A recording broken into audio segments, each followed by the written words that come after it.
12 dreams for the Red Queen under crown of stone.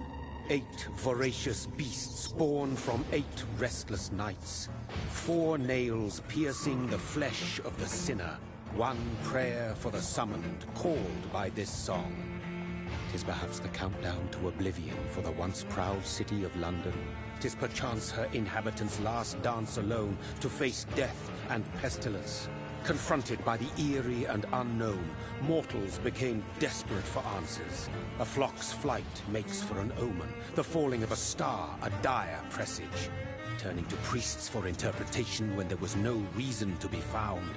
When religion failed, men turned to science.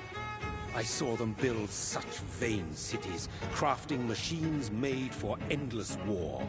New questions flourished as old answers withered. What is darkness but lurking sun? What is wall but enslaved stone? What is glass but tortured sand? What is song but a call to arms? What is hate but jilted love? What is life but death pending?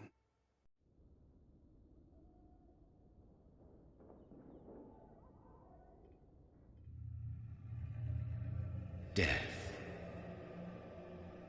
Since the apple was plucked from the sacred tree, mortality was believed to be God's punishment. A righteous snare to keep mankind from ascending to the stars. They were all so wrong. Death is not a wicked thing, nor some holy retribution. A true punishment would be to never know its sweet kiss. Awaken from the harshness and be born once more.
So thirsty.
My sweet brother.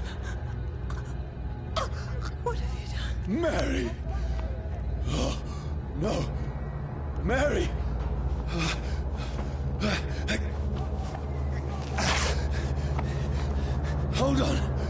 Please, hold on. Oh, God. Mary. Mary.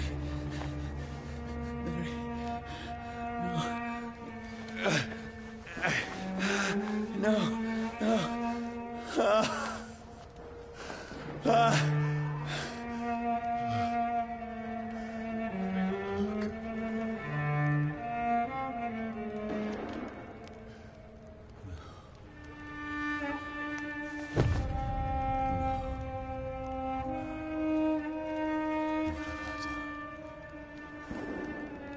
This horror.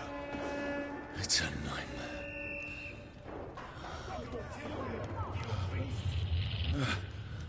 No! Please, a moment, let me explain!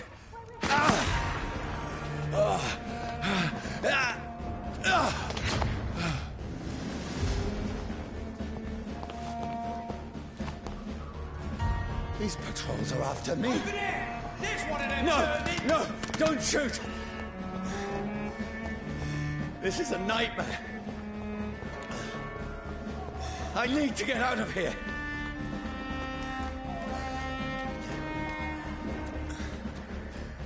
This can't be happening.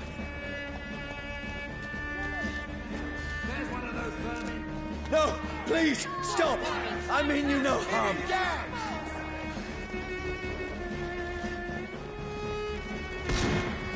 What's going on? Oh, Mary. What have I done? What's all this about? Shit, where'd it go? Now, I can defend myself. Tricky bastard! Kill that thing! Who are you?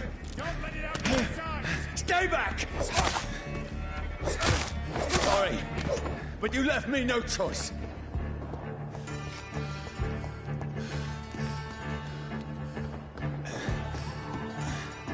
Who are you? Stupid beast!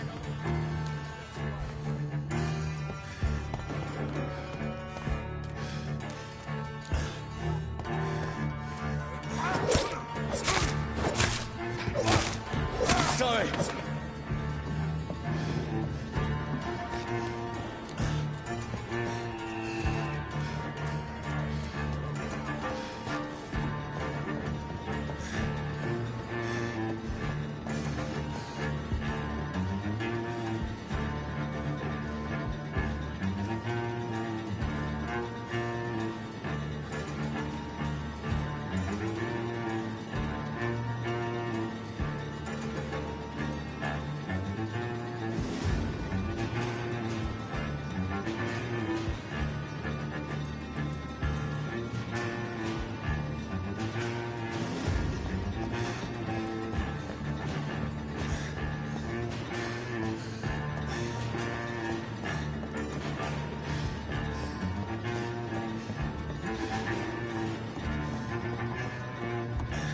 Get your weapons ready! We No, found one! please, stop! Who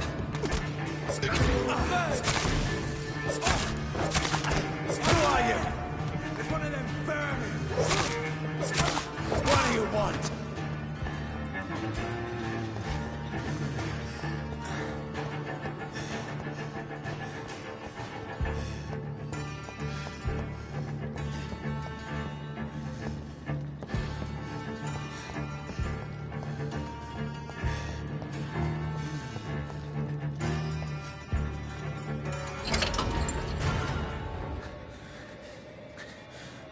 I mean you no harm. I need help. Die, you fucking leech!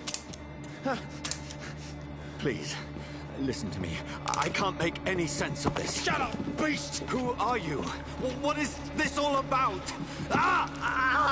What in God's... That'll do the rest of the job! Just leave me.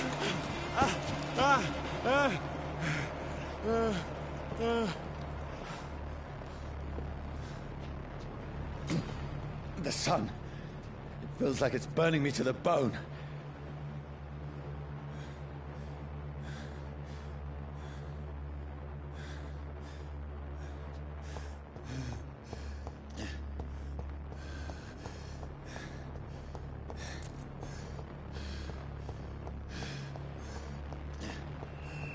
I need to find somewhere to hide. Let me go!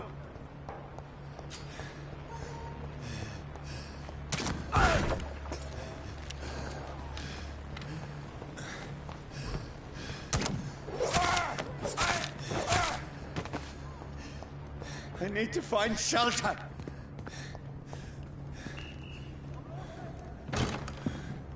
Is anybody there? What is this place?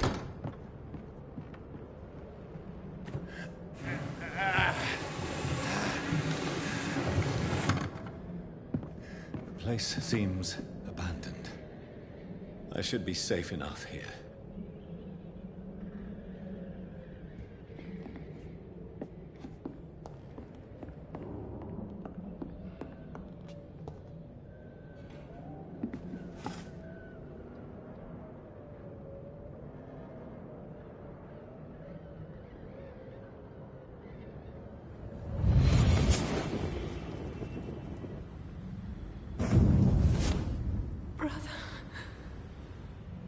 What have you done?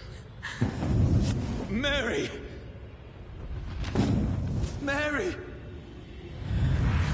Mary, I'm sorry. Whoever did this to us, I will find them.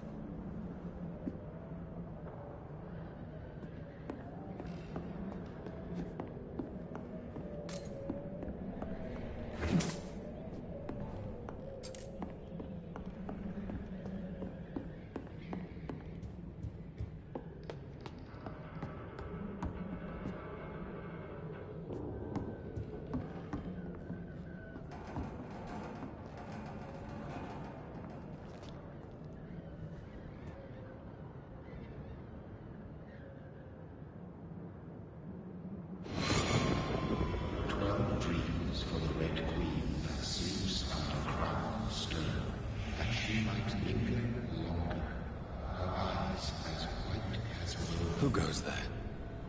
A prayer for the summoned by warrior song. A child born from darkness must take scent of his. Who's there? Are you referring to me?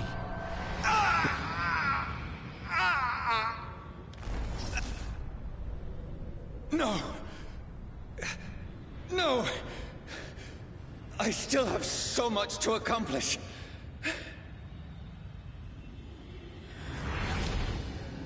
I still have so much left that needs doing.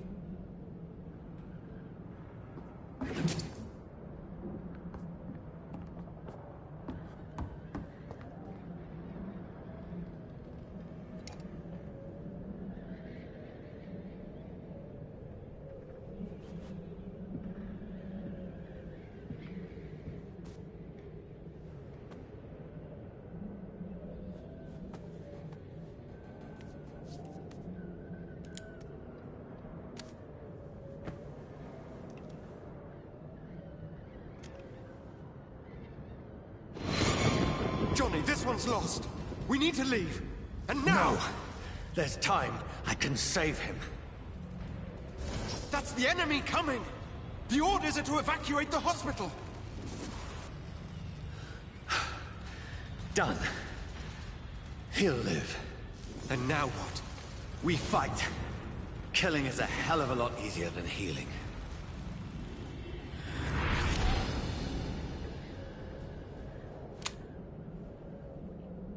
No, it never got easy.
This one's dressed up fancy.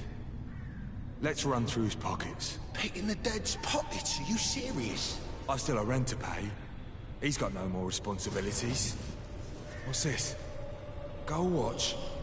Beautiful it is. We fancy it and share the takings. I suppose we are undertakers. Now, give him an Eve.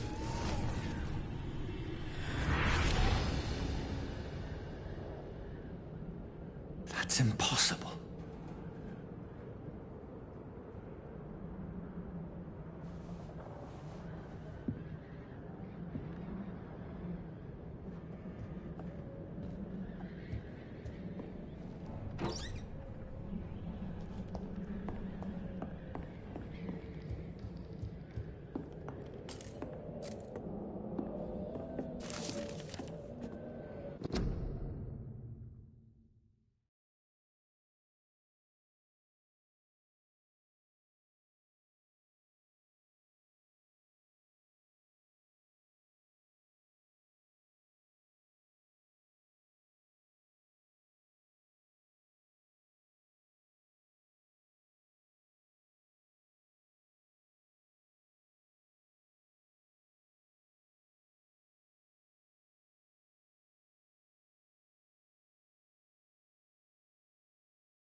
The sun is high.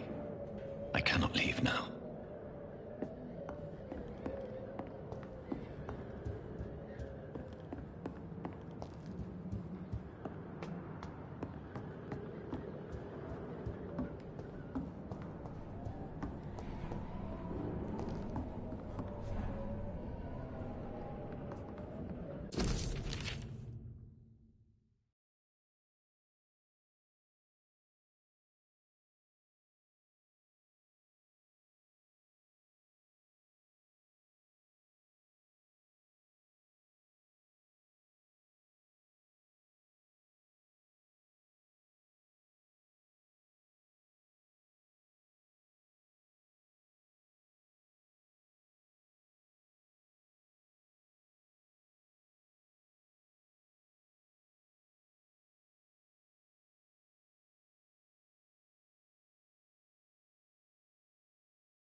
This makes no sense.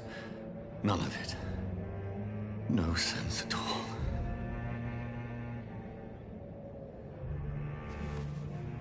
It's a nightmare. That's it.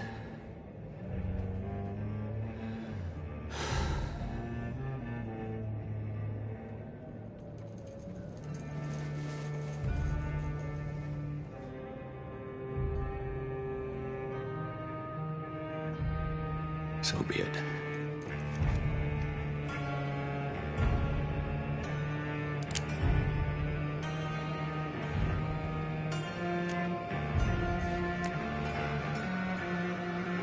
Rational thinking only.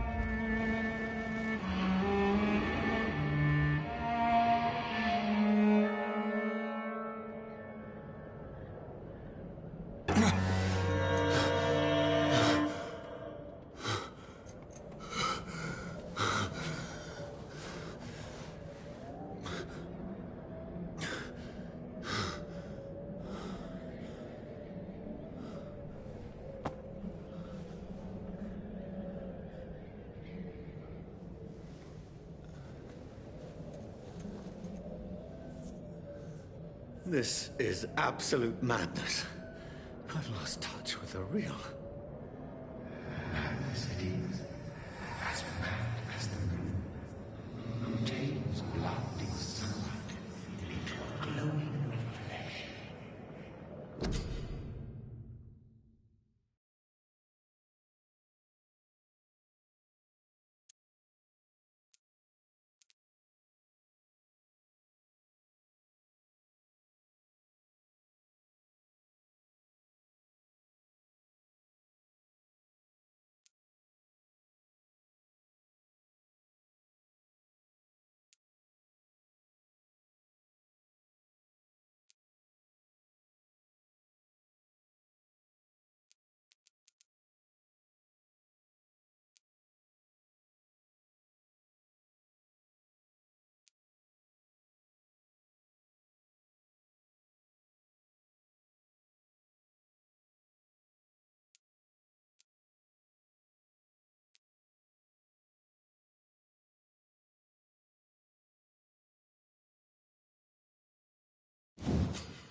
in my head?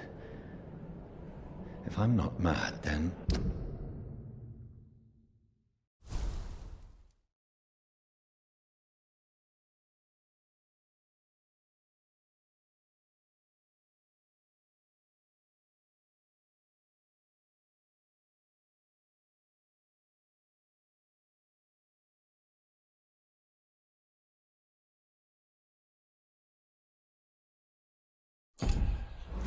It must belong to the one who made me what I am.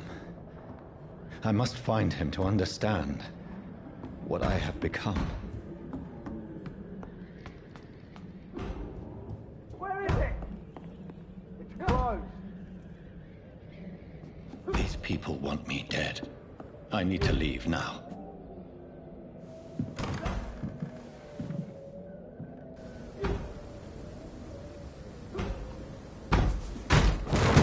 Here's the leech. Here!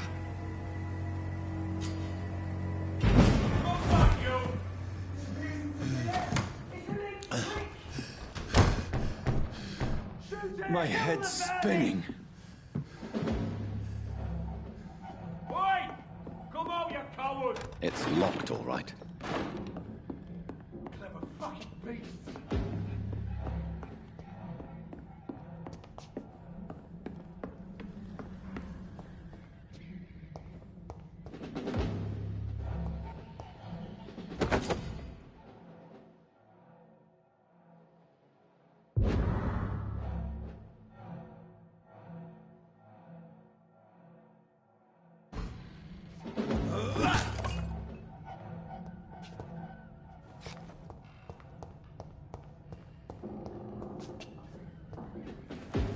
I'm still in Southwark.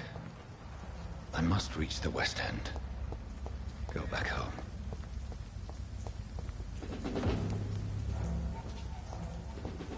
I cannot enter.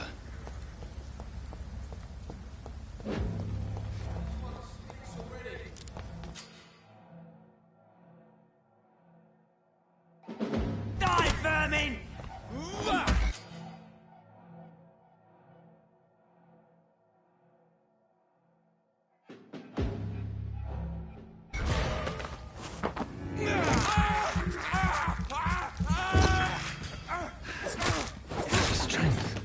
A strength I never knew I had.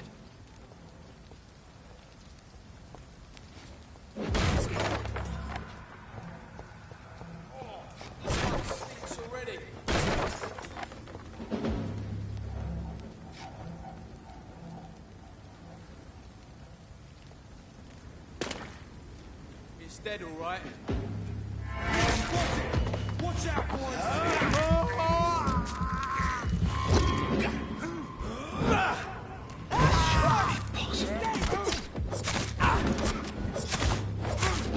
Every sinew, every fiber of my being is afire.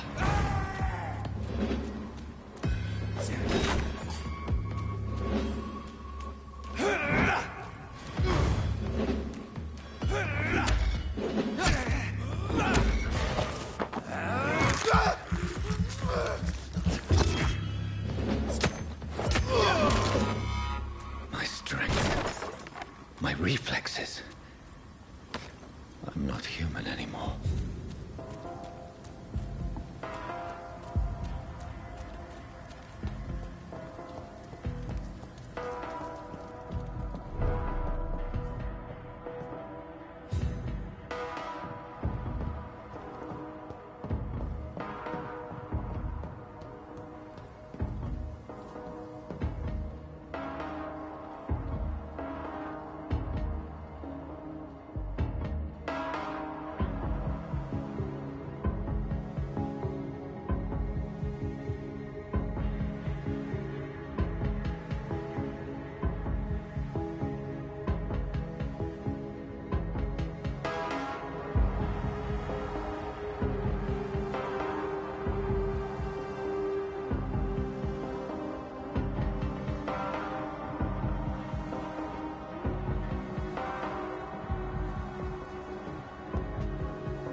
my poor sister. If only I had controlled my need for blood. Mary, someone will pay for what happened to you. For what happened to us.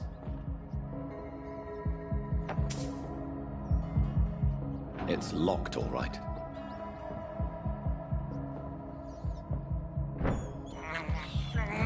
I have this thirst for blood. It's locked.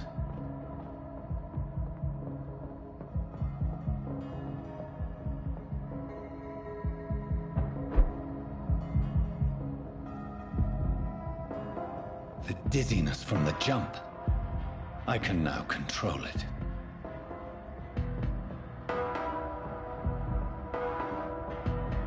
It's locked, all right. I cannot enter.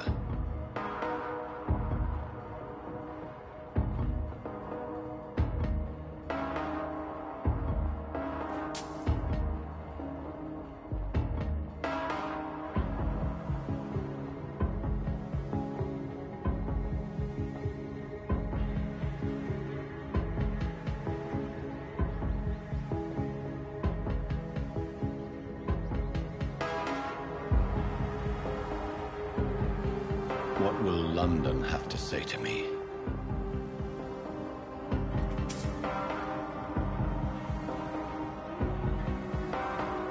I've so many questions unanswered. It's locked, all right.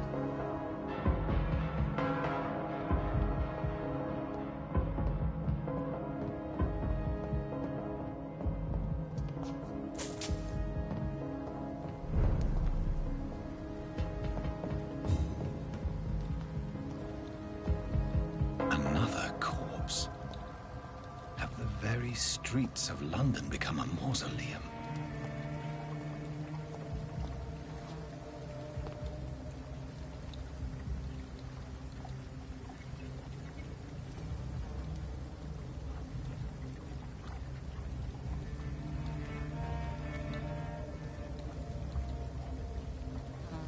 The man has been drained of all blood, but I can still smell the scent of it. I follow the scent's trail. Perhaps it will lead me to my assailant.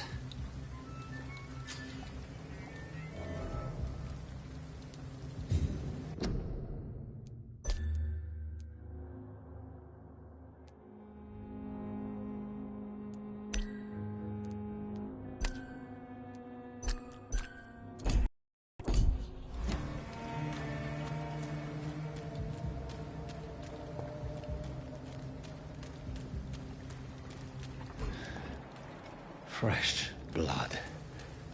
The smell is so strong.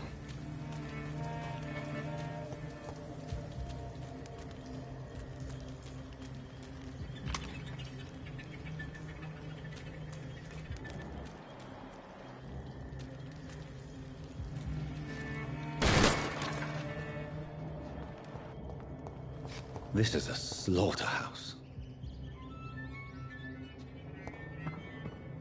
It's locked.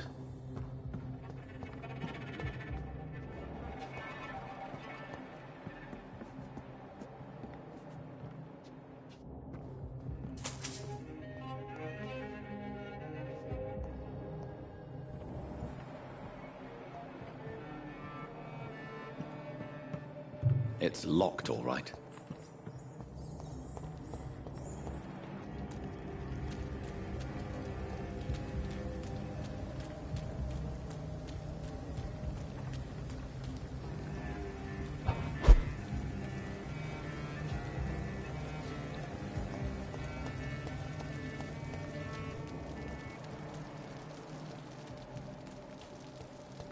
Where has everyone gone?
That's strange.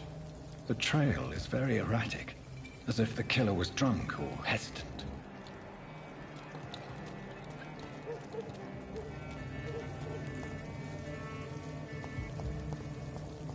At last, a little life.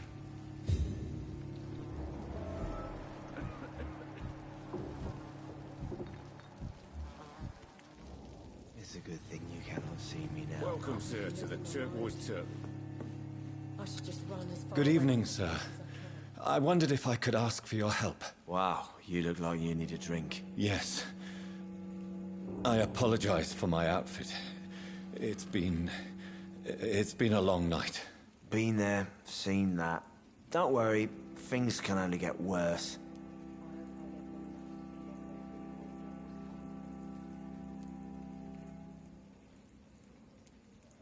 Has anybody entered the bar recently? Can't say. Sorry.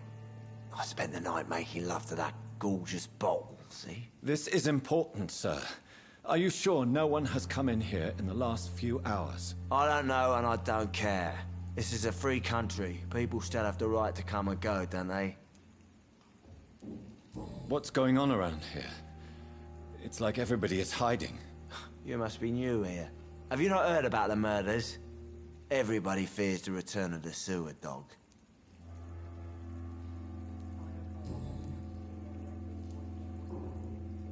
What's going on around here? It's like everybody is hiding. You must be...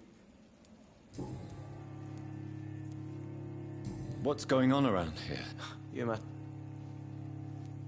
Who is this sewer dog? It's the local bogeyman. Convenient answer for every crime that happened for decades. You murdered someone, blame the sewer dog, eh? You make it sound like it's a fairy tale. People will always believe in monsters. It's easier than accepting their own darkness. We can all be monsters. I'll leave you to your bottle. My God, sir, you look like Jonah's whale just spat you out of hell. Can I get you a drink? No, thank you. I'm not thirsty. Well, grab a chair and get some rest. This is going to be another long night.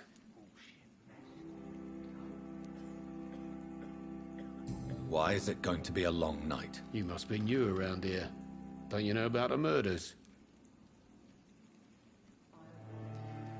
Tell me more about these murders. Every morning for the last few weeks, bodies have been found.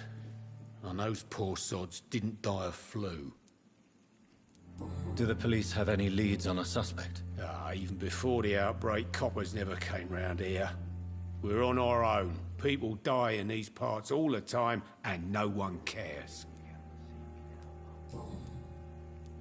Where am I? Where is this place? You're at my bar, sir, the Turquoise Turtle. The last ray of light in this dangerous part of town. Aren't you scared? Scared of what? All the bad shit happens out on the foggy streets. And I never go outside. So you're open all night? Yep. Figured people might need a place to rest in these dark times. I'm looking for someone who might have passed through here recently. Wondered if you might help. It's been quiet tonight. The only other person I've seen went straight up to his room. Thought it was kind of rude, actually. You mean he's still here? Well, yeah. He paid for the entire week. Who is this man? What does he look like? Well, like a gentleman, I guess. Well-dressed, quite polite.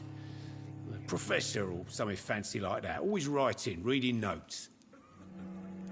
How long has he been here? He rented the room a few days ago and didn't say when he'd leave. I need to meet this man. I have questions. Just climb the stairs and knock on the first door. I heard him open his window, so I guess he's still awake.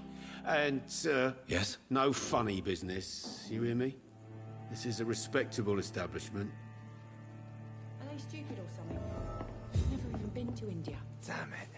I think drink no longer stirs me. Hello, sir. Are you all right? Is there any way I can help you? I don't know. Maybe you could just talk to me. Maybe you prefer to speak with Tom, then. He's more... What is this place? This is Tom's bar. The Turquoise Turtle. I'm the barmaid here, Sabrina, if you want to know. Are you always open this late at night? No, it's only since the epidemic started. Tom thought that people may need a safe place to stay. You don't seem to have much business. Where is everybody? Well, most people are sleeping right now. And those that are awake tend to avoid going out. What with the murders and all. What's going on around here? Where is everyone? Too many dead, sir. First the epidemic, and now all these terrible murders. The murders? What can you say about them? Bodies found in the streets every morning. Drained of blood. It's just horrible. Some say the sewer dog is back. The sewer dog? What's that? No one knows. People have always disappeared around these parts. The ancients say it's the sewer dog coming out to feed. But now he's killing in the streets. What have you heard about the epidemic? There's a Spanish flu. Yeah. Killed so many last summer. Thought we'd seen the last of it. Dozens dying every week. Are the authorities doing anything? Nothing. There are so many quarantine zones in London now. It's gotten really hard to travel across town. I just want to talk. I didn't mean to scare you. I'm not afraid, sir. It's just I've other customers to take care of. I only see one customer. Oh. Well, yeah, of course. I mean, I best check on them. I'll leave then. Thank you. Not long ago, this sort of mess would have given me a laugh.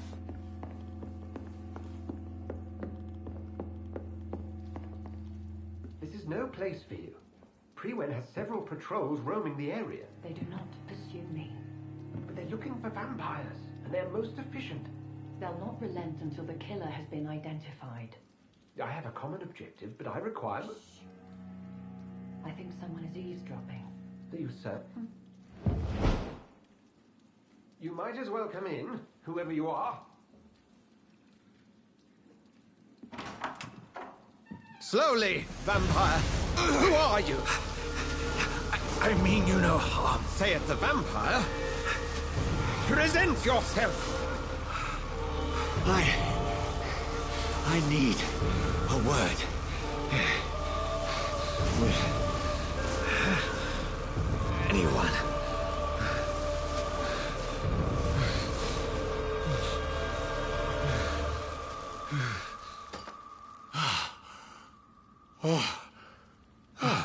Well, that's something I can do for you.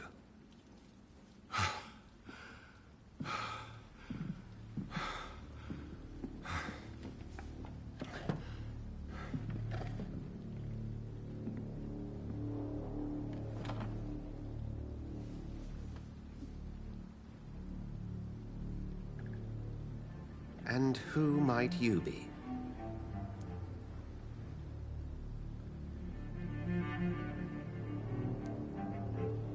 Tell me, who are you? First, tell me what you want. Then I may tell you. That's none of your concern. Sir, you have entered my room in the middle of the night, pale as a corpse and shaking like a tree. So please, indulge me. Someone is molesting people. In fact, killing them. Biting them. The calling card of a vampire. Like you.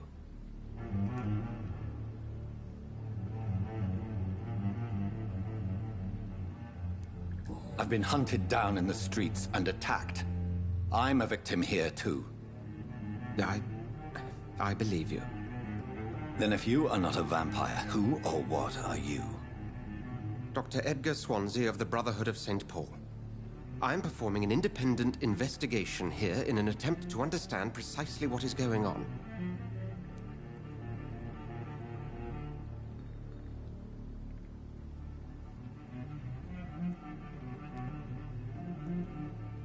And what exactly is this Brotherhood? Sir, if the name is not familiar to you, then we shall discuss it another time. I heard another voice, that of a woman. Who were you talking to? Ridiculous. I've no idea what you're talking about. Something tells me not to trust you. Then the feeling is mutual. What have you uncovered concerning the murders? It started a few nights ago.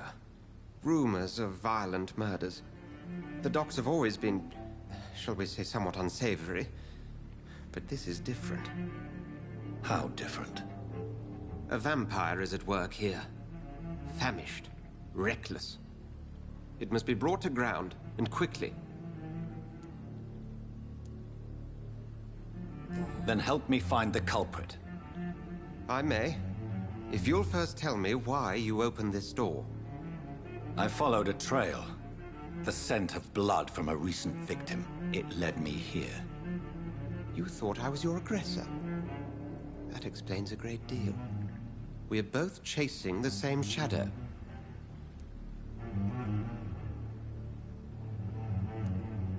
Perhaps. This is all new to me. I'm not even certain what I'm looking for. You should let me handle this affair. You've no idea what you're up against. No. I will find the monster. He is mine. How will you do any better than I? But then let me ask you this. What are your intentions if you find the killer?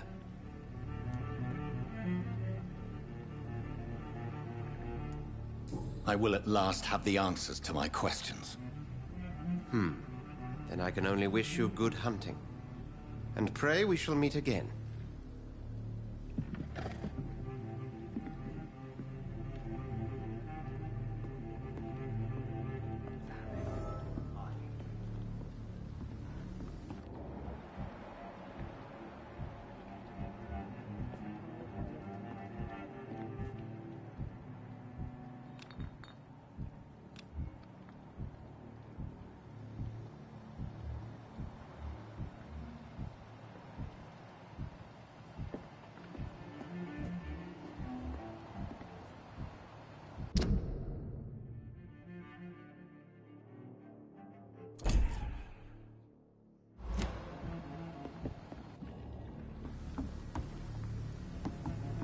Are they stupid or something? I've never even been to India.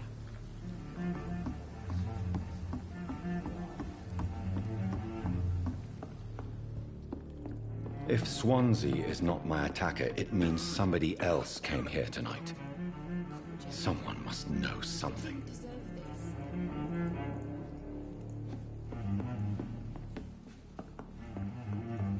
Damn it. Hello, sir. May I disturb you again? You're still ugly as sin.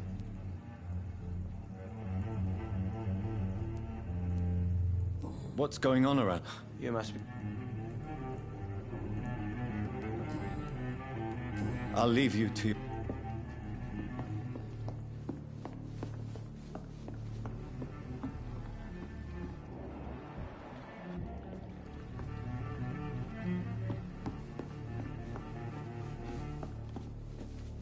Evening, sir. Can I help you? I have a few questions for you. Well, if you must. I spoke to Dr. Swansea. He's not the man I'm looking for.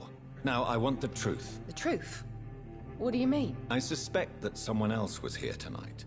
And I don't think Tom wants to tell me about it. I'm just the barmaid here, okay? If Tom says you're the only visitor we had, then you're the only visitor we had. I can feel your fear, madam. Please, tell me what's going on. It's Will. William Bishop. He came in here earlier tonight and he... Well, I thought he was going to clock someone. Why are you so afraid? I mean, his skin. His hands. I scrubbed every glass and every chair that he touched. God, I hope it's not contagious. What happened tonight? He was dead drunk, as usual. But my God, his eyes. His face. He must have caught something awful. He shouted and cried. It was terrible. Tell me about this William Bishop. Will was a sailor who worked at the canning factory before he lost that job. A nice bloke, really. He's never been violent. Until tonight. Why keep it a secret? Why not tell me about it? Tom's nothing if not loyal. After Will lost his job, he offered him one ear. They used to be good mates. But recently, Will started to get very aggressive. I see. Thank you for your candor. I'll be sure to talk to Tom.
There's gotta be something can be done to get out of this bullshit mess. No. Welcome back. Did you find what you were after? I can't say I have. Are you sure no one else came into your bar before I arrived? Hey, I told you, you were the only other stranger I've had.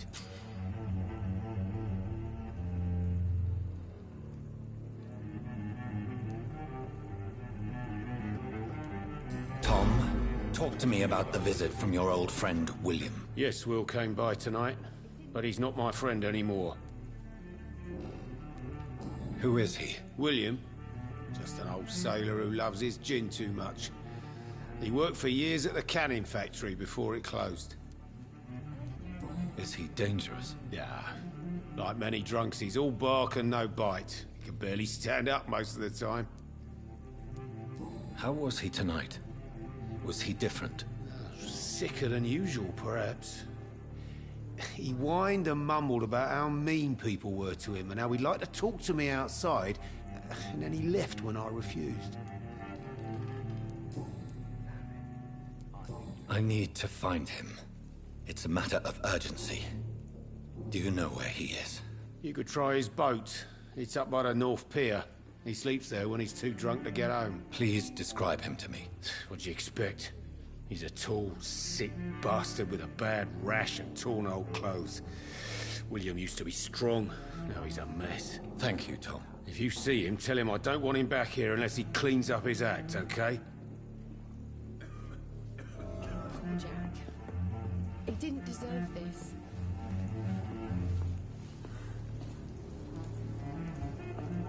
It's a good thing you can't see me now, Mum.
There is no one in sight.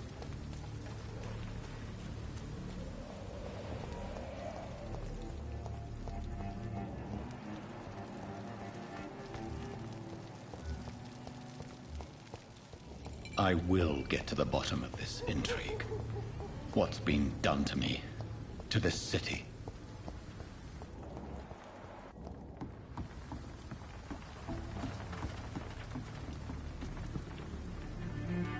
The body is still warm. This man has just been drained of blood.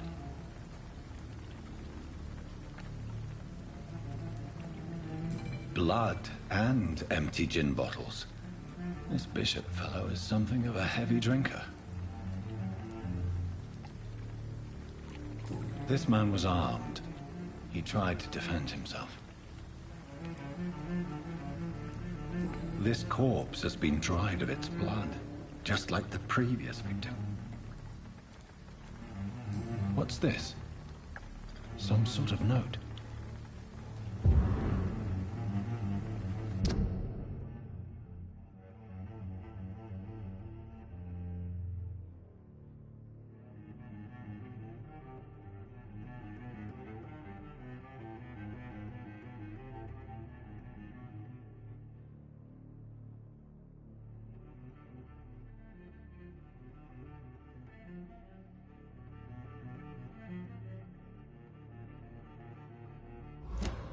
These men, they're a company of professional vampire hunters. There are blood splats on the other side of the canal. I must reach that barge.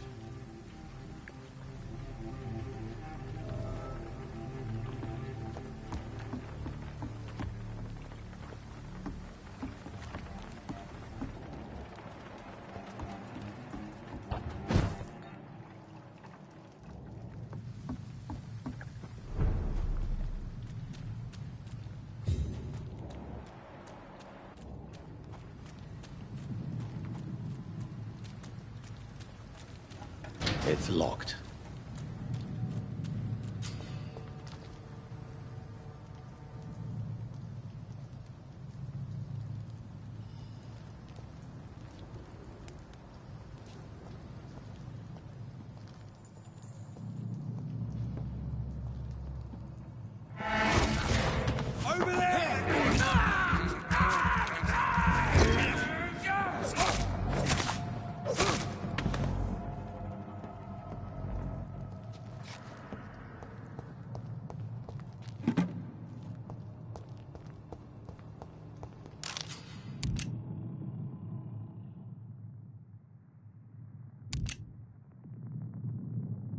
Ammunition crate. Good. I may need a lot of bullets. I feel like I'm back on the front line again. Shut that foolish mouth of yours. You ever known McCullum to be wrong about anything? Right. No time I can remember. But I've only been part of the guard 3 weeks. All the more reason to shut it, Mr. Billy. If the man says a bloodsucker's dug in here, you've got one job. And that's to find it. And find it fast. It's fair enough, Tom. But why do they hide where it's so damn cold?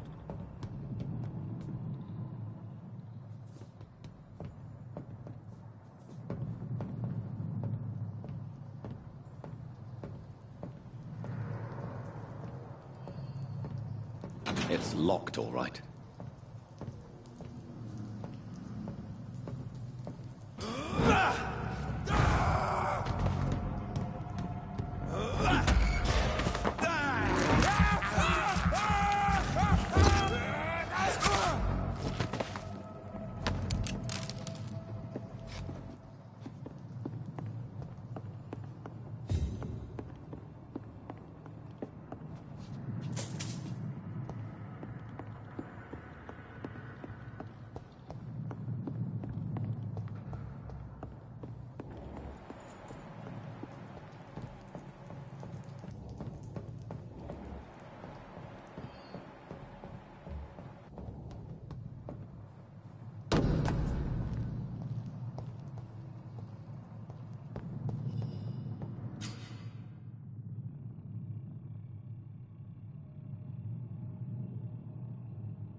boy! He's got one of them!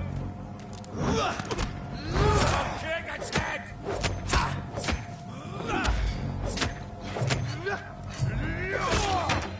Here's all you deserve!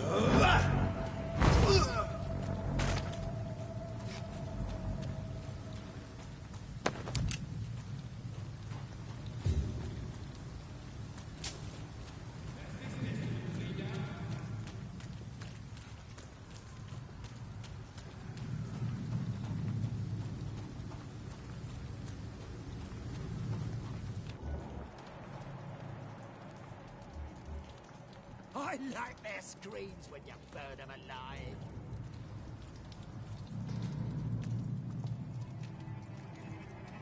Over there! Right, there's one of them vermin!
Fresh blood.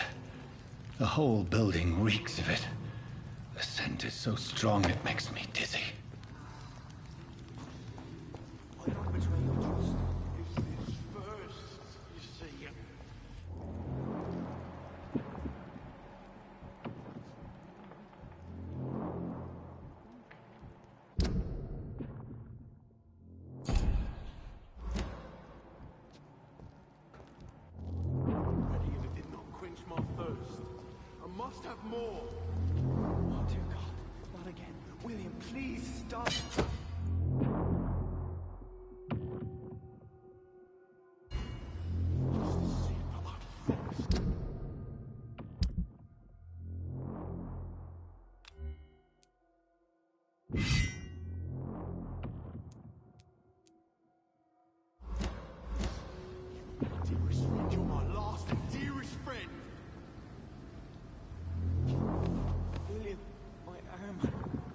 Can't feel it.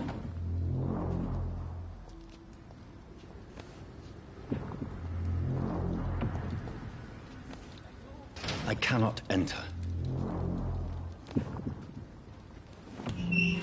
This place reeks of bloodshed. I can't stand it anymore.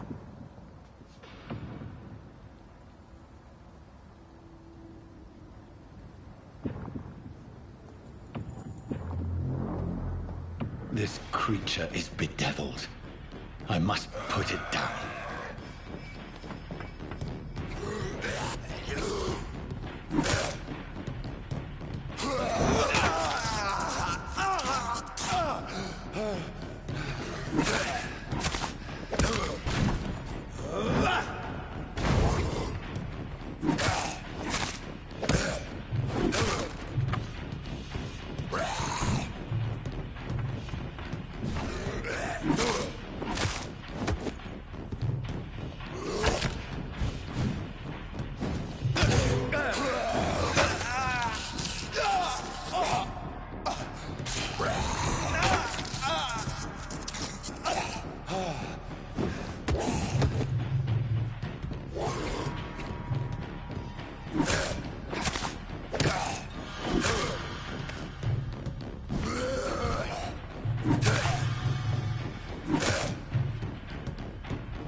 go.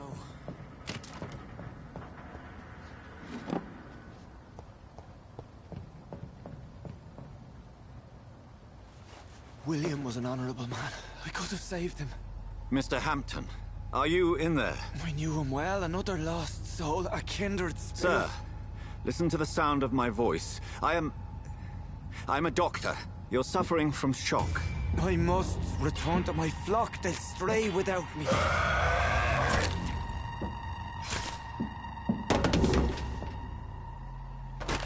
Remember, certain skulls are every bit as resistant as we are. Who are you? What do you mean by skull? You truly are a newborn. I should have realized. Wait. You are the woman from the bar. Are you like me? Can you help me? I believe, sir, I already have.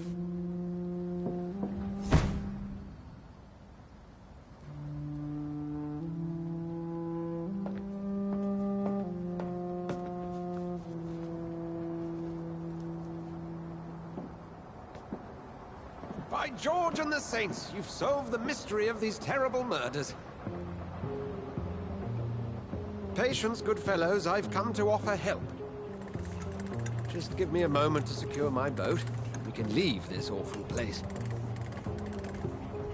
William was not the evil man they claimed. He was just taken by the thirst. He needed his drink. This man requires medical attention. We'll see he gets to the nearest hospital. No, please, I must tend to my fold. My flock needs me. There, sir. Go with the good Dr. Swansea. He's resourceful, and I'm sure he'll take good care of you. You'd best come as well. The sun is soon to rise, and you'll need a place to rest. I just need a moment. If I can learn something about what has happened to William, I'll be a step closer to understanding what happened to me.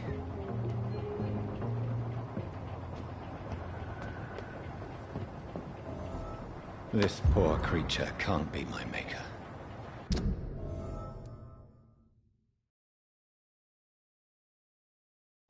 Could it be some subspecies of vampire? I must find a place to analyze the blood.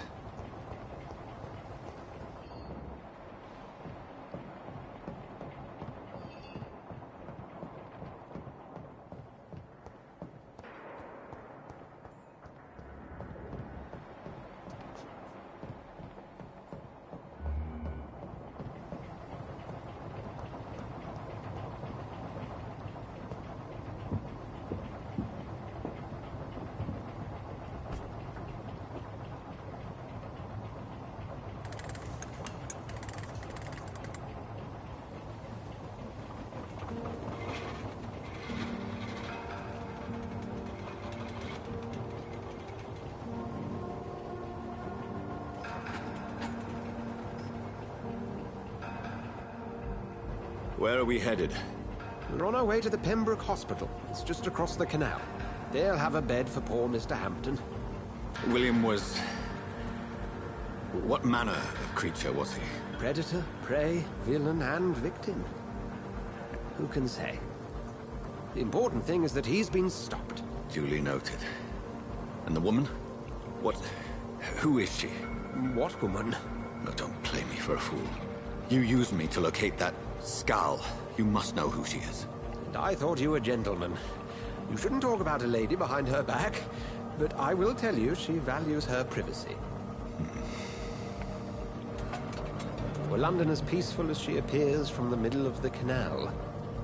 If only that were the reality of the situation. To be honest, I've always tried to avoid this part of town. Pembroke Hospital is the last bastion between the rest of London and the epidemic. The flu has decimated the East End and the war still rages.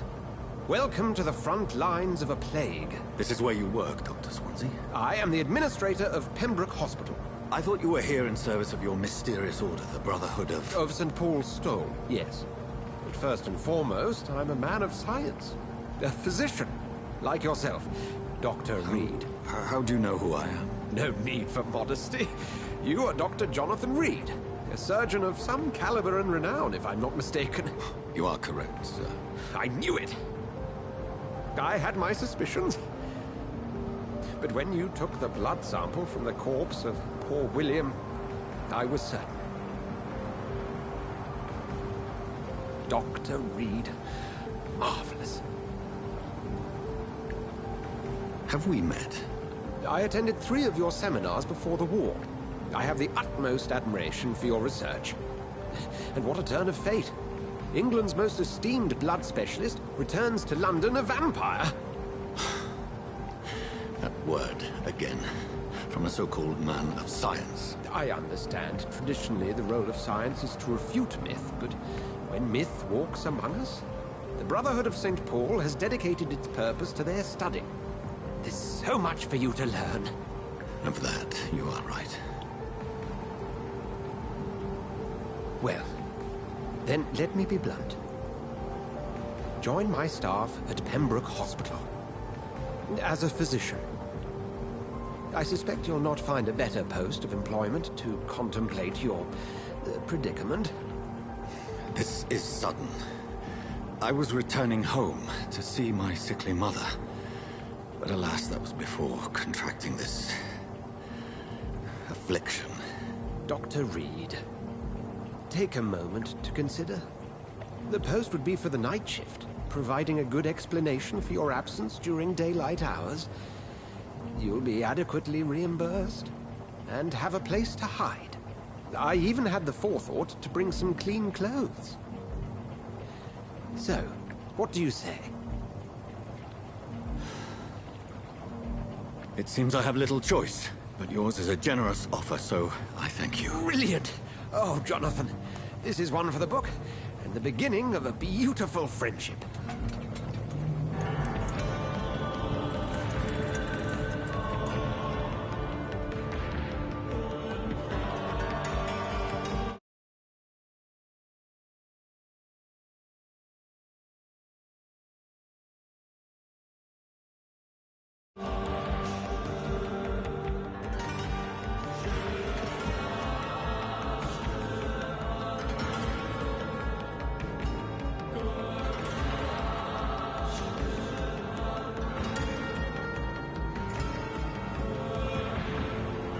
Dr. Swansea, thank goodness. I was beginning to be concerned.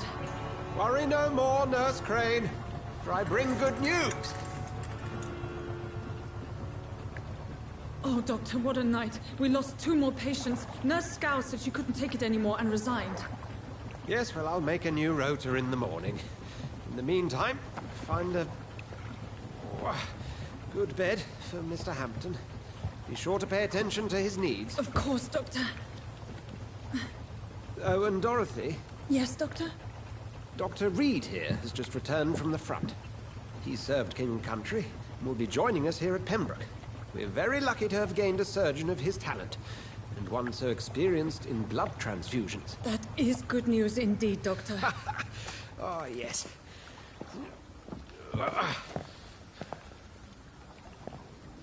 Here at Pembroke, it's not what we have, but what we haven't. It's only thanks to Nurse Crane and the staff that our ship doesn't sink. If you have any questions, just ask her. Duly noted. Thank you. Your assistance is required, Dr. Swansea, immediately. Welcome aboard, Jonathan. We'll catch up after my rounds. Coming, Nurse Crane. I'm coming.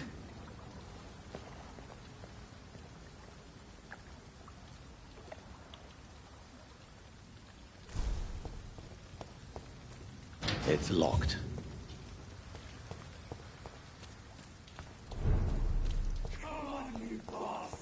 You can do better than that. Nah. It's my turn.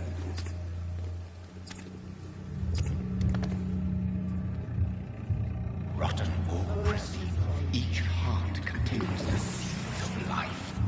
Drink at this river, dry it all.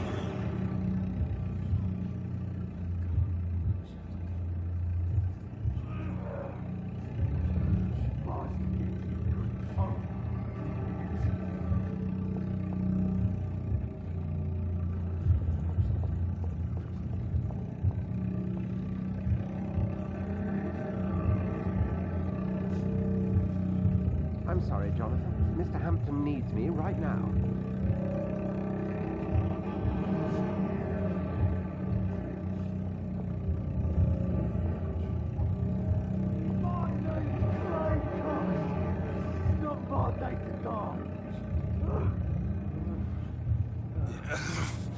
Oh, come on, you bastard. I won't bite. Sir, please. You've lost too much blood. Calm yourself. You think I didn't notice? Stop your staring and get me to an hospital, you arse!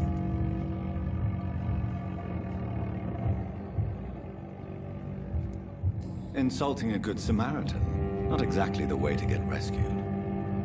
All right, sorry. I am in pain here.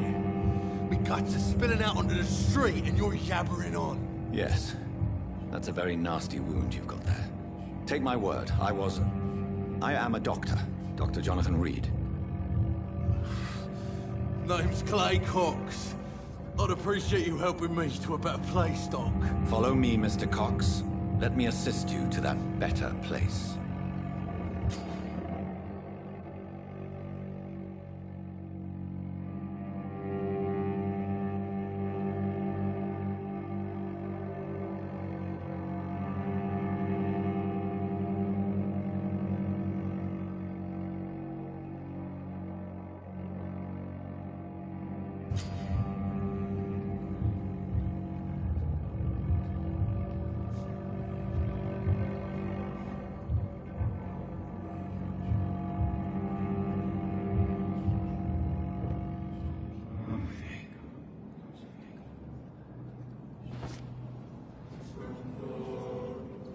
Bring this fading light into the shadows. Dance with him the dance of life and death.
No more. Not tonight.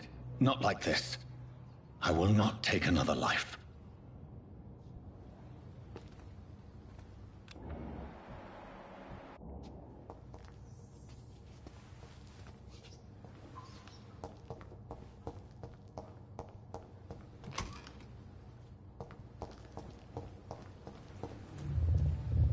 It is wise for the huntsman to sometimes let his prey go. But no famished hunter can run for long.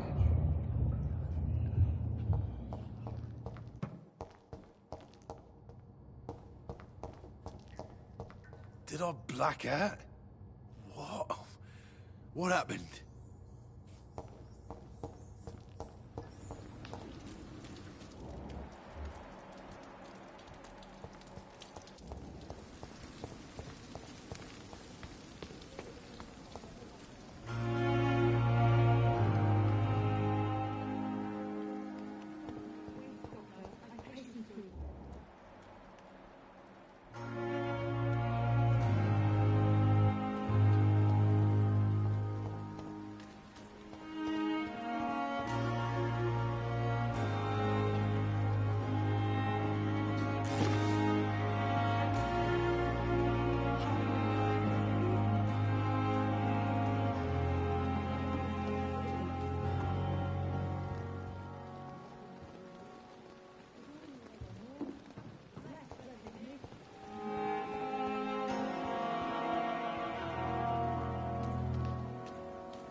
Doctor, where have you been?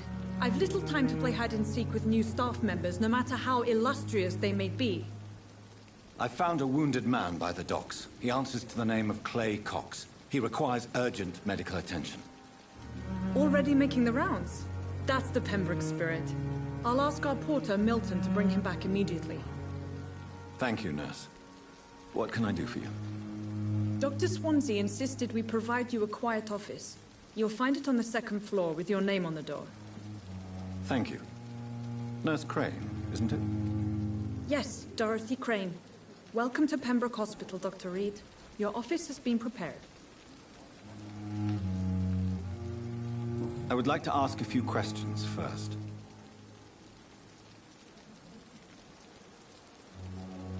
What kind of man is Dr. Swansea? Well, you accepted the job from him. I thought you would have known about your employer.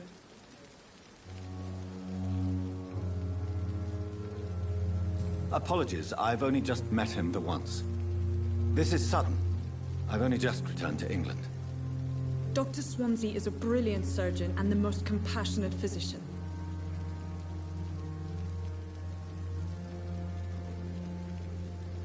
It's right to assume Dr. Swansea knows far more about me than I do about him.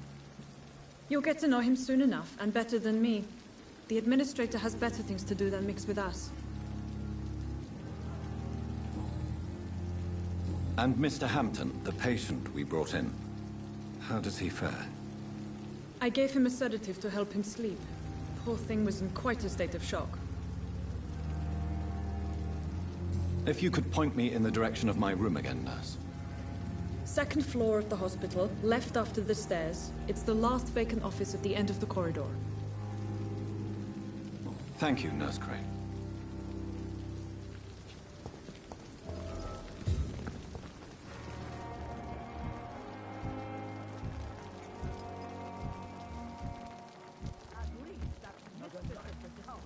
Surely I can endure another night. Good evening, sir. So it is true. The famous Dr. Reed has joined us. I can't think of any better news during these terrible times. Do we know each other? Actually, yes. We met once before, at the Rockefeller University in New York. Dr. Tippett's, yes, I remember. I was assisting Professor Carell in his research about coronary bypasses. He had nothing but praise for you. He was also very confident about your future. And look at you now. Eminent surgeon and blood transfusion specialist. Goodbye, Dr. Tippett. Good evening, Dr. Tippett. Dr. Reed.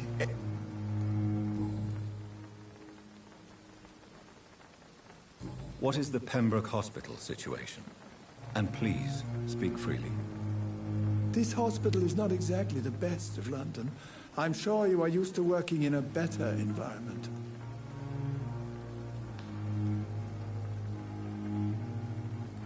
It's more than enough. In any case, the personnel of a hospital are much more important to me than the building. Don't be misled by appearances, Dr. Reed. This hospital does not lack talented people. It just lacks hope. What can you tell me about the staff in the hospital? Some are really good, and others are not so good. But during this troubled period, there is no time for slander. I prefer to focus on the positive character traits. Tell me more about cherished people, then. Nurse Brannigan is a pearl. She is the most helpful and dedicated nurse I've ever worked with. A clever and cheerful woman. You really seem to admire her skills. I'll go even further. If she was a man, she would be a damn fine practitioner. Any opinion about the management? I don't always agree with Dr. Swansea's reserve, but I must admit he does all he can to keep this facility running during this crisis. Ah, yes, the burden of command. I was fed up with this concept while serving as a medical officer. Don't get me wrong. Swansea's a good administrator. I just wish he would get out of his office now and again.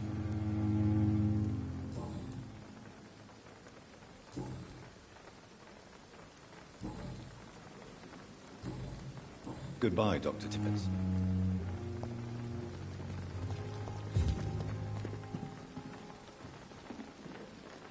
Good evening, nurse. I'm Dr. Jonathan Reed. the new surgeon here at the Pembroke. Dr. Swansea has already told us about you, sir. I'm Nurse Gwyneth Brannigan. Welcome to the Pembroke Hospital. Did he really? It's a good thing I wasn't hoping to keep a low profile. All members of staff have already read about your new blood transfusion technique. Dr. Swansea made sure of that. I see. Well, I'm a little surprised, but I suppose I'll just have to deal with this unexpected notoriety. You must know, blood transfusions are Dr. Swansea's primary subject of research. He is convinced it is the future. How are things here? Not good, to say the least. We're struggling against an invisible enemy, more lethal than any bullet from a gun. It's hard, Doctor. An invisible enemy? Quite a poetic term for a disease, especially from a nurse. Sorry, Doctor. These last few weeks have been exhausting. We could all do with a good night's sleep. Do you think this hospital can survive the epidemic? We are all volunteers here, and we're trying to hold fast, but how do we beat an invisible killer?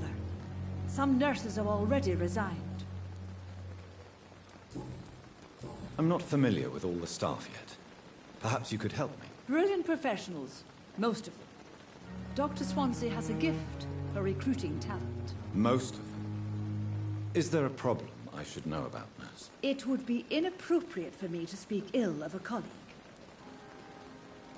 Is there anyone that stands out? Well, I have never met someone as dedicated as Dr. Tippett. He should be a standard for us all here. If only he were younger. Why should his age be a problem? I guess it's fair to say he's always pushing himself to the limits. He just doesn't know when to stop and get some rest. Nurse Brannigan, if you do know something, please tell me. Anything you say will be held in confidence. No. I may disagree with some conduct, but in the end, everybody is doing their best.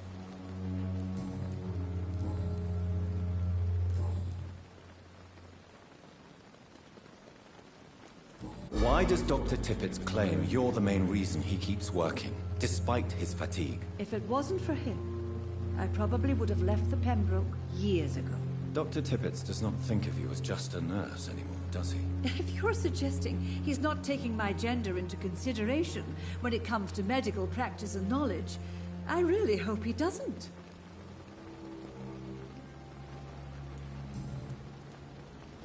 Goodbye, nurse. Call me if you need assistance.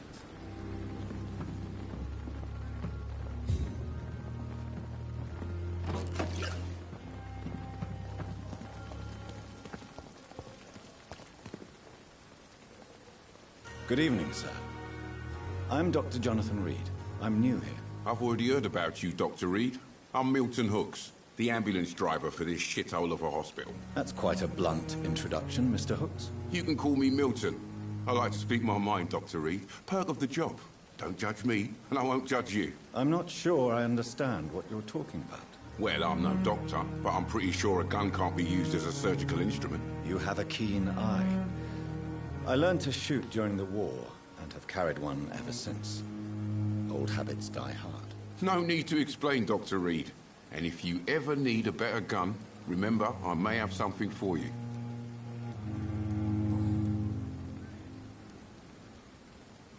Are you really smuggling weapons through the hospital? And why not?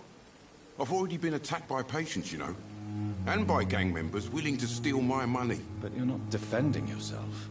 You're selling guns to civilians. You keep people alive your own way, Doctor. I offer them another way to protect their health. How is the situation around here? You want to hear the situation is all right? It's fucking awful. We lack everything. And it's getting worse every day. So what do you do exactly in this hospital? Apart from smuggling guns, I mean. I've been an ambulance driver since... too long, I guess. I bring sick people here night and day. It's a dirty job, but I get it done. Most of the time. Since you're on the front line, how is the sanitary situation in this vicinity? It's a complete disaster. It's even getting dangerous to enter some streets or buildings. Even the locals attack you. It sounds like things have been a bit rough recently. What's happened? Yesterday I got attacked by the patient I was bringing here. I escaped through the hospital's garden, but I lost my wallet when I was running. You left an infected patient outside the hospital? That's incredibly dangerous. Go there yourself if you want, but be careful, Doctor. I'd rather not bring your dead body back.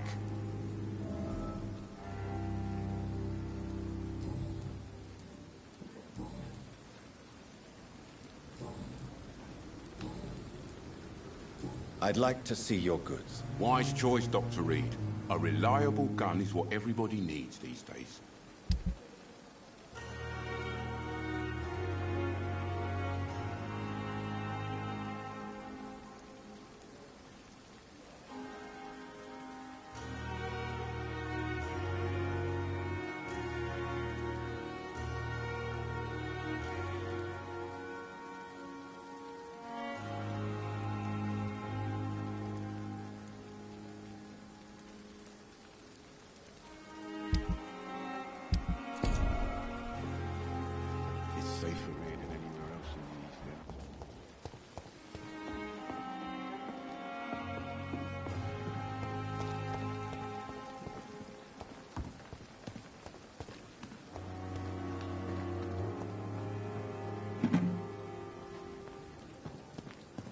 Dr. Swansea is right.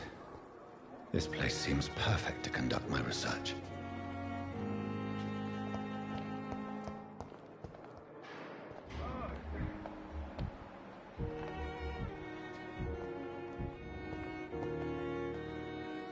Good evening, nurse. Good evening, Doctor. I don't think we've been introduced yet. My name is Pippa Hawkins. And I'm Dr. Jonathan Reed. Dr. Swansea has recently offered me a position in this hospital. Well, it's a euphemism that your help will be appreciated, Doctor. How would you describe the situation at the Pembroke Hospital? It's serious. The flu is wreaking havoc amongst the staff and patients. We are running out of everything. You must get a hold of yourself, nurse. Sorry, I'm exhausted. No one has any idea when this epidemic will be over. Nurse Hawkins, the Spanish flu won't last forever. Even the Black Plague didn't kill everyone. I wish I could believe you. But what if this epidemic was worse? What if in the end, nobody was spared? How is the Pembroke staff coping with the epidemic? Well, not well. Milton, the ambulance driver, is even more grumpy than usual, especially concerning doctors. Why is Milton grumpy on a daily basis? Is it just an act? Milton's not the kind of man who's bothered about a bad reputation, whether he deserved it or not. Why does Milton dislike doctors? I don't know. Just ask him. But be warned, Milton is not the chatty type. How long have you been a nurse? Well, long enough to see that the epidemic is winning. And no matter how qualified you are, don't tell me you'll change that. You'd be surprised what dedication can achieve, Nurse Hawkins. In medicine, sometimes we're just a test result away from a miracle. Sorry, Doctor. I don't want to sound bitter, but I'm just too tired to give a pep talk like Nurse Brannigan.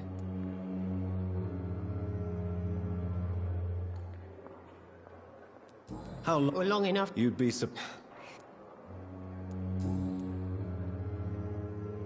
Goodbye, Nurse Hawkins.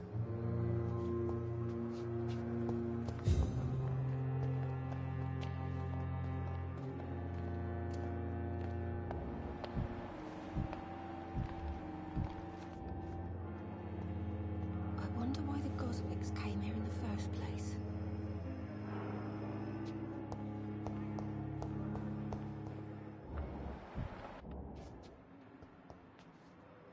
Good evening, Mr. Hampton. How do you feel? Dr. Reed, is it? Oh, sir, I must apologize for my behavior. What do you mean? I was not myself in the factory.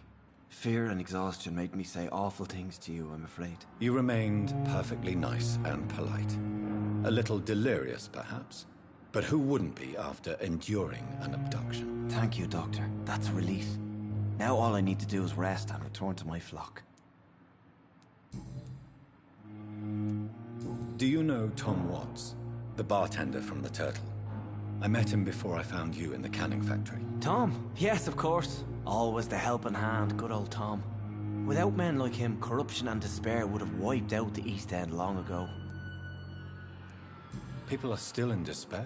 How could it be otherwise? The authorities have left us all to rot in this contagious nightmare. No drugs, no advice, nothing. It's a damn shame.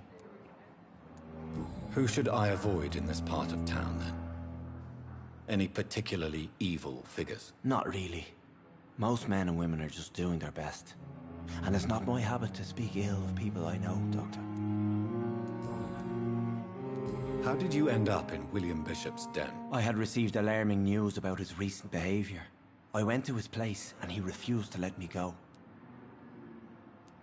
Why did he abduct you? William was an alcoholic. His addiction suddenly changed to blood. I don't know why. Just like a patient I met here. This Miss Hawcroft. You dared to enter this awful place alone. You're a hero, Mr. Hampton. Or a fool. I'm just a man trying to help his friends, Dr. Reed. William Bishop was a conflicted soul, searching for light. What is the general situation in the East End docks? The situation has always been tough, with a lot of tensions between the gangs and the dockers' trade union. The wet boot boys are very nervous since they lost their leader. Who leads the gang now? Since Clay Cox went missing, it's his wife Edwina who runs the show, with the assistance of her minion, Booth Digby. Has the gang been threatening you? Ah, no. I've had this nickname for so long, you know, the sad saint of the East End. No one dares to bug a saint, not even criminals.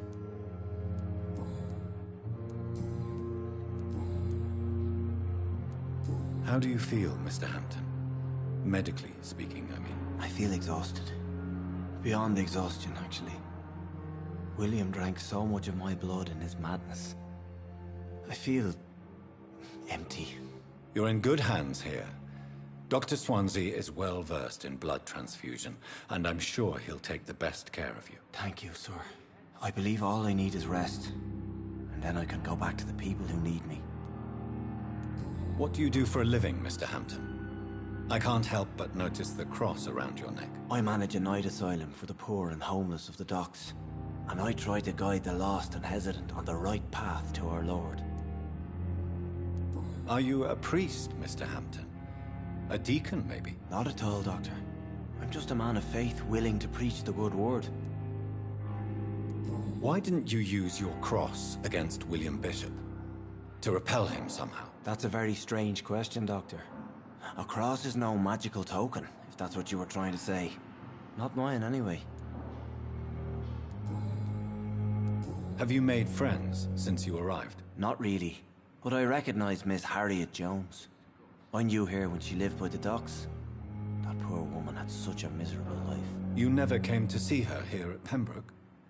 Receiving visits when sick can be an important part of the healing process, you know. We're not just bodies. You're preaching to the converted now, Doctor. To be truly honest, I thought she was dead. She left the docks many months ago. Goodbye, Mr. Hampton. We'll talk again later.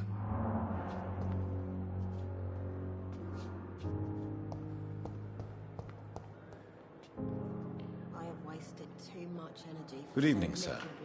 Can I help you? Unless you're here to fix my face. No. I don't think you can help me. I'm Dr. Reed. I've recently taken the position of head surgeon here. War injuries, am I right? You guessed right, Doctor. German shell took my pretty little mug right off. But they still call me Thomas Elwood. How is your stay with us, Mr. Elwood? Oh, it's bliss. I just escaped death in the trenches to be surrounded again by the moans of the dying. Can I ask you precisely why you're a patient here? It's the pain, sir. The drugs don't work. It just hurts under the scars. If if you get my drift. Can I do anything for your pain? Nurses gave me a bunch of pills. No effect. Told you. It's like the flames are under my skin, burning away. Who is treating you? Is someone in particular looking after your case? Nobody since the old and tired doctor spoke to me. Started to think I was forgotten about. Wouldn't blame you. You don't seem worried by that. My face hurts so much more when I smile or cry. I've learned it's easier not to speak. But be assured I'm smiling inside.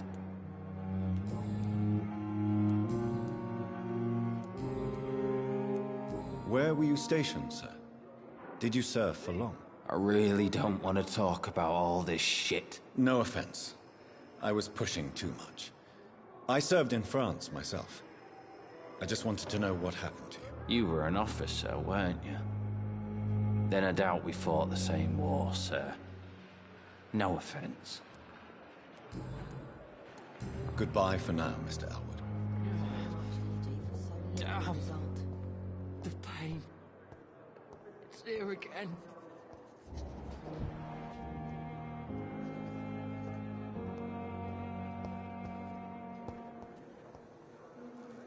Good evening, miss. I'm Dr. Reed, the new surgeon at the Pembroke Hospital.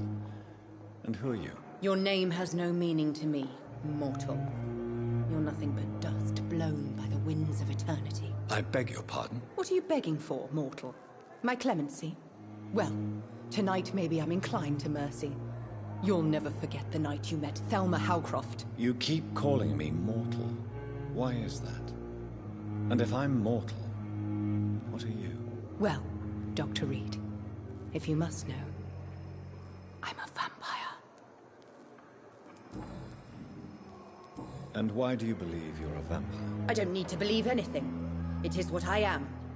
It is what I feel within this hollow shell of flesh. Please, describe to me how you feel. What is it like to be a vampire? I can hear my body crumble from the inside as my flesh cracks and fades. I sense the last pulse of postulant blood within my drying veins. I need new blood. I see. Have you ever heard of Cotard syndrome, Miss Howcroft? Never. It's a mental illness discovered by a French neurologist named Jules Cotard. The affected patients are delusional. They believe that they are putrefying, that they are dead, a ghost or a ghoul, or in your case, a vampire. Delusional, you say? Oh, sad and petty mortal. You can't even begin to understand the concept of immortality. And you think it is I who am delusional. I'm assuming you must be a patient here. Am I right, Miss Howcroft? It's only a cover. To hide from my enemies. I can leave whenever I want. As a woman, a spirit, fog, or bat. Who are these enemies you mentioned? Can you describe them? I cannot say for sure. But I sense their eyes on me from nearby. I feel them watching me every time I visit the garden near the morgue. The staff here are not your enemy. They're here to help you, to care for you. I'm not speaking of the doctors in white. I'm speaking of the men and women who hunt me. For I am a vampire. I see. Don't worry. These people will not find you here. I'll personally make sure they leave you alone. Thank you, mortal. But do not interfere with them, for you are no match for those that hunt me.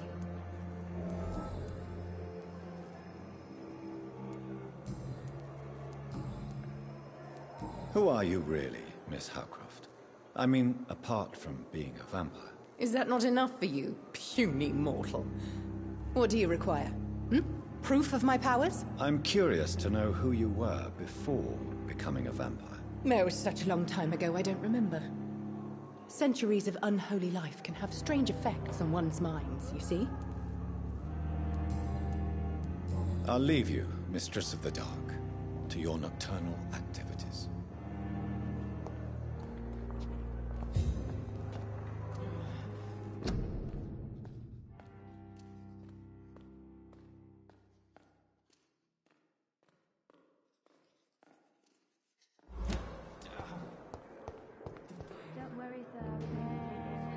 Good evening, sir.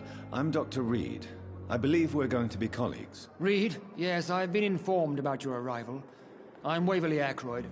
Welcome aboard, I suppose. Does my arrival inconvenience you in some way, Dr. Ackroyd? Let us just say that I don't particularly share Dr. Swansea's enthusiasm for hiring you.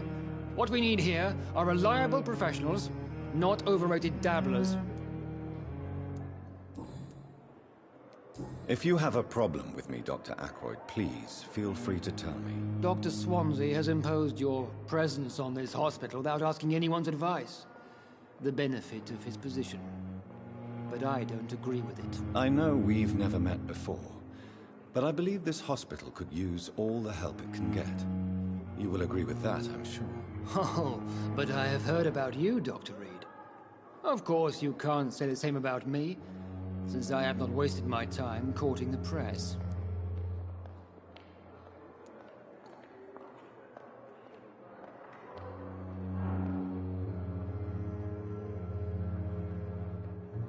There is no need for such animosity between us.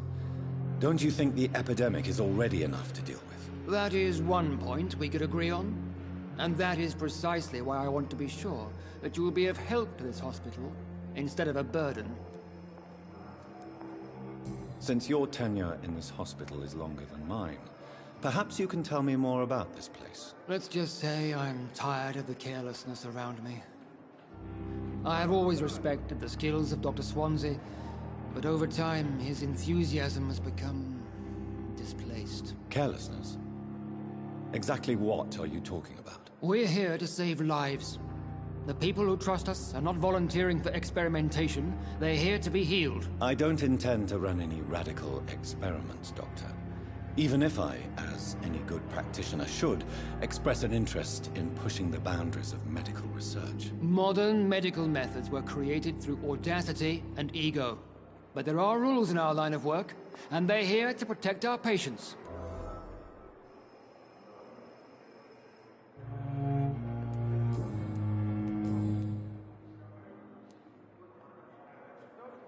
I don't know what you've heard about me, but I have already proved my value as a practitioner. I don't question your skills, Dr. Reed, but your motive.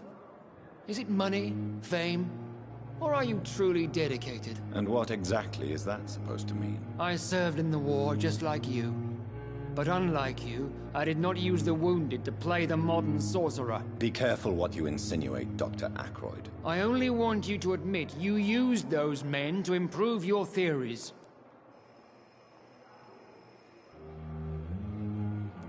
This is ridiculous. My blood transfusion technique saved many lives, and you know it. You see? That is exactly what I hate about people like you. You avoid this kind of accusation instead of facing reality. It seems you have bad memories of your military service. I refuse to see this industrial slaughter as scientific progress. War only reveals the worst in men. We can at least agree on something, Dr. Ackroyd. Thank you for your time. We'll talk later.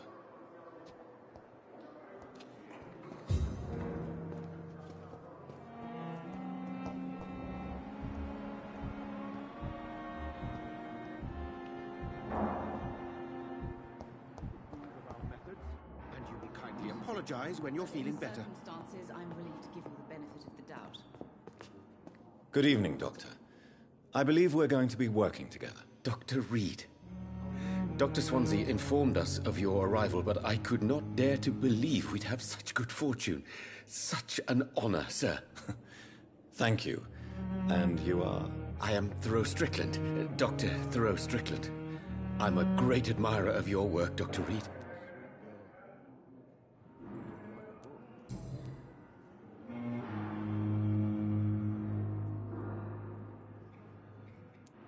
Please, could you tell me something about yourself? I'm a great admirer of your work concerning blood transfusion, Dr. Reed. I run my own experiments. I'm convinced it's the future.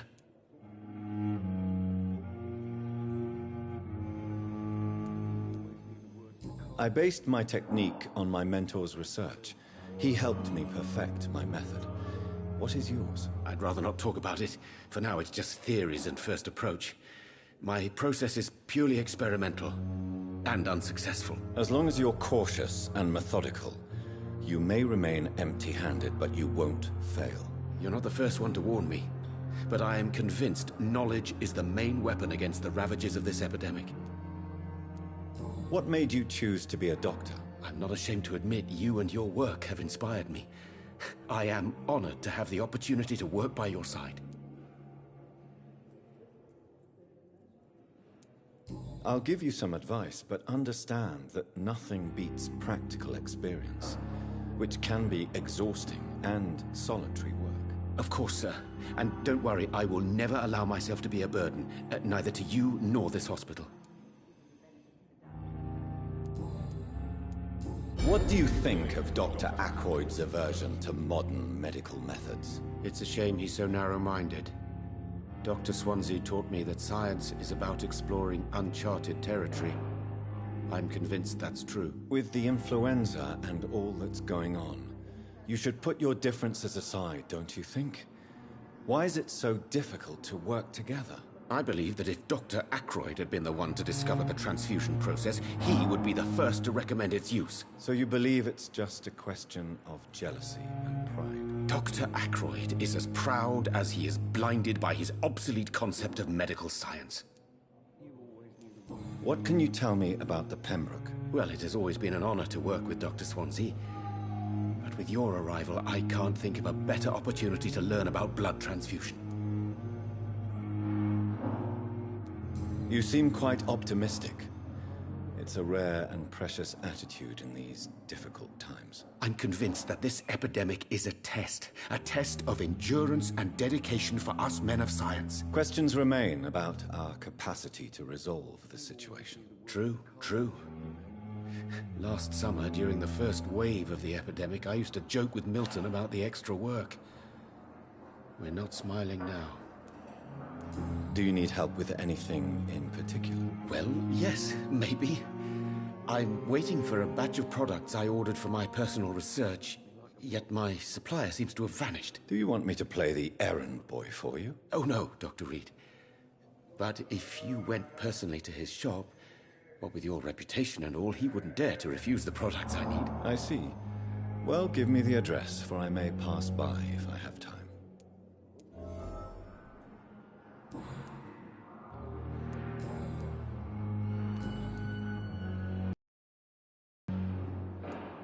Tell me more about your willingness to experiment with new medical techniques. Harvey Fiddick is a patient suffering from a severe injury that could cripple him if not treated correctly. I'm convinced your blood transfusion technique could help him. What is it you really want? To save him? Or to prove your point? Fair question. I want nothing but to save my patient, Dr. Reed. Especially since I know Mr. Fiddick's story.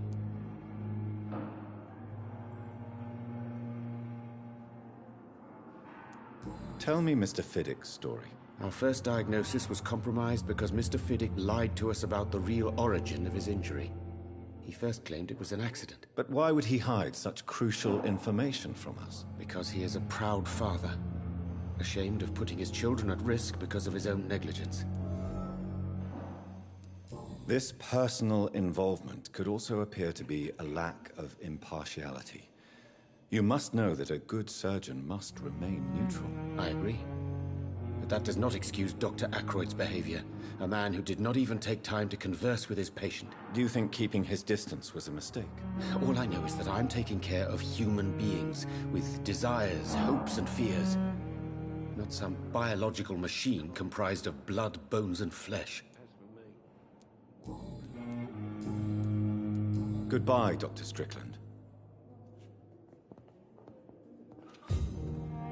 Good evening, sir. I'm Dr. Reed. May I help you? I don't know if a third opinion is needed. Your colleagues are already arguing about my condition. I see. Would you mind telling me more about your situation? I'm Harvey Fiddick. All I want is to get me bloody arm fixed properly. Tell me about yourself, Mr. Fiddick. I'm just a regular guy waiting to get his arm fixed, so I can return to work and to my family. I was more curious about what you were doing before being hospitalized. I'm a carpenter, and a good one too. But that means I need both arms to feed my family, Dr. Reed. Are you satisfied with your treatment here? Well, it's clear that I've chosen a bad time to be injured. Forgive my bluntness, but you seem overwhelmed by cases of the flu. I won't lie to you about it. I'm afraid we are. Are you sure you don't want to operate yourself, Dr. Reed? I have the feeling you're very capable. And your colleagues seem to think so too. In other circumstances, you would be right. But for now, I don't think I can take on the responsibility. My apologies. Tell me about the doctors who are arguing about your case. Strickland and Aykroyd. They both want the best for me, but there's a lot of pride there. Doctors are no different from carpenters, it seems. What do you mean? I often had professional arguments with rivals on a building site. Difference is, I disagreed about wooden nails, not flesh and bones.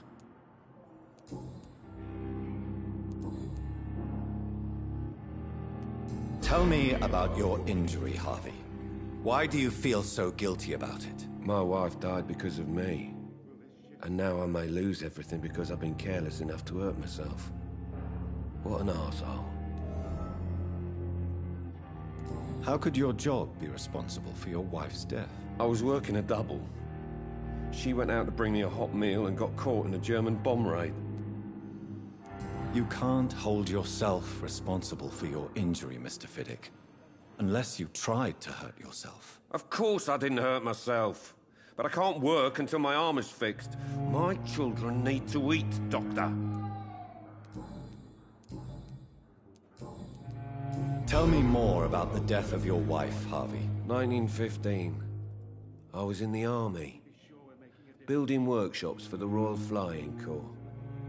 Helen was happy I wasn't sent to the front. What happened? The Germans sent Zeppelins to bomb the construction site, but they missed their target. My wife was bringing my dinner when the bombs fell. I'm sorry for your loss. So many died during the bombings. I served in France and witnessed the carnage there. I would like to say that she didn't suffer. Truth is, I have no idea. I just know that I'm all that me kids have. Poor little bleeders. How are your children after losing their mother? They were smaller then. The only good thing about this is my Helen didn't bring them with her that night. Goodbye for now, Mr. Fiddick. I'll see you later. I will not let you down, my boy. In the circumstances, I'm willing to give you the benefit of the doubt. So many deaths. Still more coming. My sweet girl. How can we be sure we're making a difference? Good evening, sir. I'll never forget you from up.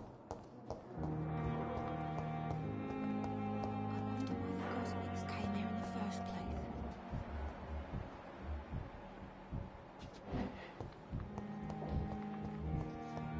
Dear Bruce,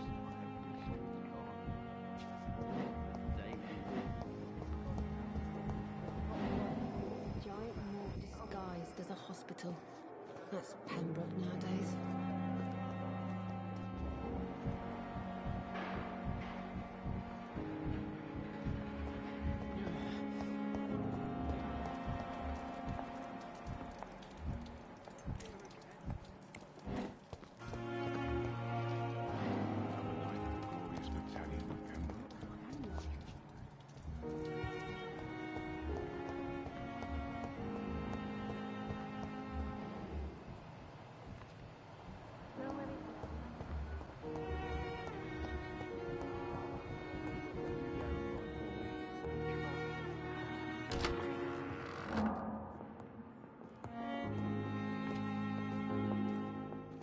Good evening, madam. Can I help you? It's my son who needs you, sir. I'm Dr. Jonathan Reed. How can I help your son? I'm Beatrice Goswick, mother of Mortimer Goswick. Could you check on him, please, Dr. Reed? I've heard much of your talents as a physician.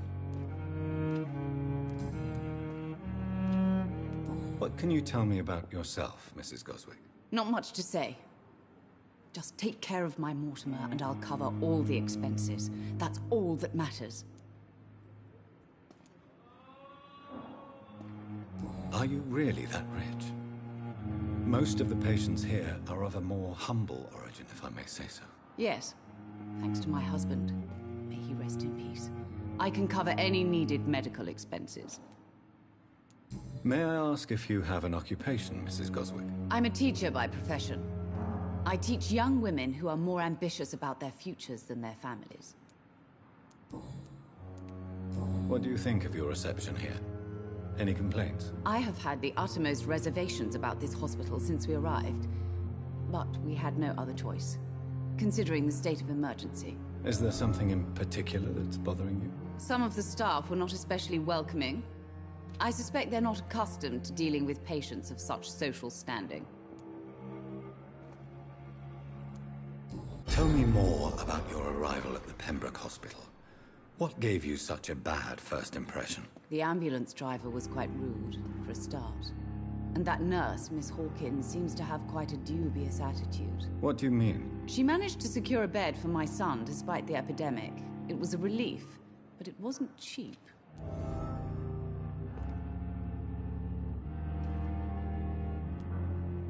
I share your concern, Mrs. Goswick. Be sure that I'll talk to the people involved. I don't expect compensation, Dr. Reed. But I'm aware such behavior would not be tolerated in other hospitals.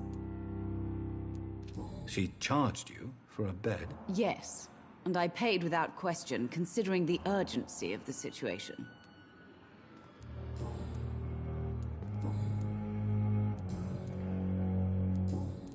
Goodbye, Mrs. Goswick.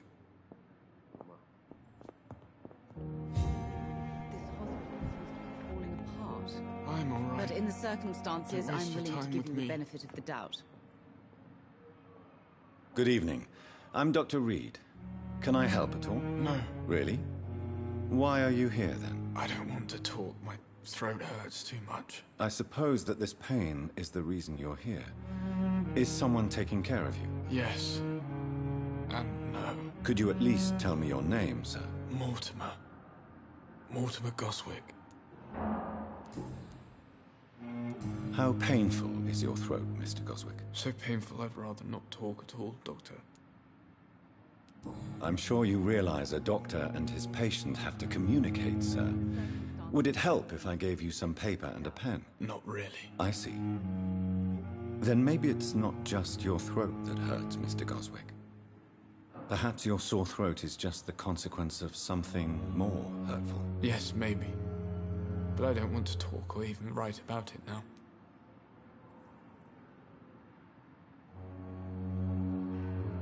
How painful is your throat, Mr. Goswick? So painful I'd rather not talk at all, Doctor. Why did your mother have you hospitalized here? She seems convinced this is a bad hospital. My mother just wants the best for me. She won't rest while I'm here. She'd go all the way to hell and back to help me.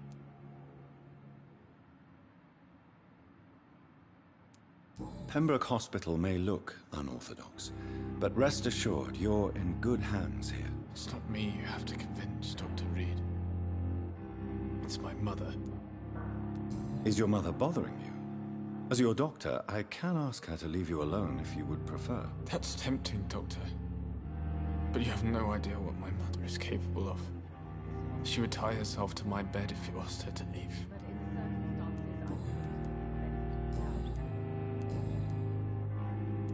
Tell me about yourself, Mr. Goswick. I don't want to talk, Doctor. I have to go now, sir.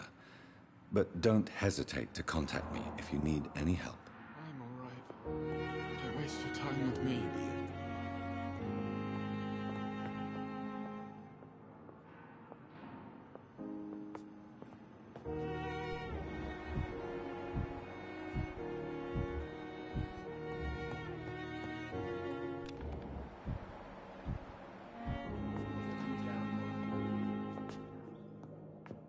I'm quite busy right now, Dr. Reed. Thank you for your time.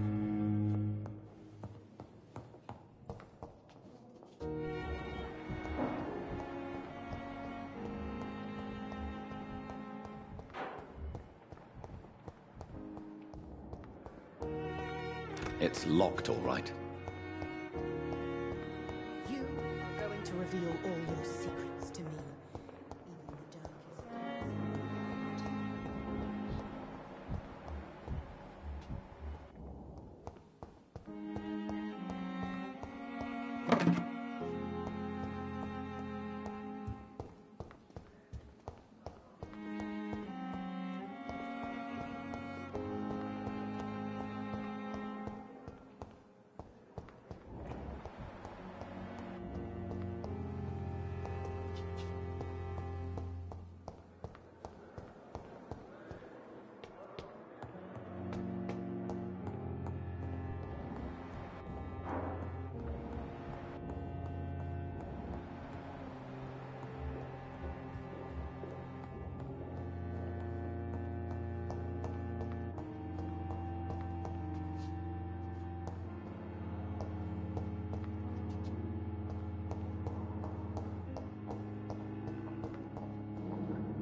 This must be the place. It's definitely away from prying eyes. Relegated to the shadows. A kingdom of my own. At least I won't be sleeping in a coffin.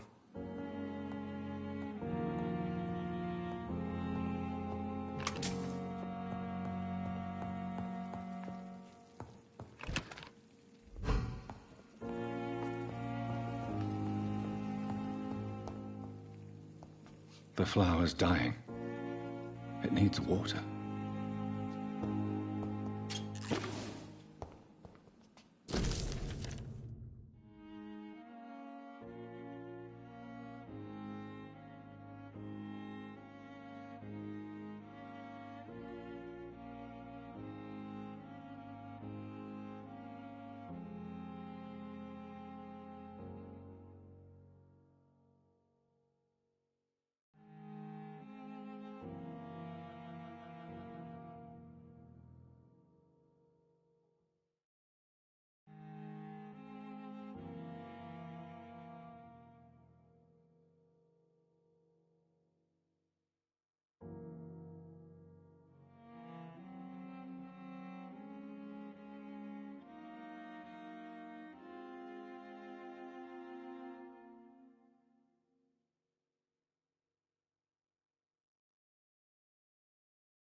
William Bishop's blood is much more unstable than human blood and shows extensive mutation. But this is not what happened to me. I must keep on searching. The sun is about to rise. I can feel it. I'll continue tomorrow night. I have so much time now.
If I'm to stay here until my research is complete, I'd better learn to hide my true nature from the mortals.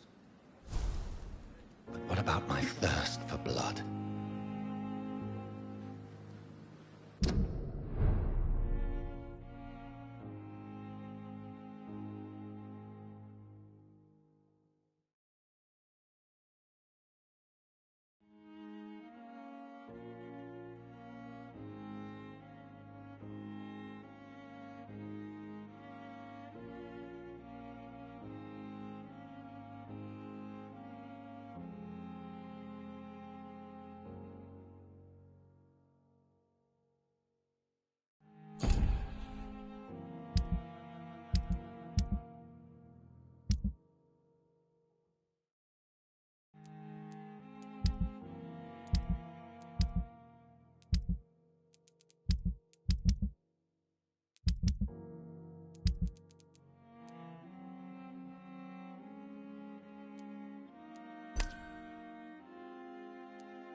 The flower's dying. It needs water.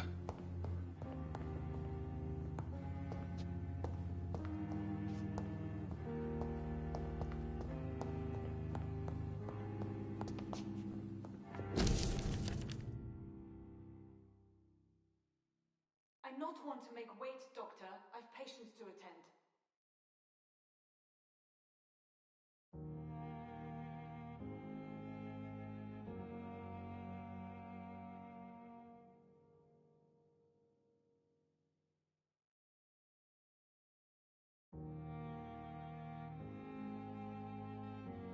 Dr. Swansea asked me to collect you, Dr. Reed. Hurry up!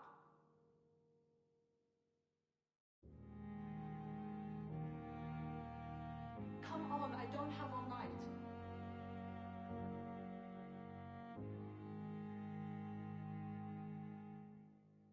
Dr. Swansea asked me to collect you, Dr. Reed. Hurry up!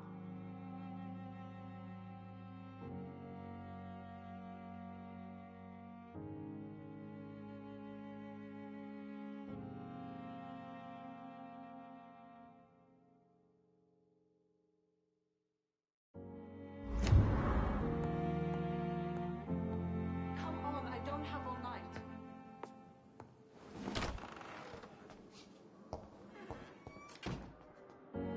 Yes, Nurse Crane? How can I help you? I'm so sorry. I know Dr. Swansea wanted you to rest, but we have somewhat of a crisis. A crisis, you say? Our supply of antiseptics is nearly depleted. I was hoping there was another box up here, but...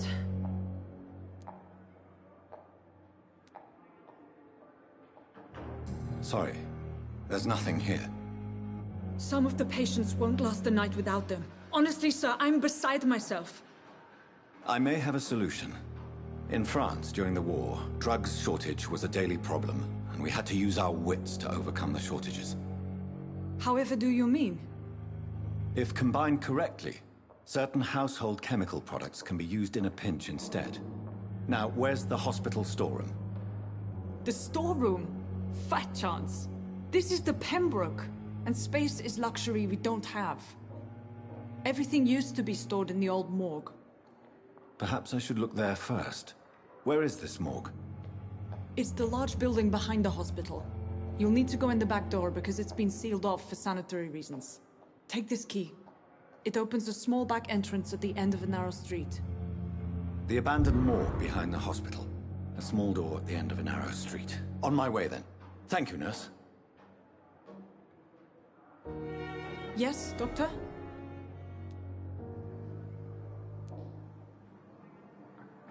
Why then do you always work the nights? Don't you ever sleep?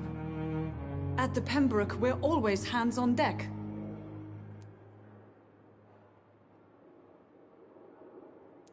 Your dedication to the Pembroke does you credit, Nurse Crane, but when do you sleep? We staff get our sleep when we can, Doctor. Nursing is a vocation, not the labor of a journeyman. Lack of sleep and the medical profession always ends in disaster. I've witnessed many a colleague succumb to stimulants to fight exhaustion. Drugs were as deadly as bullets in the trenches. London's trenches start here at Pembroke Hospital. We are on the front line, make no mistake.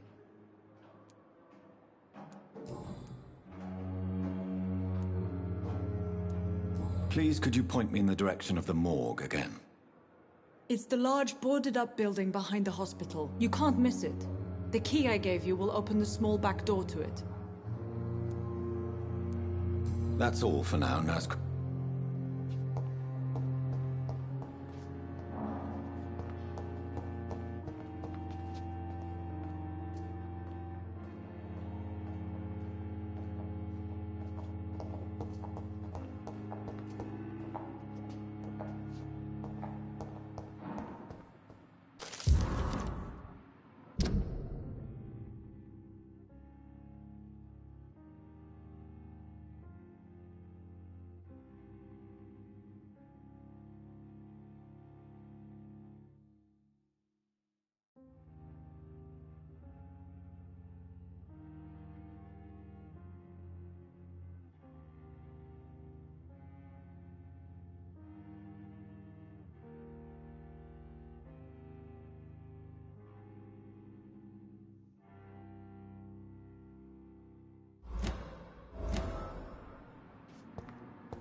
It's locked.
Thelma Howcroft said she was being watched by vampire hunters.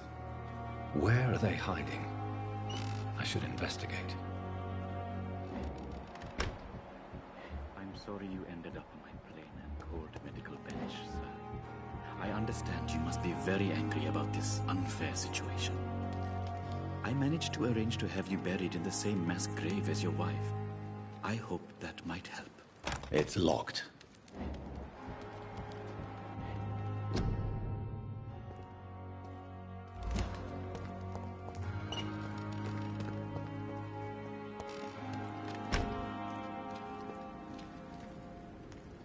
Good evening. I'm Dr. Reed. Always a pleasure to meet a colleague, sir. Especially when he was supposedly dead. A colleague? Are you a doctor, too? Not anymore, sir. I used to be Dr. Rakesh Chadana. Now, I'm just Mr. Chadana, pawnbroker and humble guardian of this morgue. What do you mean, you used to be a doctor? Was your license revoked? No, sir. It is just that I like to be precise. I run a little pawn shop while taking care of the dead. But I used to be a real doctor.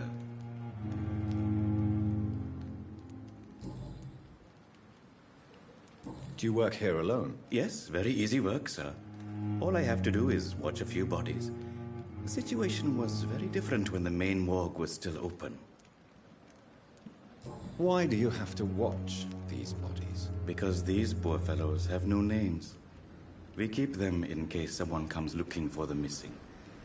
Sadly, very rarely happens.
Why close the hospital's main morgue? It was for sanitary reasons after the beginning of the epidemic.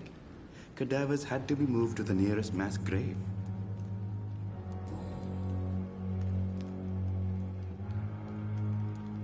Are you afraid or uneasy being surrounded by so many corpses? Why should I?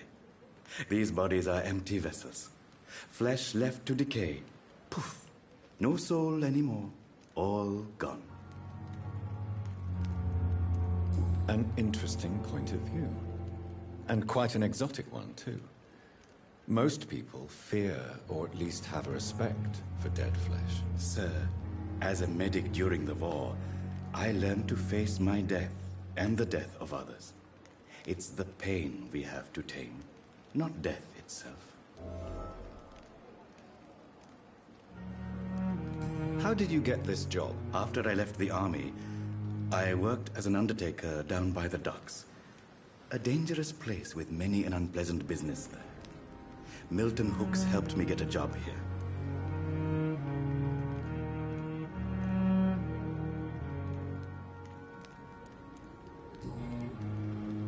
Have we met before? I don't think so, sir. Why? When we first talked, you said you were glad to meet me since I was reported dead. Funny story, sir. Your sister came here a few nights ago. You were missing, and she was looking for your body. She must be very relieved now.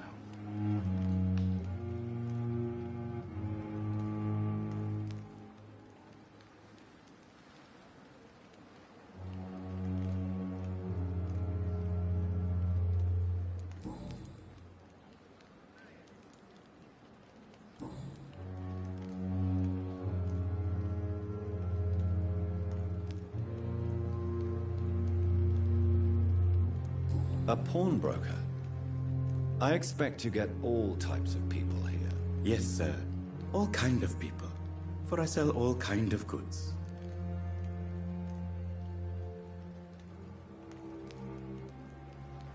Who comes here to trade with you? It's very unhygienic, even unsafe. Diseases can spread. For the customers, for the hospital. I'm very cautious, sir. I've been a doctor, remember? And all my clients are good people. In fact, I think I only know good people. What kind of goods? With the quarantine, it's not always easy to buy things. So I trade, I exchange. Some people sell, some others buy. I like to help.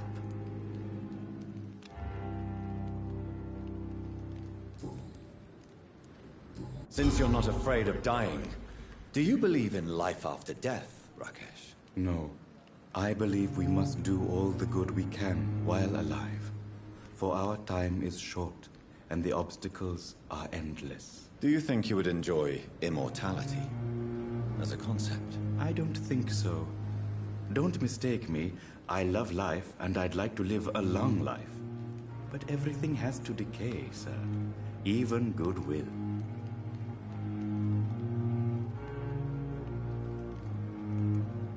Do you really believe goodwill cannot last? As I said, sir, everything decays.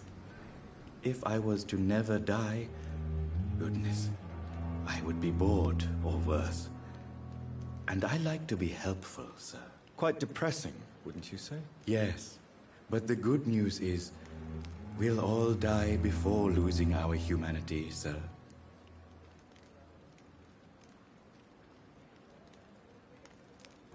So you're ready to die? No, I am not. I don't fear death, for I won't see it. What troubles me is the pain my death will inflict to those I know. You're a wise man, Mr. Chidana. No, Dr. Reed. I am a foolish man. But I like to think otherwise.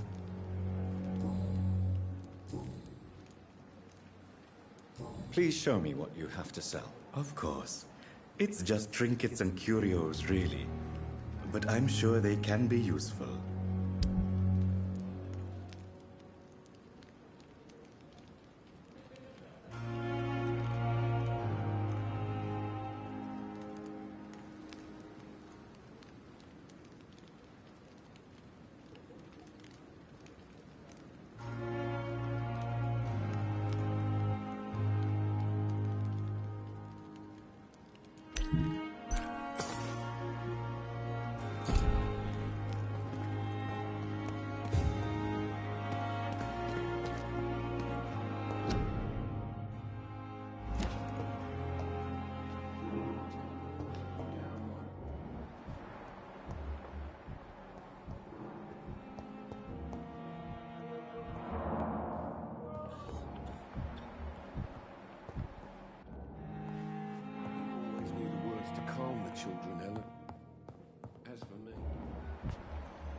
Yes, Doctor? That's all.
Scowl voices in the garden. I should investigate. If they were to find somebody.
So, Mr. Hooks and Nurse Hawkins are an item. Those two have hidden their affections well.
Behavior is similar to the infected William Bishop.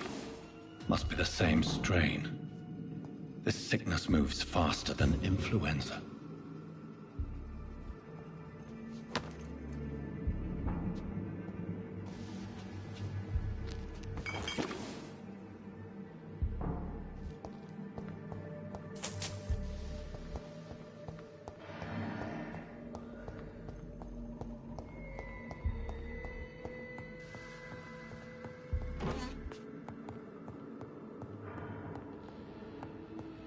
This key will surely grant me access to the basement.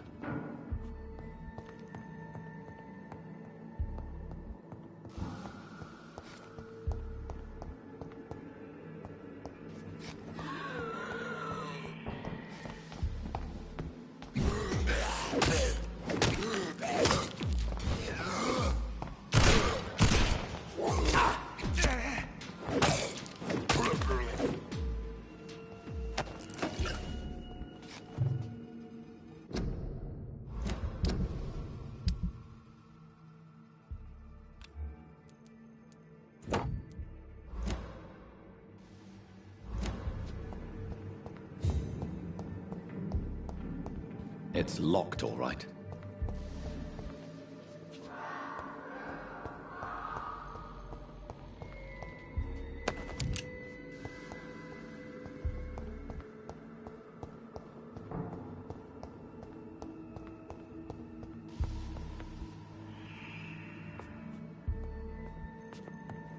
Balls of Mars, fortifiers.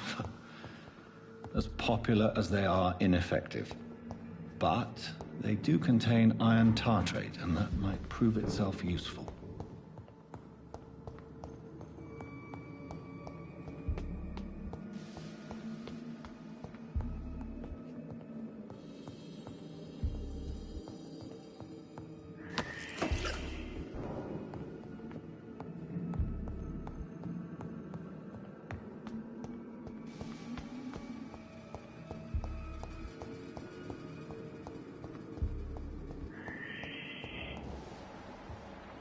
I cannot enter.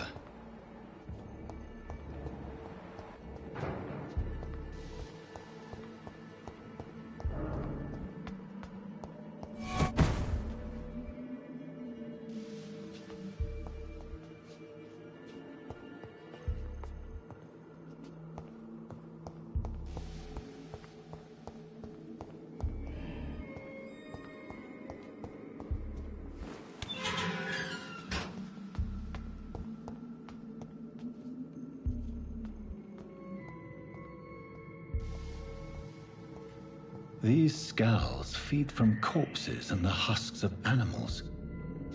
They're not after blood.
It's locked, all right.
Scowls can be so ferocious. I'm not sure I can defeat them without becoming stronger. To drink blood is so tempting.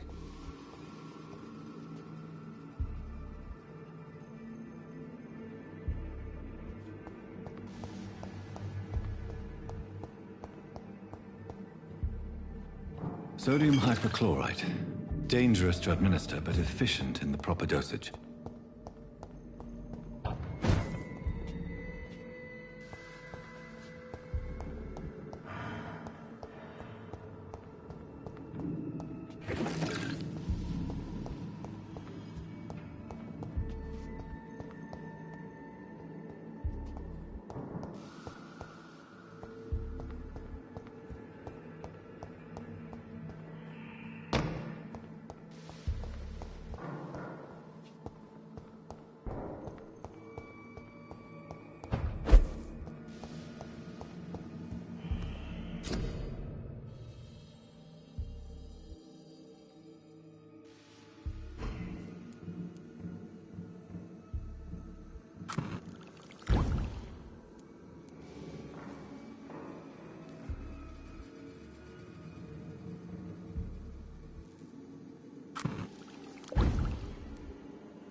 Mr. Connor's injuries don't match the report. I'd better look into this.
Behavior is similar to the infected William Bishop.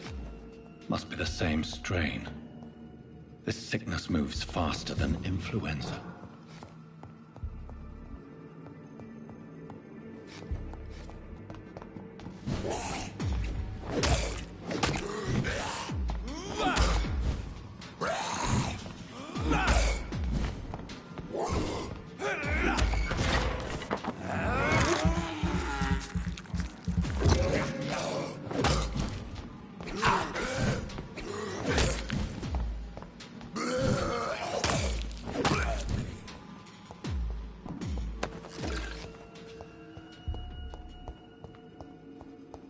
It's locked.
this epidemic, there's good reason to be proud.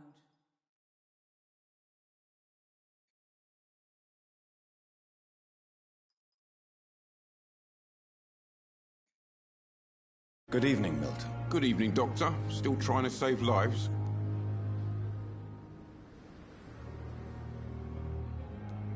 I have some good news, Milton. What? The epidemic's over? I retrieved your wallet, with all the money and a certain picture. Well, yeah, Pippa Hawkins is my girl. So what? Is it the difference of skin colour that bothers you? Not at all, Milton. Good. Please, take this money anyway. To remind you to keep your mouth shut. Not everybody is as broad-minded as you, Dr. Reed.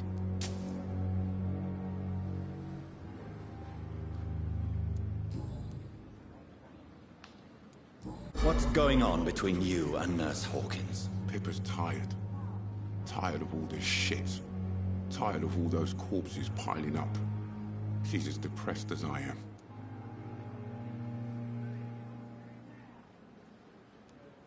You do realize you could both get fired. Hospital staff are not meant to have intimate relationships with one another. Come on, Dr. Reed. Do you know how many rules are broken in this hospital every day just to keep it running? There's nothing wrong with what we're doing.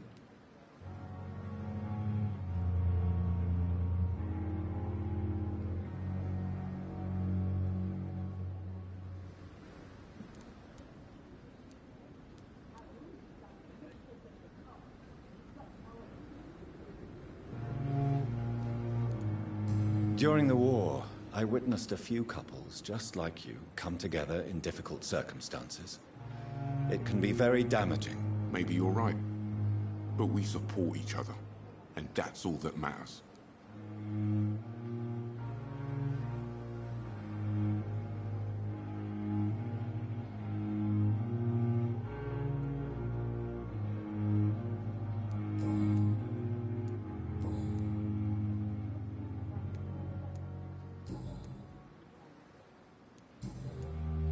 Goodbye, Milton.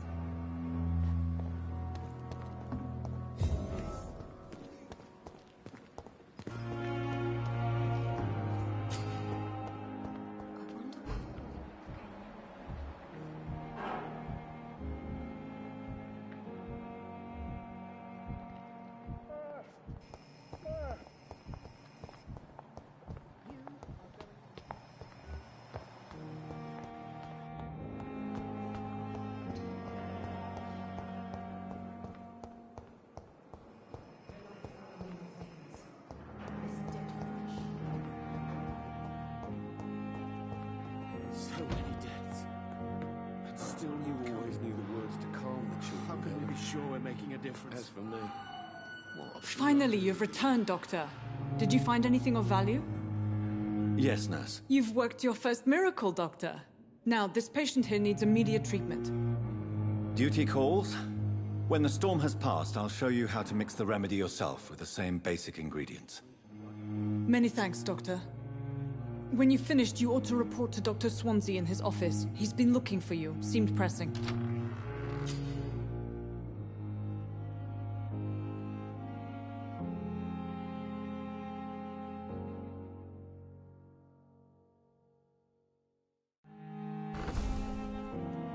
I'm so tired. Will this shift never end? I will not let you down, my... Good evening, sir. Doctor. Good evening, Mr. Goswick. How are you? I'm okay. Do you need any help? I'm afraid I may, sir. I don't mean to be a burden. You are not a burden, sir. Healing you is my responsibility. And you have my gratitude for that.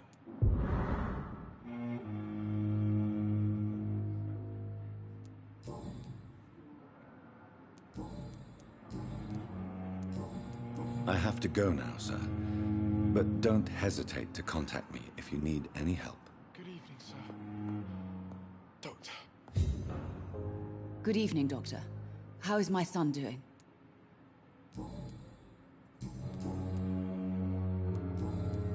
Goodbye, Mrs. Goswick.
Good evening, Nurse Hawkins. Good evening, Dr. Reed.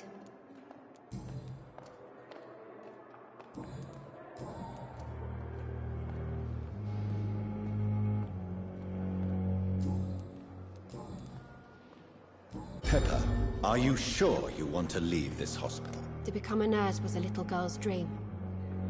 But in the end, I don't feel that useful. I want more. I want to make things change. You should be proud of what you've achieved. This hospital represents hope for many people in need of help. Maybe you're right. But at the moment, I feel like we're just a cemetery waiting room.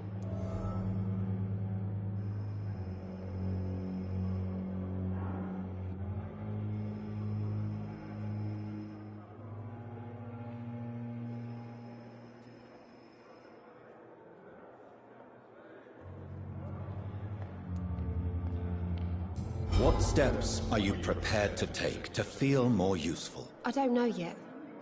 My sister believes that the real fight is in the streets nowadays. Maybe she's right. Maybe this is what I must do. And what about Milton Hooks?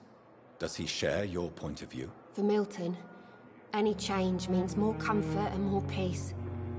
I disagree. If you feel that saving lives is not useful enough, perhaps it means that you've lost faith. On the contrary, my faith has never been stronger.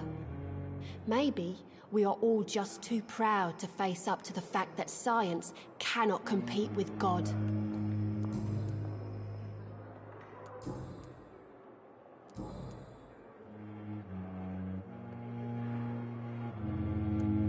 Pepper, I know you're very close to Milton Hooks. Yes, Milton Hooks is my man. If you want to report me for that, just feel free, Doctor. I have no intention of reporting you, Nurse Hawkins, but are you aware of the risks? The rules say I won't be allowed to work as a nurse anymore. But here at the Pembroke, we break rules all the time. Is he worth the risk? Hey, I'm no perfect woman, and Milton is not the finest bloke, but we do our best to get by. That's all any of us can hope for nowadays. Goodbye, Nurse Hawkins.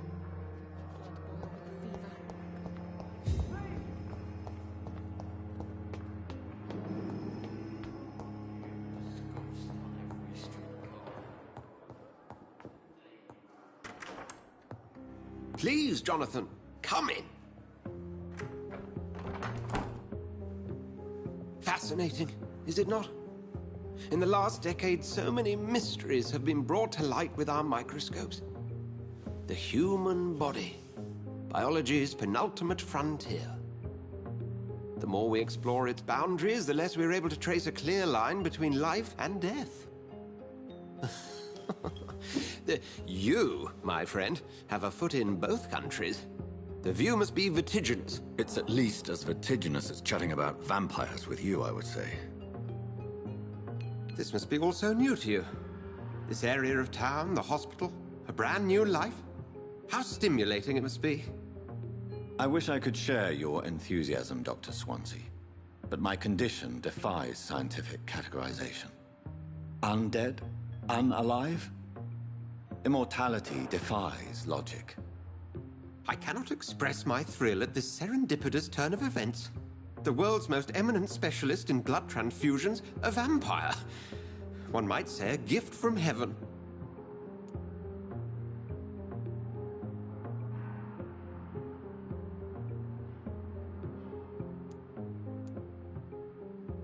There is an absurd poetry to my situation. Physician, heal thyself. Forgive me. I've been an admirer of your work for a long time, and now you are so much more than a brilliant physician. And please, call me Edgar.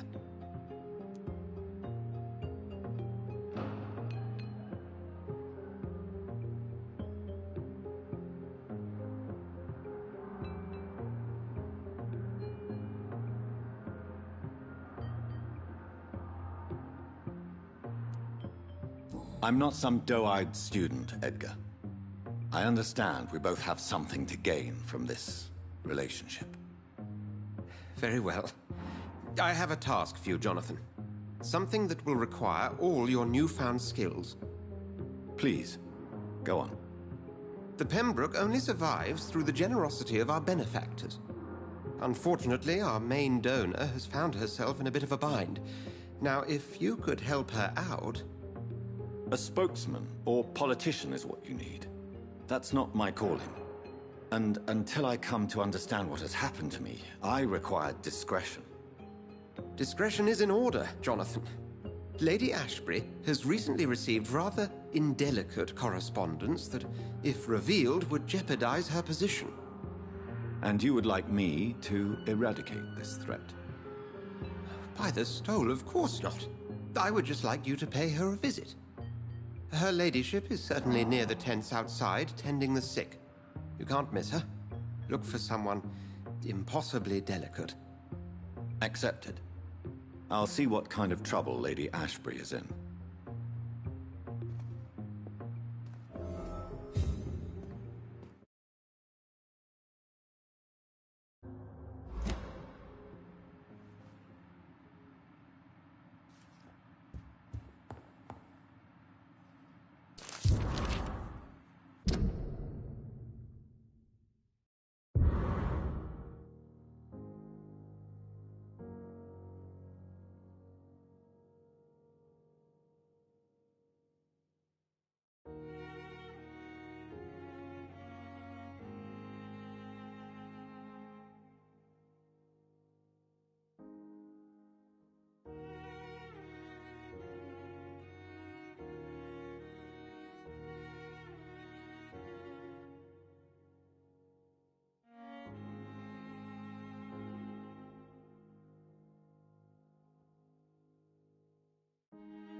Do you need something, Jonathan? I have just a few questions. Then ask away. I'm at your service.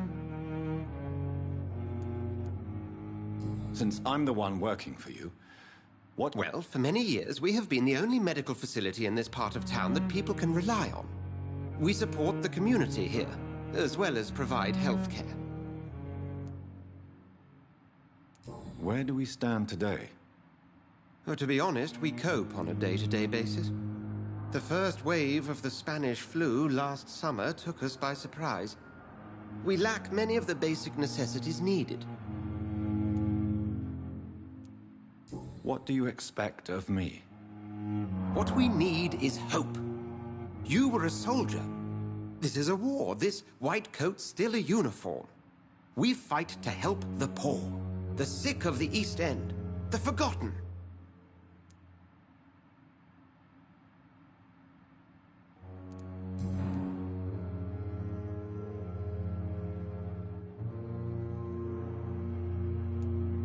The man we pursued and slew in the canning factory, William Bishop, I believe, was he a vampire?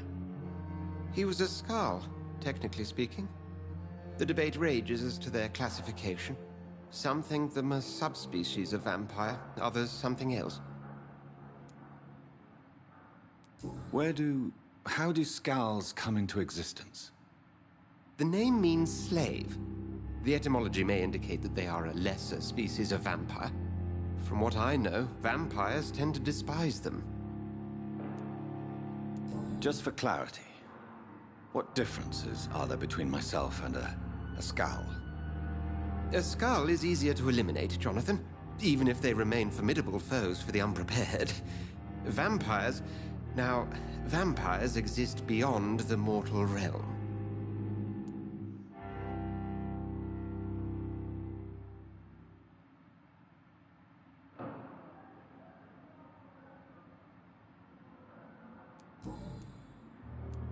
You mentioned something about a secret society. A brotherhood, if I recall. Could you elaborate? Certainly. I've been a member of the Brotherhood of St. Paul's Stole for several years. We are pledged to monitor and report vampire activity in England as impartial scientific observers. That explains your nightly wanderings about the docks and the questions you ask. I feel it wasn't mere coincidence that led us to that part of town. There was something as yet unseen that set those chain of events in motion.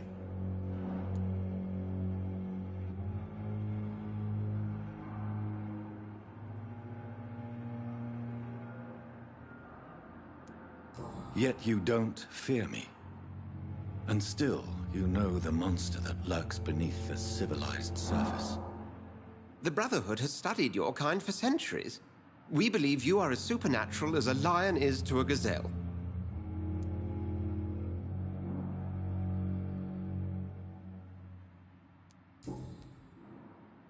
Since you seem quite the expert on vampires, what could you tell me about my condition and how it came about?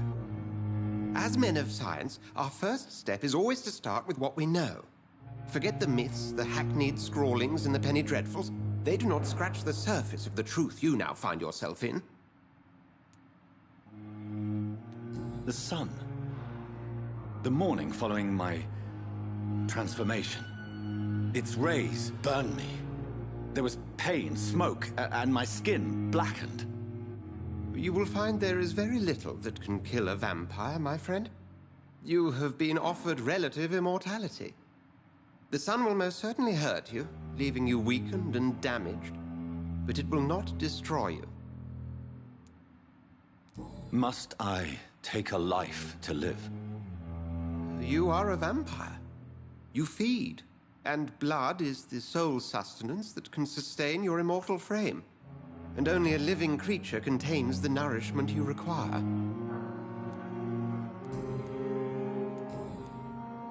We'll see each other again soon, Edgar.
flu took my dear wife, Emily.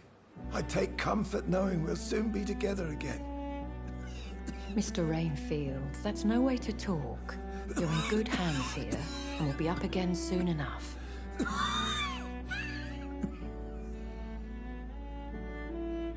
Now do me a kindness and get some sleep. I'll be back round later. Your words are kind, the blessings of an angel.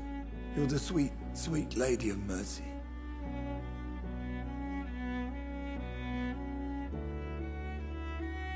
Good evening, Dr. Reed. It's a pleasure to see you again. You seem surprised. Dr. Swansea has brought me up to speed concerning your recent appointment to Pembroke Hospital. You're a vamp... The lady who saved me that night, before vanishing into thin air. I remember you from the pub with Dr. Swansea. Indeed. Allow me to introduce myself formally this time. My name is Lady Ashbury. I remember you well, in spite of the brevity of our encounter.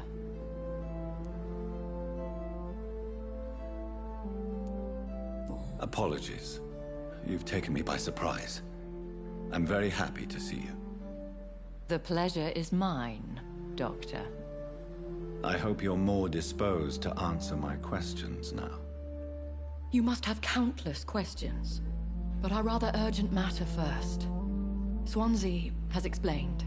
My cover, if you prefer, has been compromised.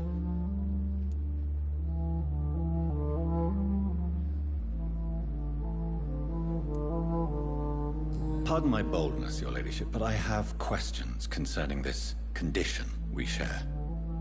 As a newborn, your hunger for answers is rivaled only by your thirst for blood.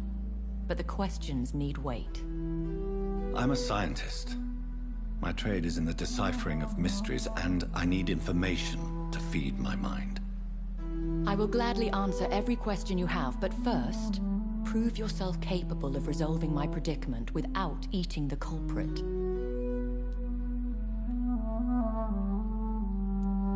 Have any of the patients given you trouble? These poor souls have so little left to live for. I do my best to ease their pain.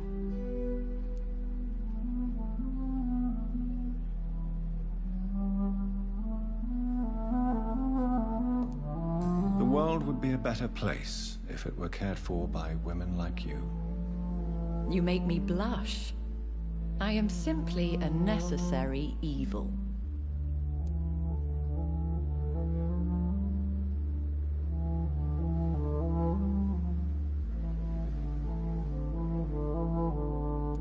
Dr. Swansea has commissioned me to be your agent in this matter. You could start by explaining what's amiss. These past insufferable weeks, I've been the victim of extortion. I've made a first payment, but the blackmailer grows greedy. I must refuse his most recent demands.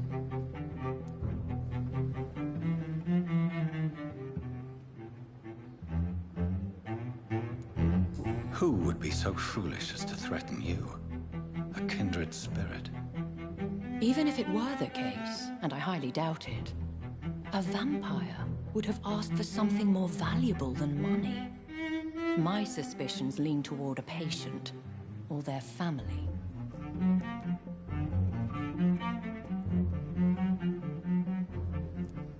If we're dealing with an ordinary criminal, surely you've the means to deal with it yourself, if I may. As immortal tradition doth dictate, all fangs and hypnotic eyes ablaze, the blood would run like a river.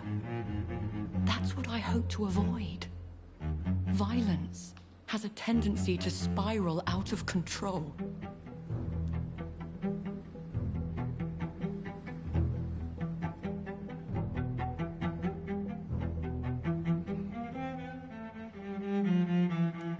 What are your expectations? Please be precise. As the newly appointed surgeon of this hospital, you are in an excellent position to ask innocent questions and deftly learn the identity of my blackmailer. Please continue. Every detail is essential. I'm your man. My embarrassment in this matter is eclipsed only by my shame at having put the hospital at risk.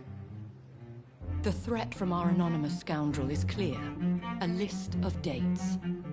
My visits coinciding with the dates of suspicious patient deaths due to massive blood loss.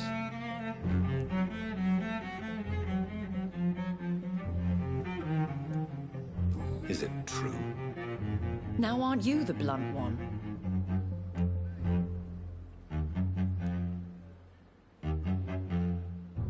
Excuse my impertinence, your ladyship.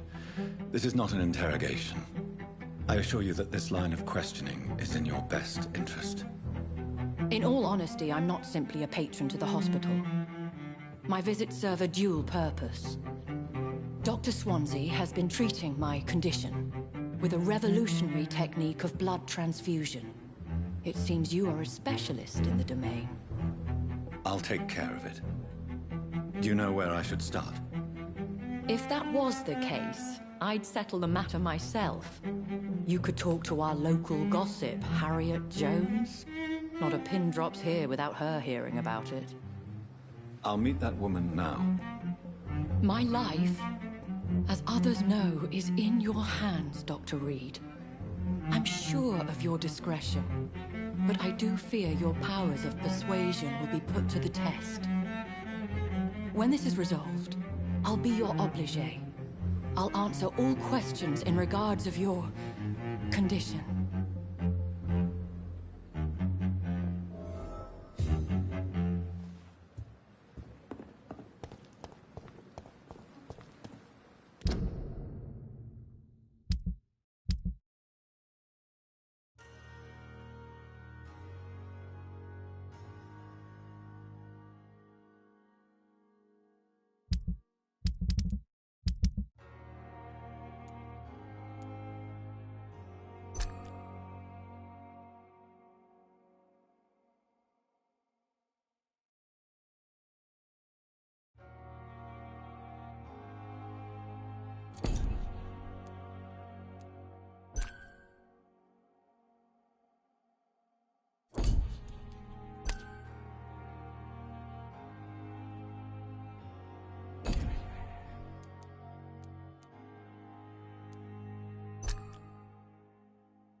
Disgust on every street corner. The daily routine.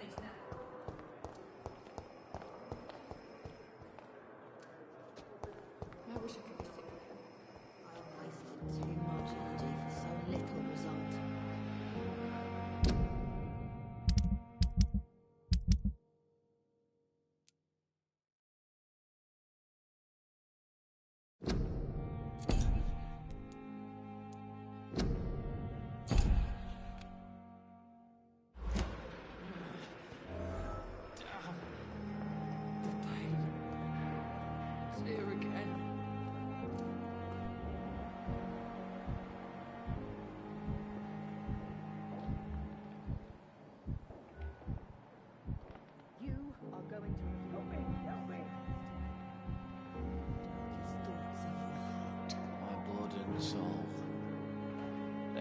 talking to you now. The life running in your veins.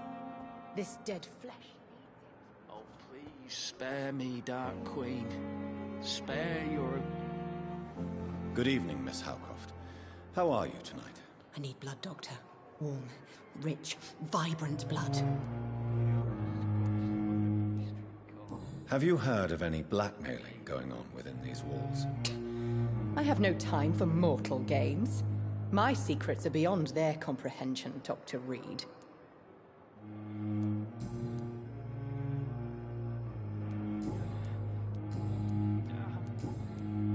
I'll leave you, Mistress of the Dark, to your nocturnal activities.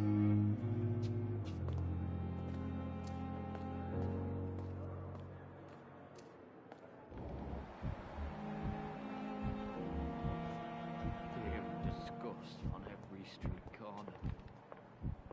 The daily routine.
I wonder what your last thoughts would Good be. evening, Mr. Elwood. Evening, Doctor.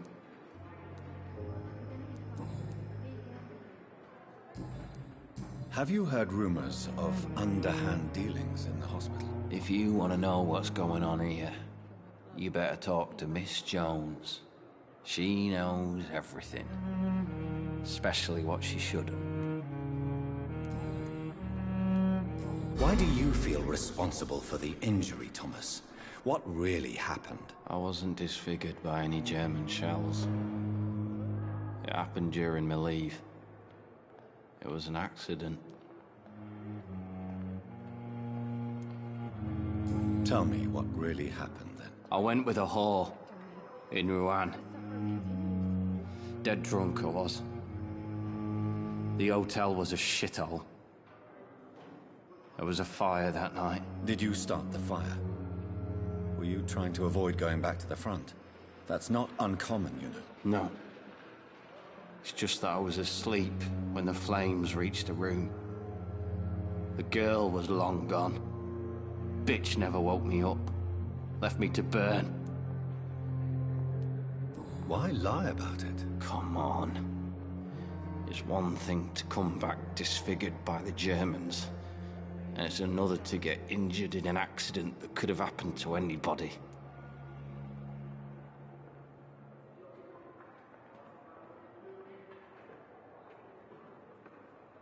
Beauty is not everything, Mr. Elwood. Says Mr. Pretty Face.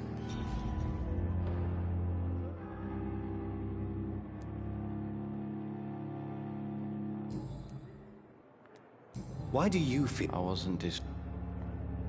Why love... Come on. Beauty. Says Mr... Goodbye for now, Mr. Elwood. Fear and disgust on every street corner. The daily routine.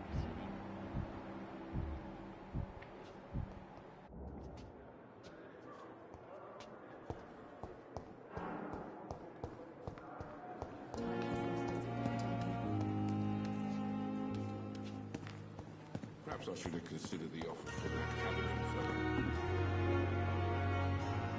Good evening, Milton. Good evening, Doctor. Still Do you know that Nurse Hawkins is thinking of leaving the hospital? That's not a surprise. We've talked about it already. Does it not bother you? Sometimes I think she may be right. We should run away while we can. Question is, where can we go? Where is it safe?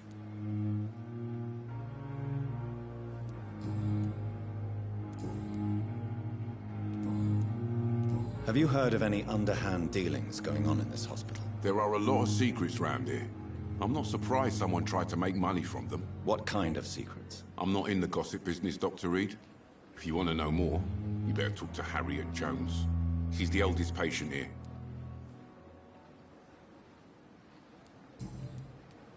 Why do you have such a mediocre reputation among your colleagues, Milton? Fuck them. Nobody knows the horrors I've seen since working here. This city was sick long before the epidemic, Dr. Reed. I know it's a difficult task, but correct me if I'm wrong. Is this not the job you are paid to do? I've seen babies left to die while their brothers were properly fed.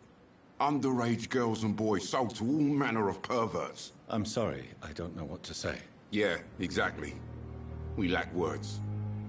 So excuse me if I don't look on the bright side of life.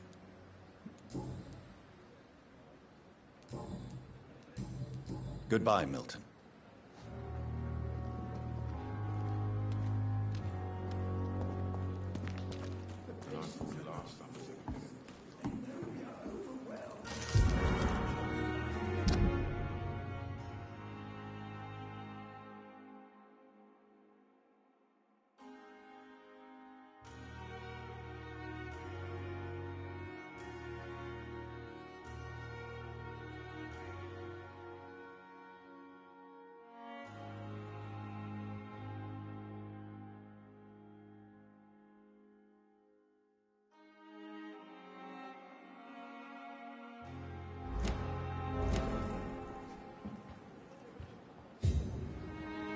Good evening, Nurse Brannigan. Good evening, Doctor.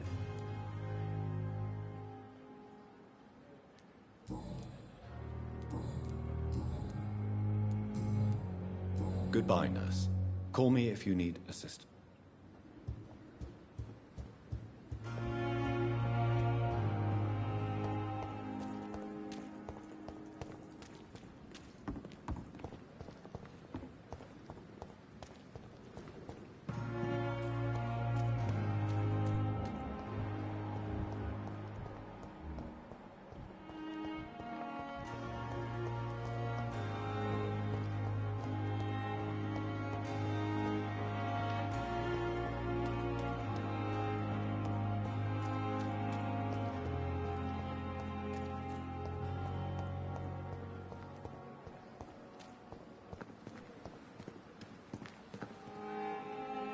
Good evening, Dr. Reed.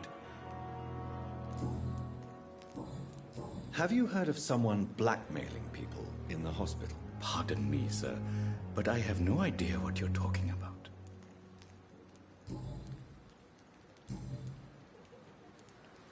Goodbye, Mr. Chidana.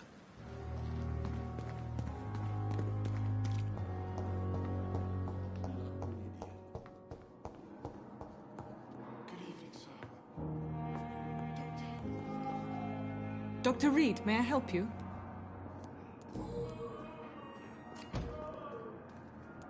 Have you heard rumors about blackmail within the hospital? I don't have time to listen to all the idle gossip that floats in these halls, Doctor. Do you know if any of the hospital staff have had run-ins with the law?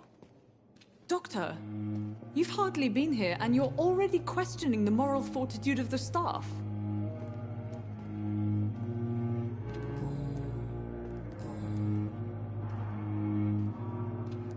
For how long have you been working here, Nurse Crane? I first volunteered at the Pembroke in 1911, a few months after Dr. Swansea was appointed. And before you arrived here? If you must know, this was my first job. Well, Dr. Swansea certainly has confidence in your abilities. Are you in charge of the nursing staff? Not in an official capacity, but the Pembroke doesn't always work above board, so to speak.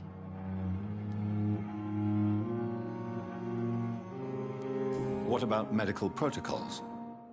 Dr. Reed, we don't have the money and resources here at the Pembroke like they do in the West End. We do what we can. How is the duty roster organized? Everybody works until they can't. If there's time, they'll eat a meal and shed a silent tear.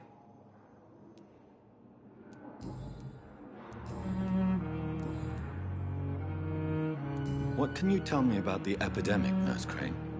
I've been out of touch since I've come back to England. Everyday folk don't know how bad it is. The papers certainly won't tell them. Not as long as the war is raging on, anyway. News on the front stated that the Spanish flu was under control, at least in Britain. It seemed to be for a while, but that was only last summer. It returned with a vengeance just over a month ago.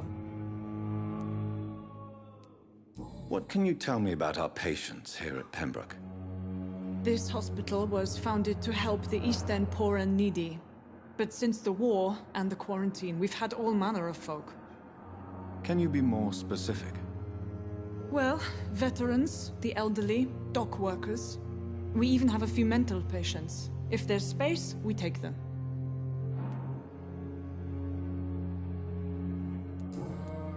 I'll see you later, Nurse Crane.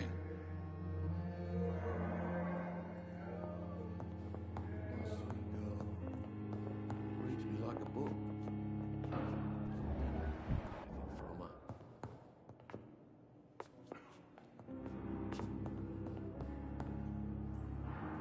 Good evening, Mr. Fiddick. Good evening, Dr. Reed.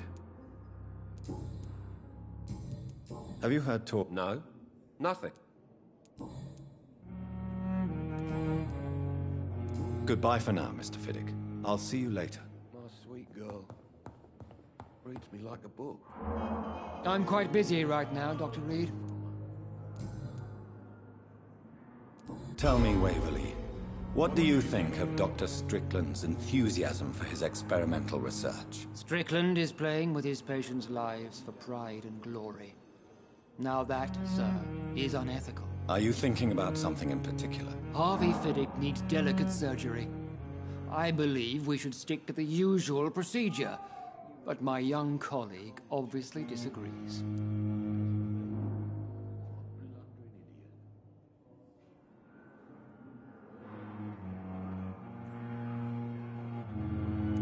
Why do you wish to lead this surgery? I strongly believe that Mr. Fiddick should not be butchered to test an unproven procedure.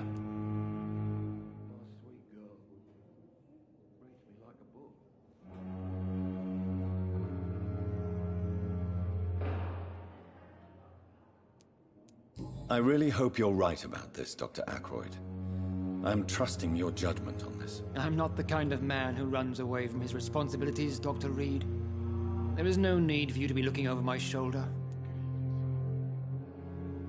And are you not afraid that your rivalry with Strickland may be blinding you? Rivalry? I guess you could call it that. But I will never be childish enough to let my personal feelings affect my judgment.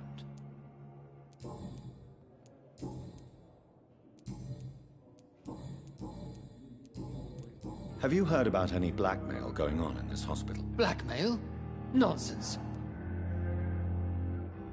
Thank you for your time. Don't waste your time with me.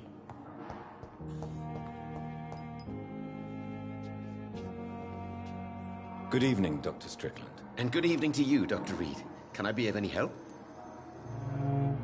Have you heard any talk of blackmail going on in the hospital? If you're running some official inquiry, you had better question the patients. They know more than the staff, especially old Miss Jones.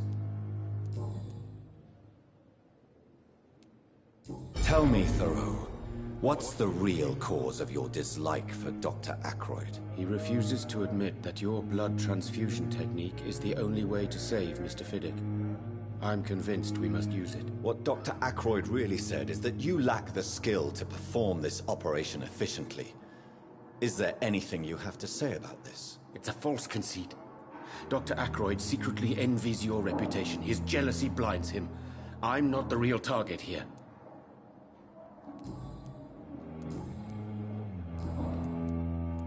Goodbye, Dr. Strickland.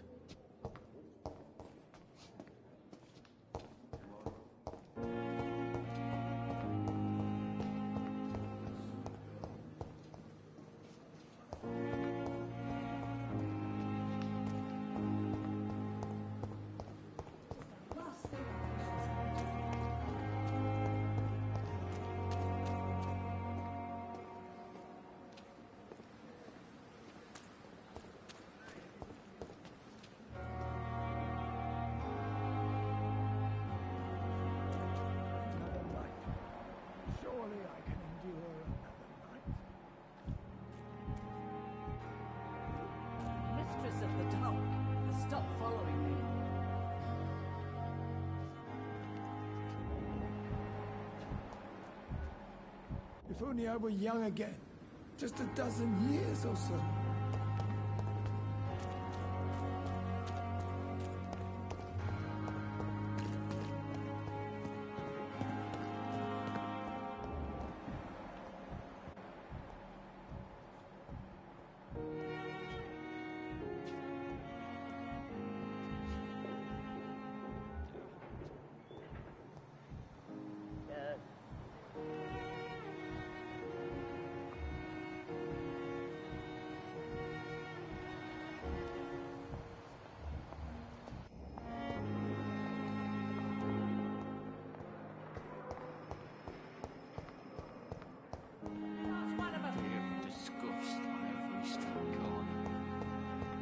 Daily routine.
Time has lost its effect on me. But the suffering continues. The pain. It's here again.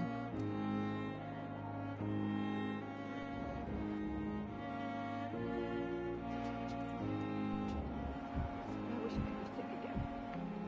My blood boil with the fever.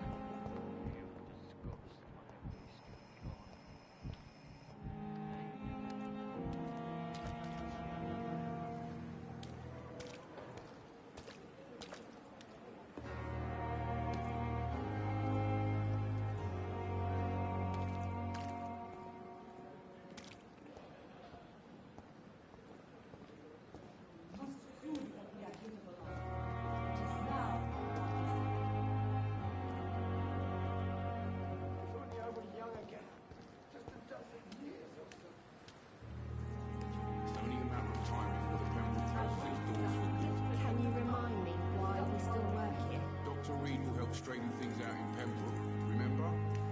I, for one, am still waiting to see you. Well, that's reassuring. Believe me, it gives me courage. You can't just die like this.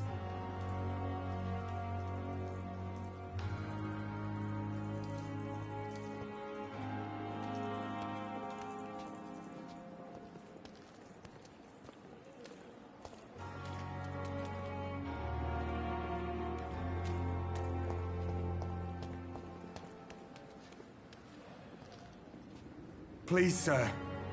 I need help bad. What's going on? I'm Blight, sir. Mutant Blight. I've lost my mate. Can't find him anywhere. I'm Dr. Jonathan Reed from the Pembroke Hospital. Please, calm down and give me more details. Oswald and myself were both infantry, sir. We were en route for the hospital, but we had a disagreement. And Oswald ran off towards the canal. How long have you been searching for him? I can't go there. Too many rats by the water. Fucking rats. Can't stand them since the war, sir.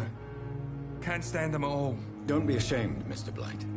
Many soldiers who survived the trenches suffer from musophobia. I'll see what I can do for your friend. What can you tell me about yourself? I'm Oswald's best friend. We served in the same regiment, sir. We've taken care of each other since we came back from the front. This is a dangerous part of town. What are you doing here? We were looking for the Pembroke Hospital. We both need help. Treatment, I mean. To get some sleep. Just need to feel better, sir. Where was your friend the last time you saw him? He went down by the canal. He didn't want to go to the hospital. I think he went to the sewers on purpose. So I couldn't go after him. What can you tell me about your friend? His name is Oswald Thatcher. We survived the war together. Oswald is nervous and quite fragile since we came back from the war. I have all the information I need for now. If I find anything out about your friend, I'll let you know as soon as I can. Thank you, Dr. Reed.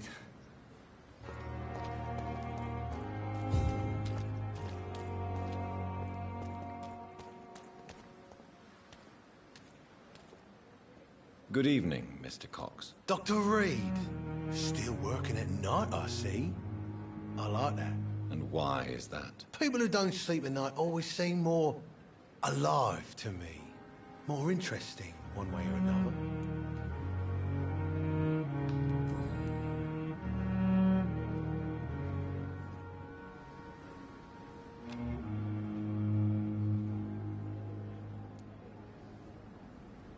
Do you ever think about that poor fellow I saw you push in the water? The wound he gave me will make sure I don't forget him. Still fucking hurts. Boss had cut me good.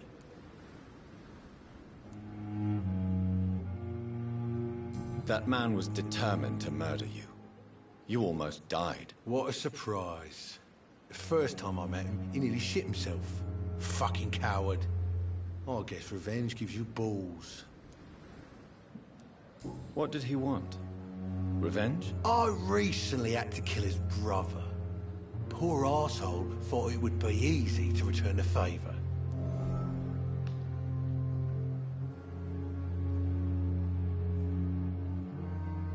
Only the strongest survive, then? Survival at all costs. Is that all you think about? I'm the toughest bastard you'll ever meet, Dr. Reed. And I don't give a fuck what you think of me. How is your hospitalization going, Mr. Cox? This is a shitty place with shitty staff. But as long as I'm treated all right, I'll be fine. What's wrong with the Pembroke staff? That bastard you sent to bring me here, Milton.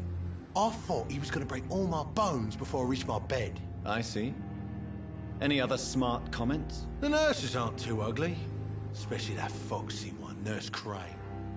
Pretty brunette, tough attitude, oh, I like that. What's wrong with the hospital? Come on, Dr. Reed. The place is a dump. Smelly, sad, and dirty. But you're alive thanks to the efforts and dedication of the staff here, aren't you? What are you expecting, a medal? I thought that saving lives was just part of the job. Must be an unsatisfactory profession at this time, I'm sure.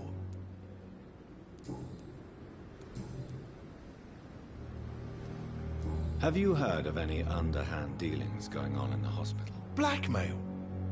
That's not my style. Too risky. The black market, though. Now that's where the money is.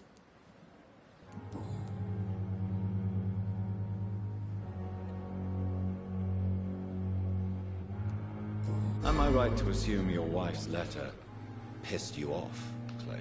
I was so mad, I threw away the knife she got me when we got married. Your wife gave you a knife as a wedding present. That knife has always been my lucky charm.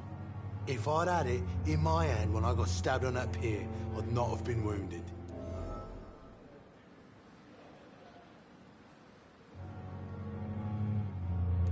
A lucky charm? I never would have taken you as the superstitious type. We all have our flaws, Doc. Mine's to have my weapon of choice for when the really dirty business comes around. Do you want it back? I don't need it here, but if you'd be kind enough to bring it to me, I'd be really grateful. A grateful Clay Cox? I might just find your knife and bring it back to you to see that happen. I can give you directions, but I'd be surprised if you managed to find it. My hideout isn't meant to be found easily.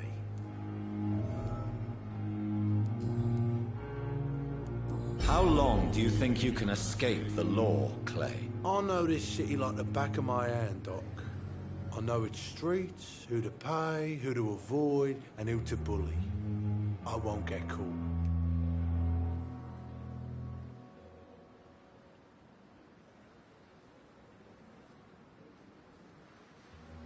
We can't escape the consequences of our actions. The past catches up with us in the end. I ain't afraid of death. I don't hide who I am. I live my life honestly, which is more than I could say for most folks. And who are you, then? I'm the leader of the Wet Boot Boys. One day, I'll leave this shitty place and punch in the face all who thought I would not come back. What can you tell me about your marriage, Clay? Marriage is the sweetest cage, they say. Well, I found myself locked in one with a wild animal. You mean your wife keeps you on your toes? No, I mean, we both have claws and we both love to bite.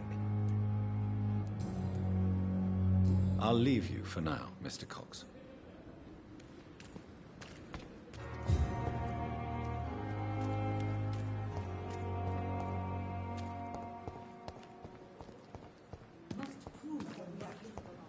Surely I can endure another night. Good evening, Dr. Tibbets. Dr. Reed, any good... You're exhausting yourself, Corcoran. Maybe you should think about preserving your strength. No. We must keep on healing all those poor souls. We are the last rampart before chaos. Once more unto the breach.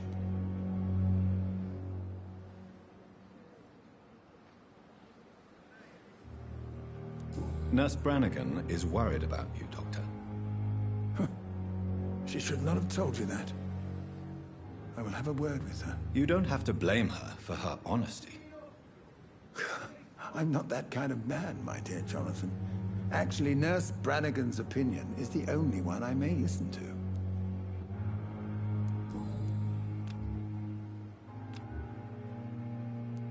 Goodbye, Dr. Tippett. Good evening, Dr. Tippett. Dr. Reed. Have you heard of any underhand dealings going on in this hospital? I have no time for such triviality, my...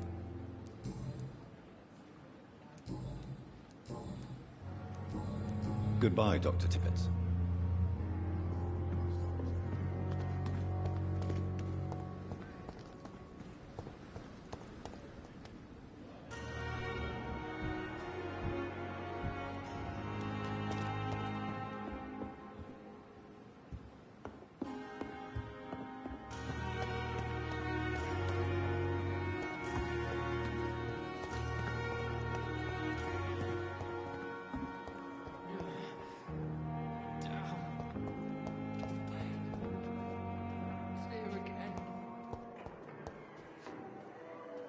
Good evening, Miss Howcroft. I need blood, Doctor. Warm. Have you heard of any black... I'll leave you.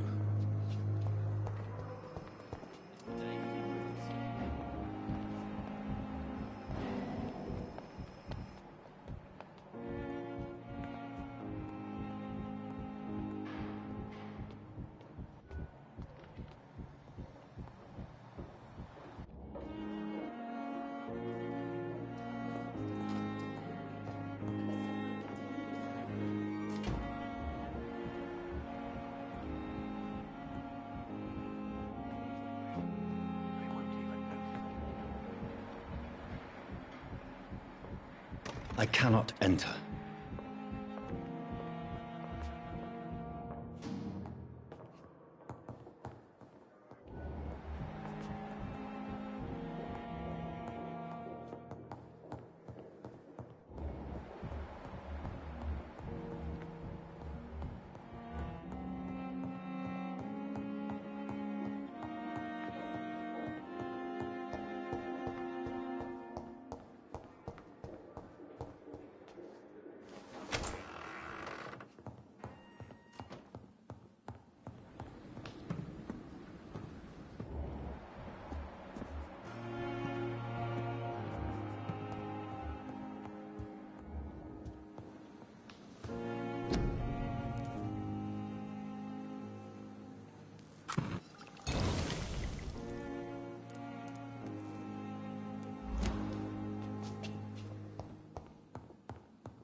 It's locked.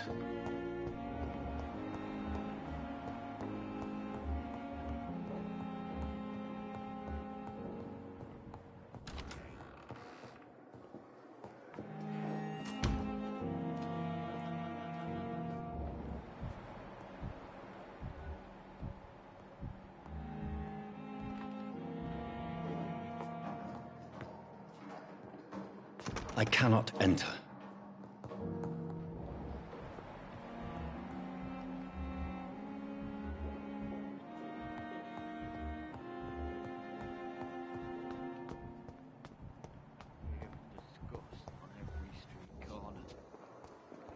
Daily routine.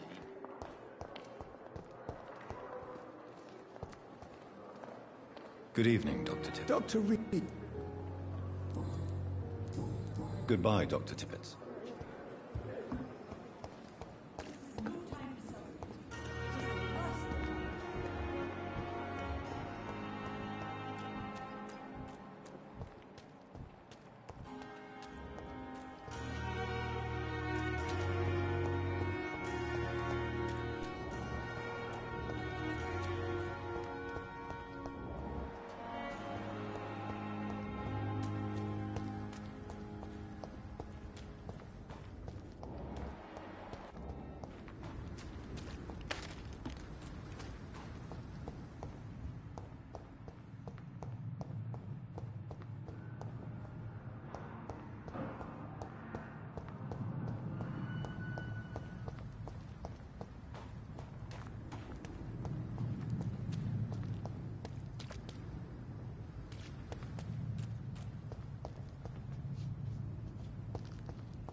It's locked, all right.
this battalion of Pembroke. We are horrific liars.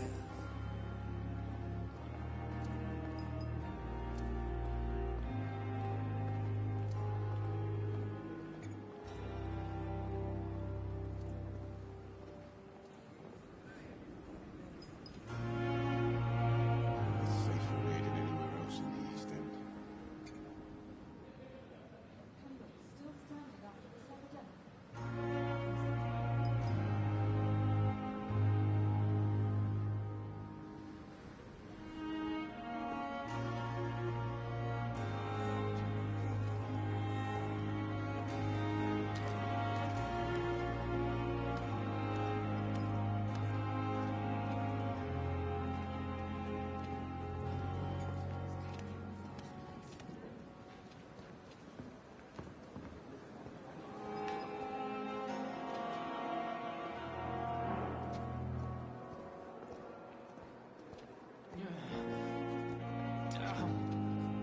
The pain. It's here again.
I should have considered the offer from that Cadigan fella.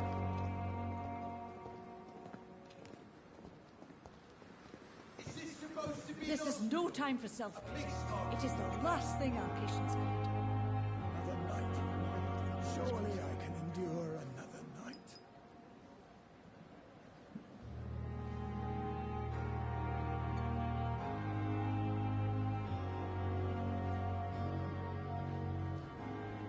At least that mistress of the dark has stopped following you. Back Oliver Woodward's phone. He's really pissed me off.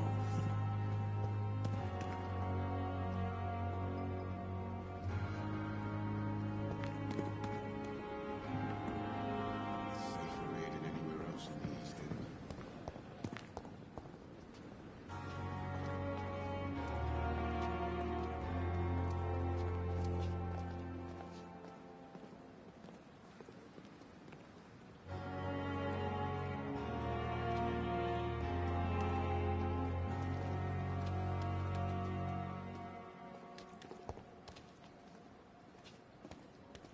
Perhaps I should have considered the offer from that Cadigan fella.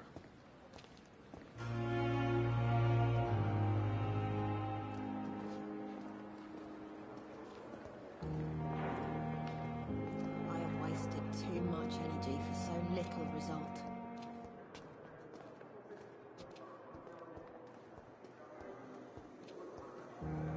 You are going to reveal all your secrets to me.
The flower's dying.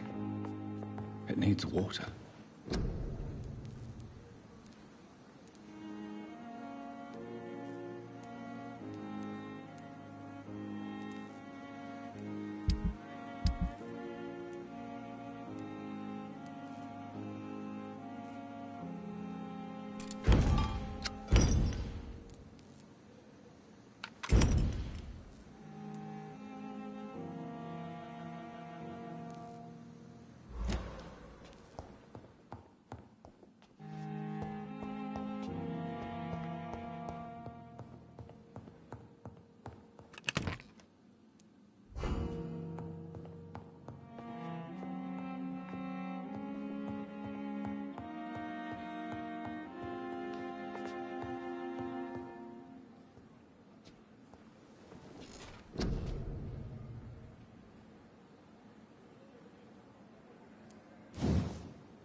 It's locked.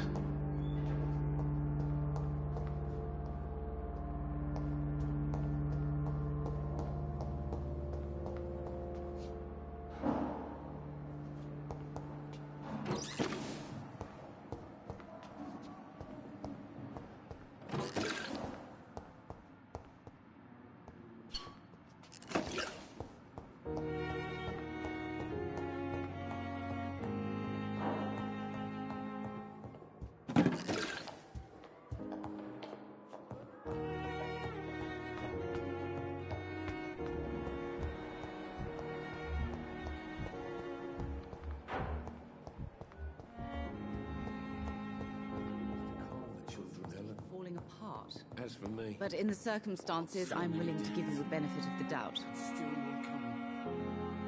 How can we be sure we're making a difference? Good evening, Doctor. How is my son doing? Have you heard rumor? Dr. Reed, Of course not. well, go be curious somewhere else, please. Goodbye, Mrs. Goswick. Good evening, Mr. Goswick. How are you? I'm okay. How painful is your throat, Mr. Goswick? So painful I'd rather not talk at all, Doctor. How painful? So painful I've... Have you heard... No.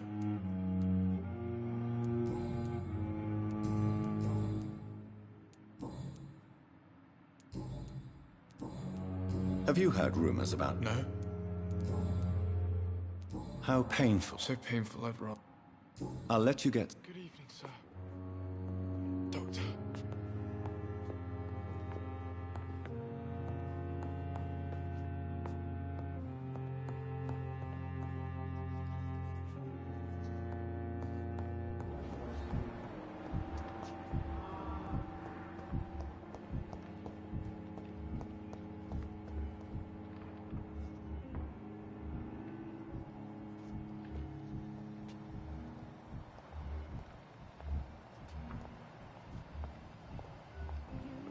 I'm really sorry, sir. I'll be back in a couple of minutes.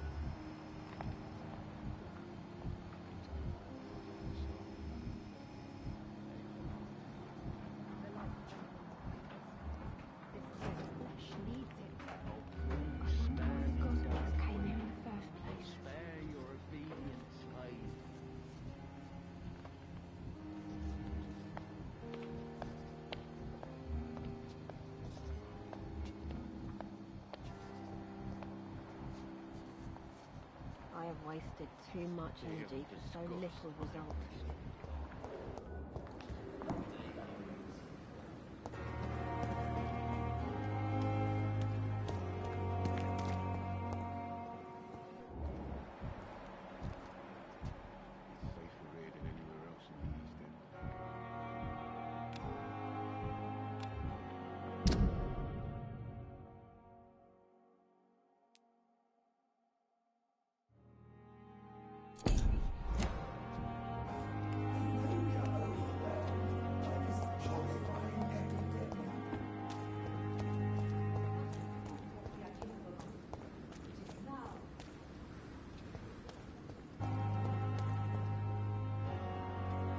Hey, Doc.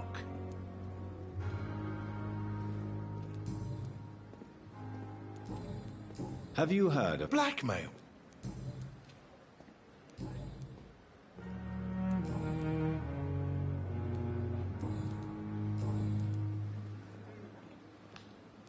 How is your... This is a shit... What's... Come on, Doc. But you're alive. What are you...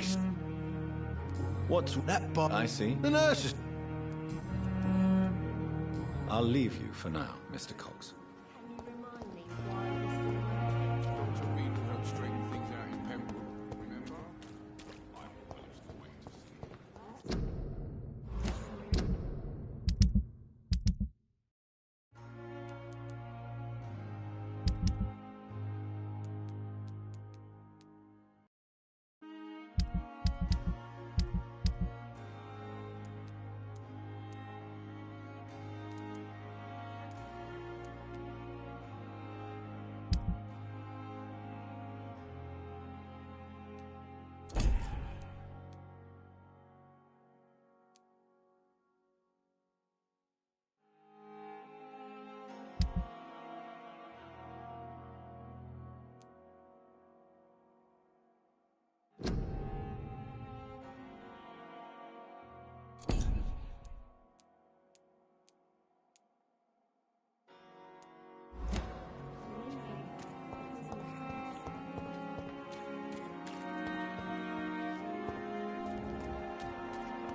It's locked, all right.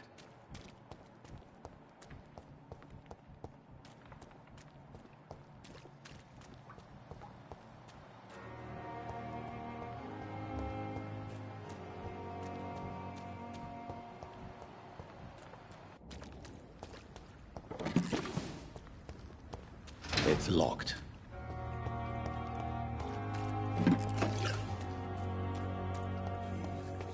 I've never seen so many people dying at the same time.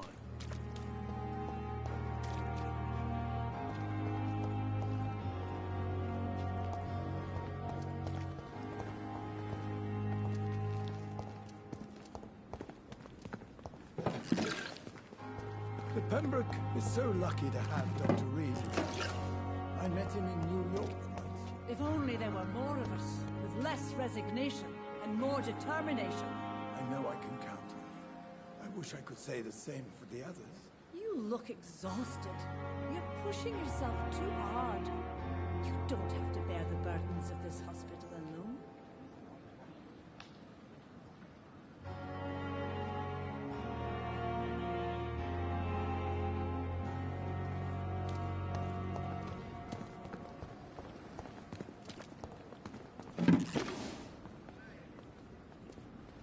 The patients are not fools. They know we are overwhelmed by this horrifying epidemic. This is no time for self-pity. It is the last thing our patients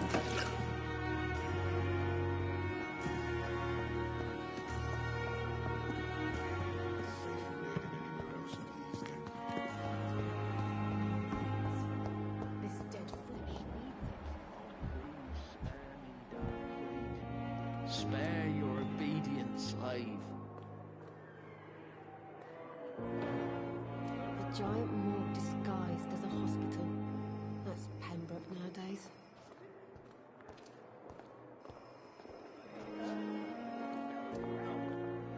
Fear and disgust on every street corner.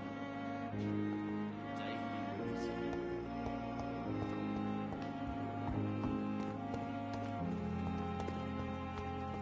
Perhaps I should have considered the offer from that Callaghan fellow.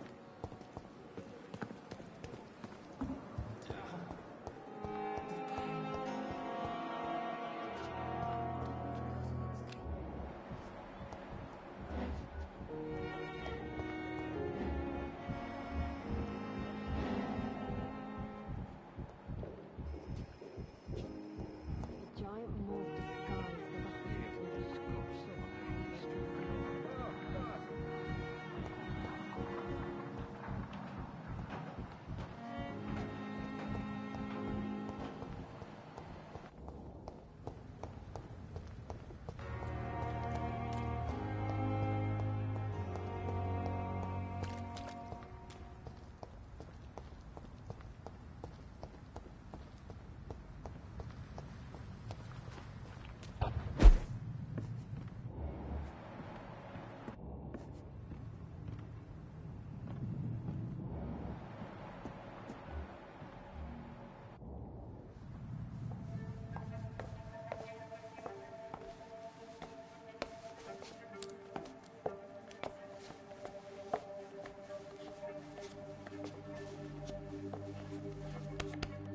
Damn it! Why is this so difficult every time?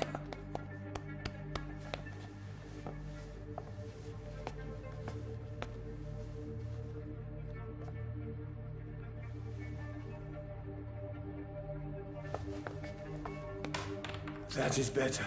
That is better. I will make it through one more night.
Good evening, Dr. Tibbets.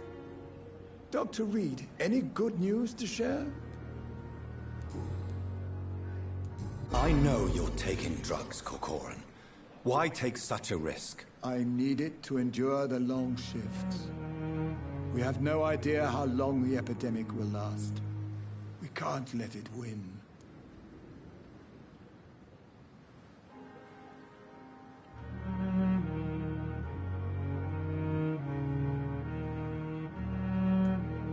I understand the gesture, Doctor.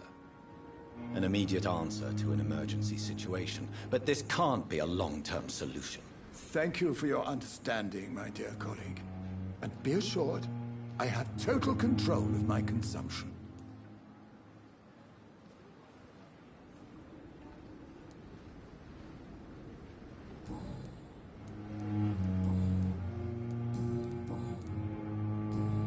Goodbye, Dr. Tibbets.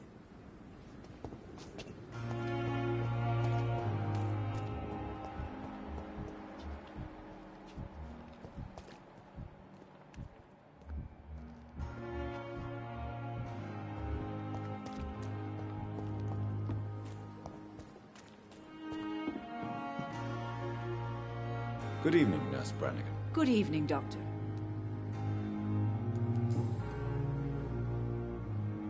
Tell me, Nurse, did you know Dr. Tibbets was addicted to medication? I suspected this behavior for some time, but never dared to ask him about it. Until the day he confessed to me.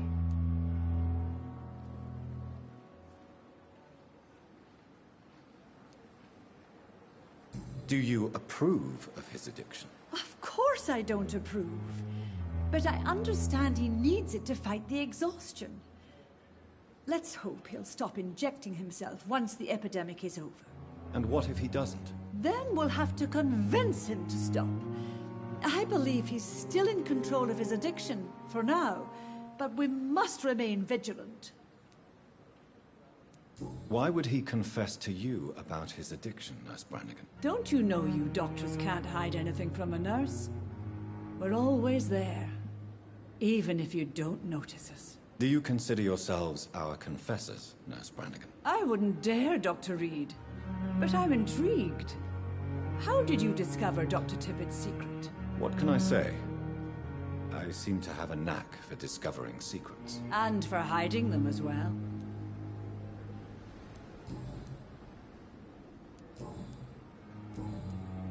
Goodbye, Nurse. Call me if you need assistance.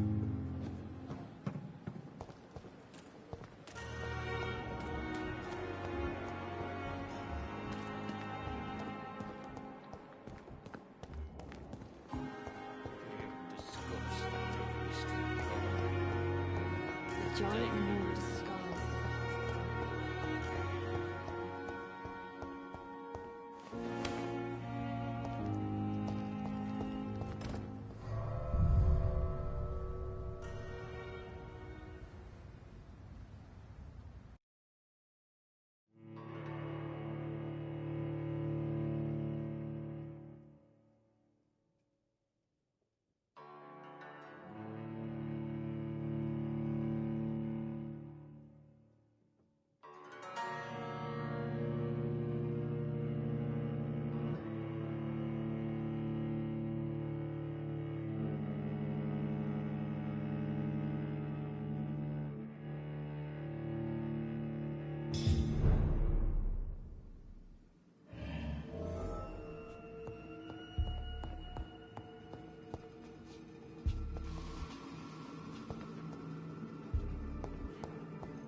Traces of a pinkish foam at the corner of the lips.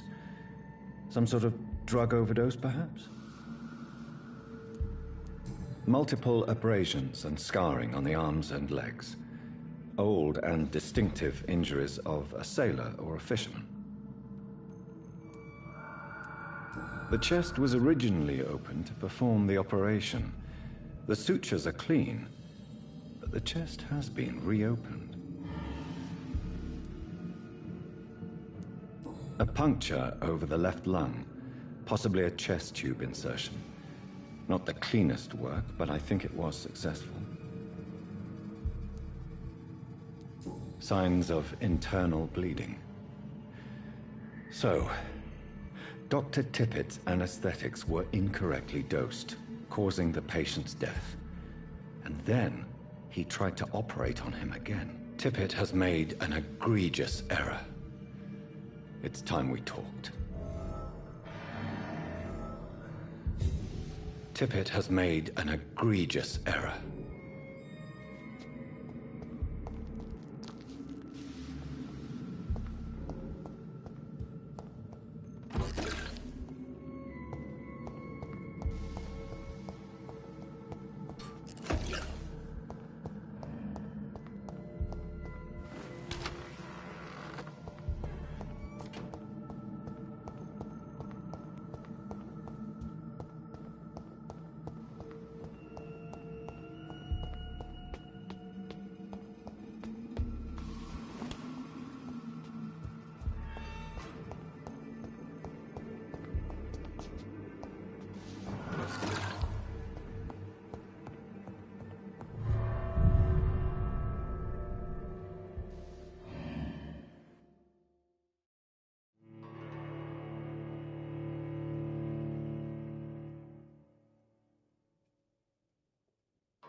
Good evening, Dr. Tippett. Dr. Reed. Corcoran, I want you to tell me about Mr. Connor. How did he die? What happened? He was my patient. He died because of my mistake. That's the blunt truth.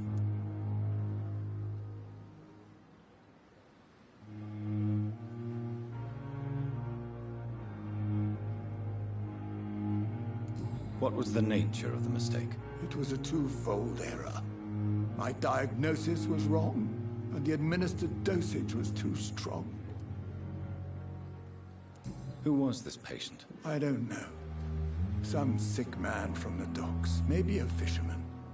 I had no time to talk with him. No one claimed a body. Why not stop practicing? Are you mad? I killed that man, I admit it, and it won't happen again. I have saved so many lives since then.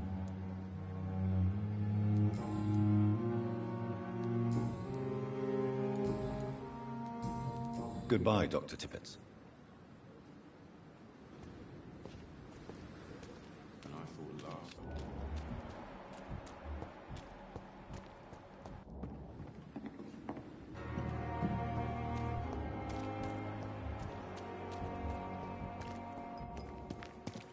At least that mistress of the dark has stopped following me.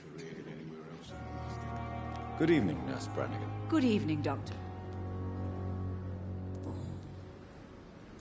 Tell me what Dr. Tippett did. I know his mistake caused a patient's death. If I had not covered up his error, Dr. Tippett would have been fired from this hospital. I could not let that happen. You can't allow your emotions to dictate your conduct concerning patients, Nurse Brannigan. Look around you, Dr. Reed. Do you really think we can afford to lose a brilliant practitioner like Dr. Tippett in our situation?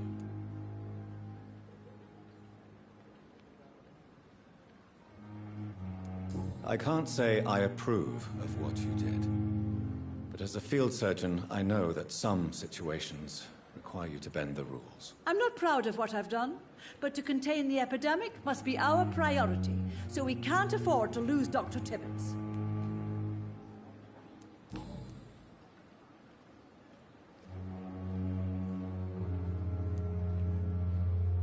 I've decided that I won't reveal Dr. Tippett's, shall we say, misdemeanor. I'm so glad you share my point of view. Dr. Tippett is a brilliant practitioner. We most definitely need his know-how. I hope you're right. This is a huge risk we're taking. Dr. Tippett must regain his confidence. Please, keep this decision between you and me. He doesn't need to know you found out.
Good evening, Nurse Brannigan. Good evening.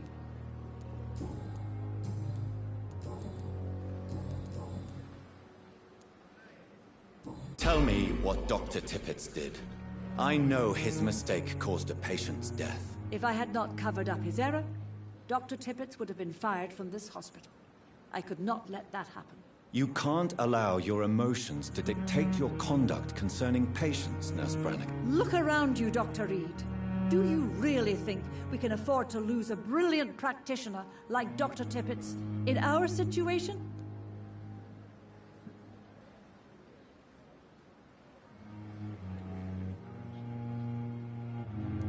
I can't say I approve of what you did. But as a field surgeon, I know that some situations require you to bend the rules. I'm not proud of what I've done, but to contain the epidemic must be our priority, so we can't afford to lose Dr. Tippett.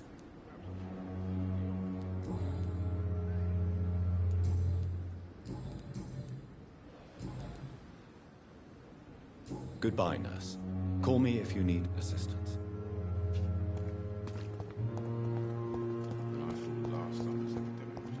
Patients are not fools. They know we are overwhelmed. Good evening. Dr. Reed.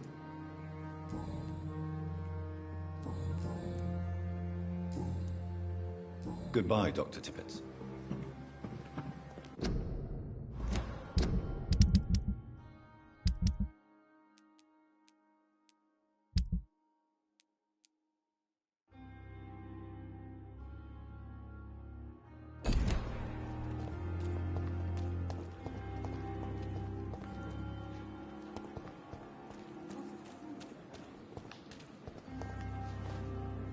Hey, Doc. What marriage is this? You mean you're... No! On the... We can't... I ain't a... And who... On the... I'll leave you for now, Mr.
Have you found Oswald? Not yet, sir. All right. What? I'm Oswald. We will... Where? He went down by the... What? It's night. I have all the... Thank you, Dr. Reed. It's locked, all right.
I cannot enter.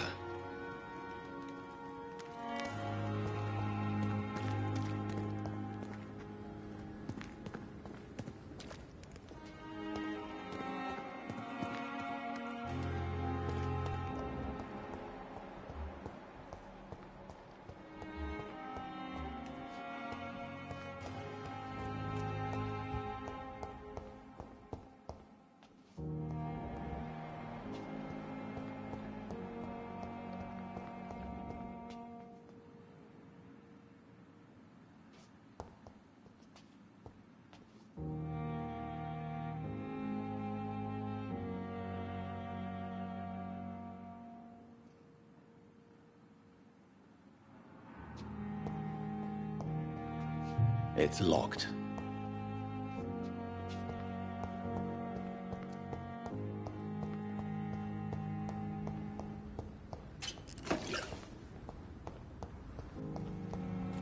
I'm sorry you ended up on my plain and cold medical bench, sir.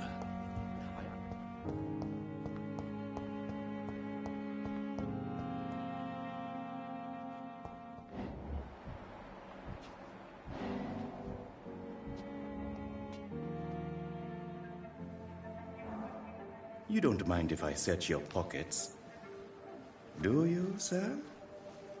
You won't need any of these anyway. I'm not stealing from you, mister. I'm only redistributing your belongings to people who need them more than you. You see, no one has claimed your body, sir, so it would be such a shame to bury you with your valuables.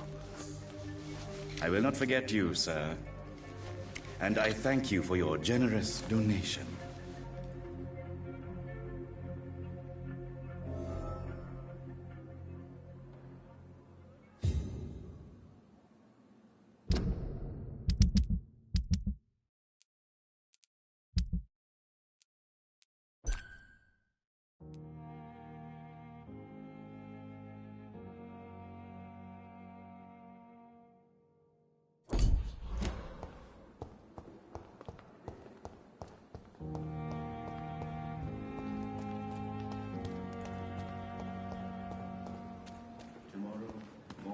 Will arrive and then sadly not. Good evening, Dr. Reed. Such a pleasure to see you again. How dare you steal from the dead, Rakesh? Is that what your pawnbrokers is really about? These people are dead, sir. What they possessed could be useful for the living. And I'm sure they would agree if they could speak.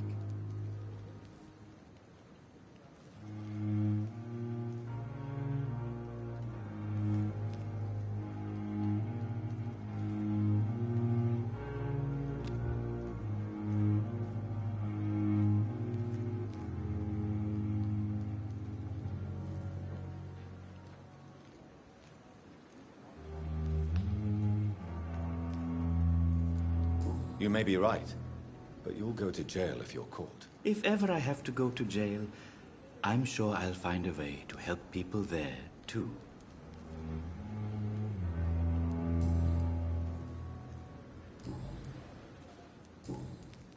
Please show me what you have to sell. Of course.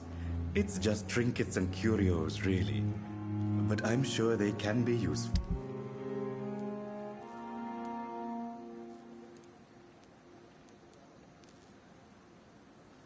It never ceases to amaze me how you, the dead, seem peaceful and... It's locked.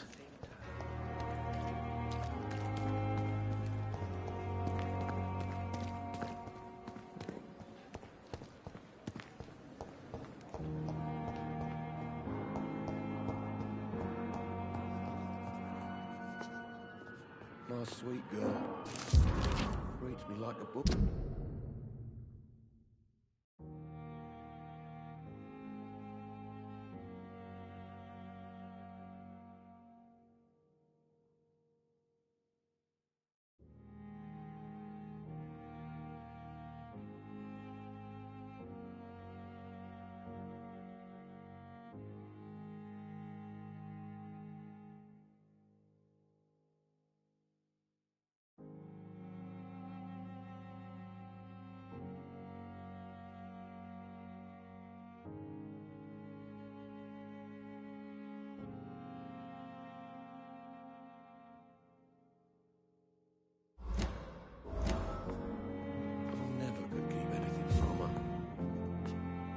Good evening, Mr. Good evening, Doctor.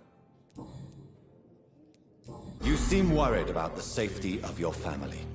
And it's obviously the reason... I cannot give up on my children now. What about their mother, if I may ask? She died in 1915 during one of the... Goodbye for now. Sweet girl. Reads me like a book. I never could keep anything from her.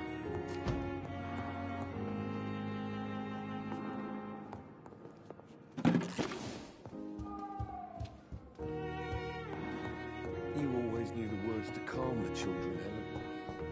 As for me...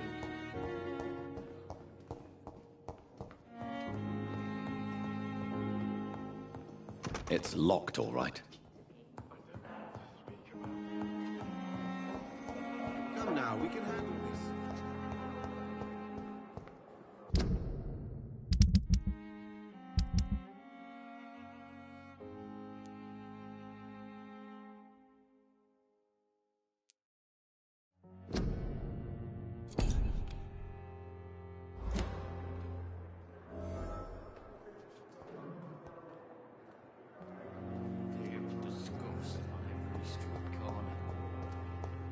Daily routine.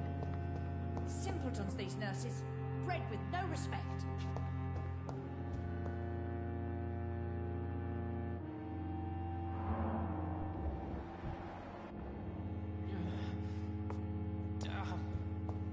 The pain.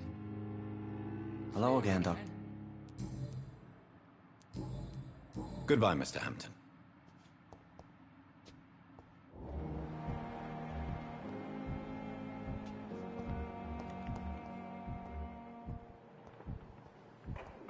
Disgust on every street corner. Daily routine.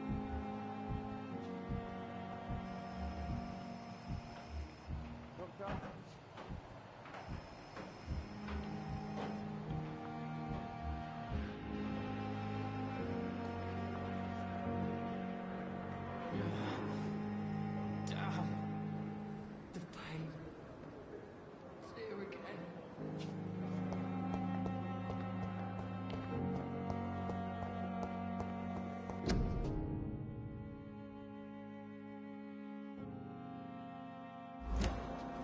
Disgust on every street corner. The daily routine.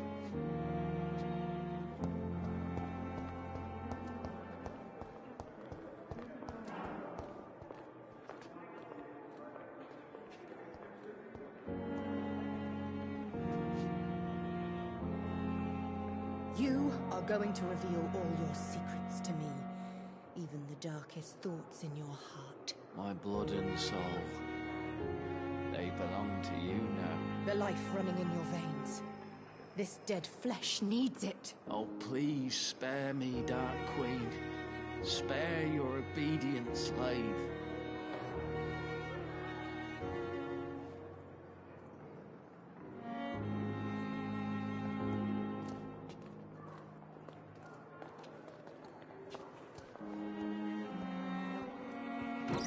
Time has lost its effect on me.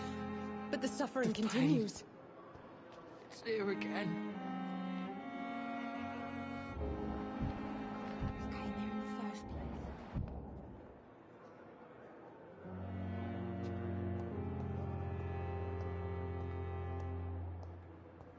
Fear and disgust on every street corner. The daily routine.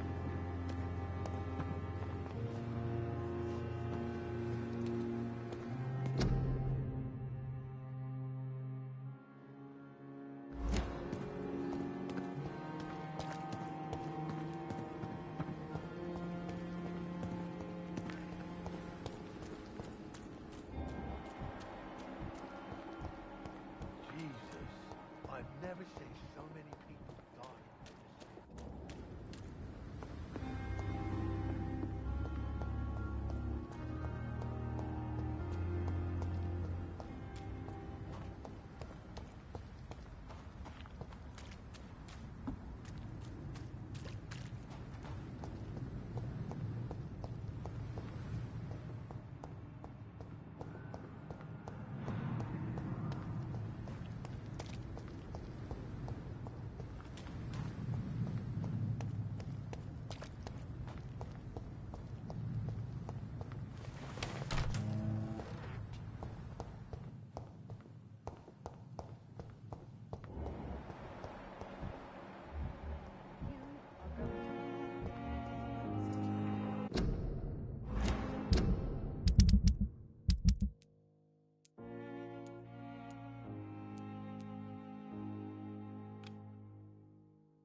lucky to have Dr. Reed, you know. I met him in New York once. If only there were more of us. Less resignation and more determination. I know I can count. I wish I could say the same for the others.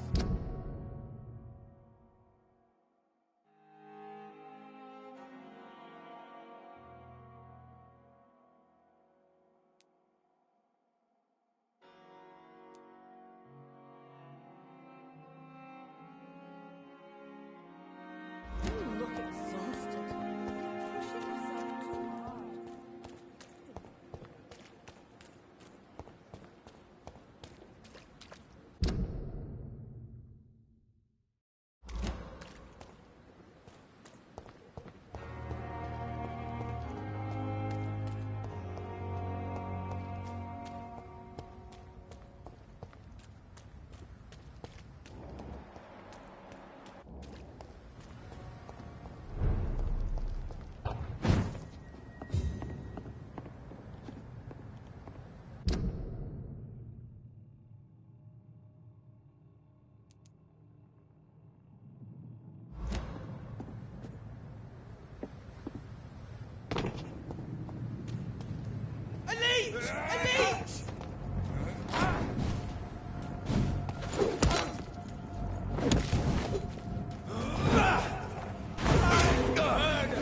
That's what you do with leeches.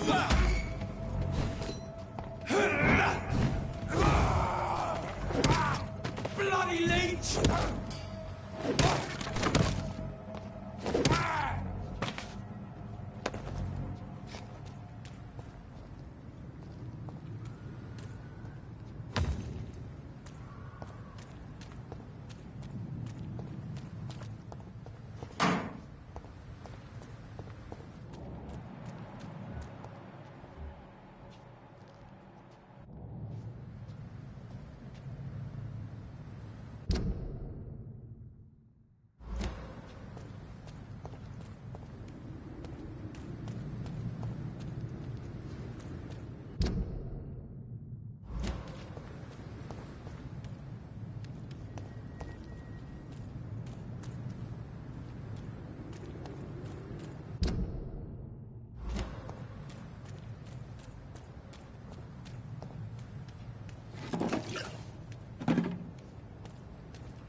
Look at it! Vicious bugger!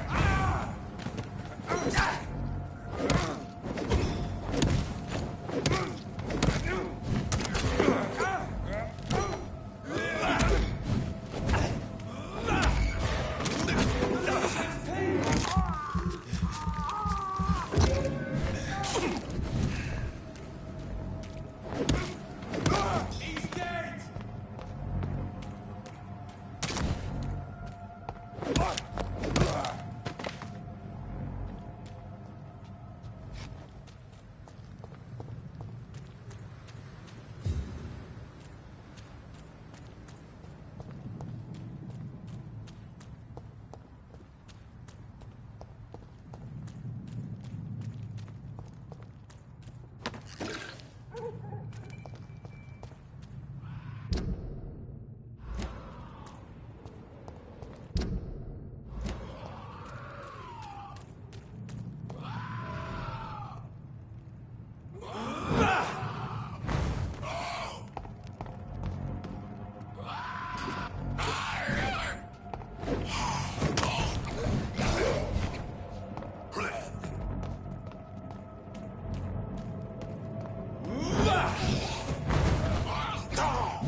Opium is one of the main ingredients of Strickland's medication. Never a good move.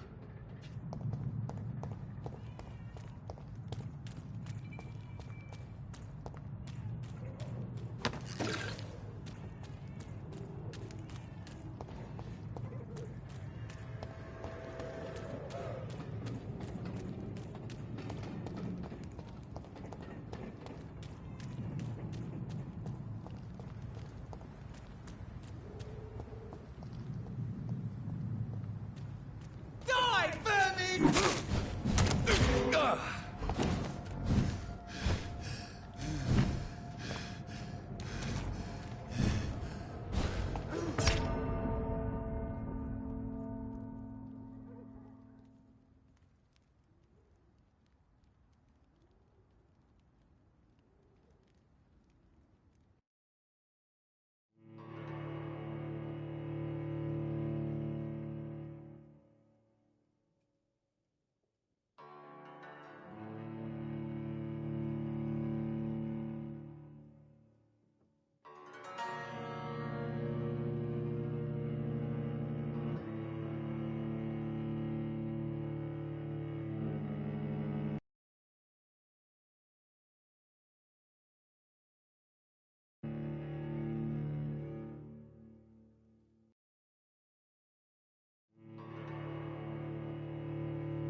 It's mine! I'll take it.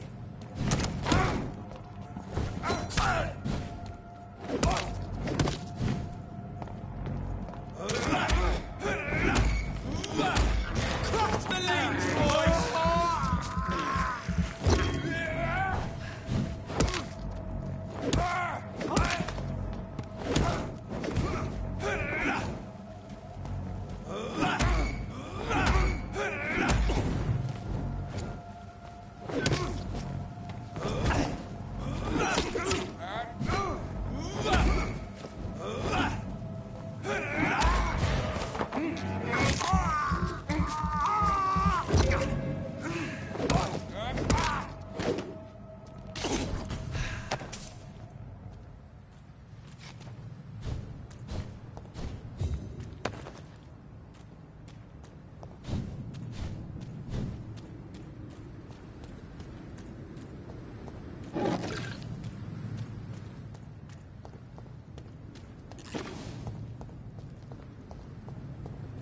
Go back home, idiots!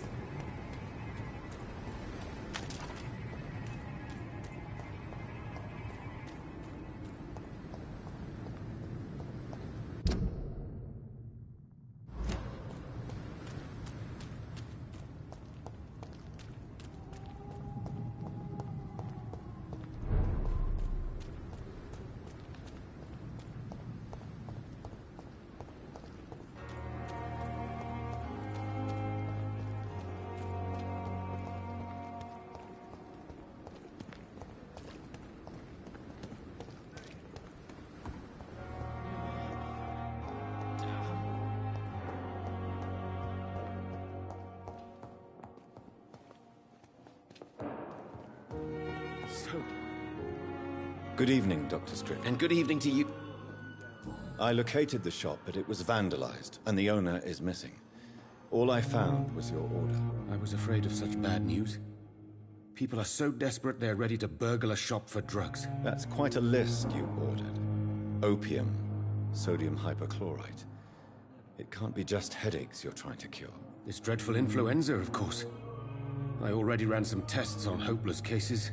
Without success, I must admit. Do you realize you could create a lethal poison without the correct dosage? Then there are the legal ramifications. Is this not true of any medical substance, Dr. Reed? However, if you would agree to improve it, I'd be glad to accept your help. As long as you promise to be scrupulous with your experiments, I may try to gather these substances, and even help improve upon the mixture. That's all I'm asking for, Dr. Reed. That's all I'm asking.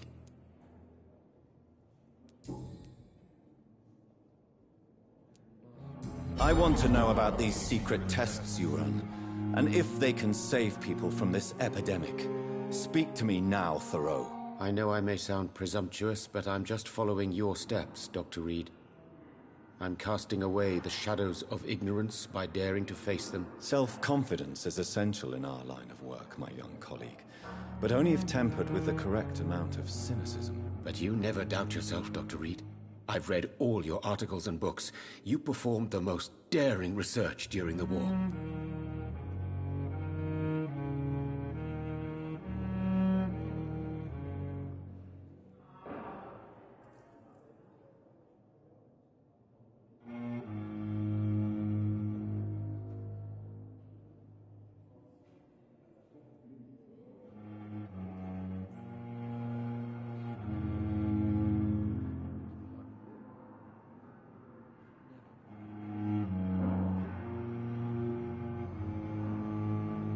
You have my support, Dr. Strickland.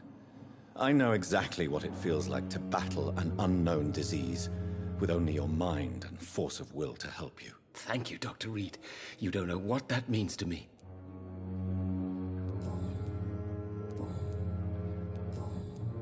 Goodbye, Dr. Strickland. I can't let Strickland put his patients at risk with opium. Perhaps an adjusted formula will deliver more of a placebo effect. Blaming me will not further your agenda, sir. How long's it going to take to fix me properly, Mum? And you will kindly apologize when you...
So lucky to have Dr. Reed, you know. I met him in New York once. If only there were more of us, with less resignation and more determination.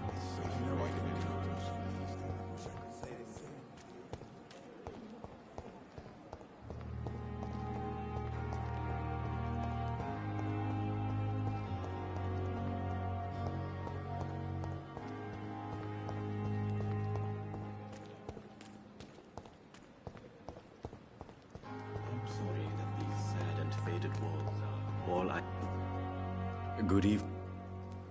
Please, of course.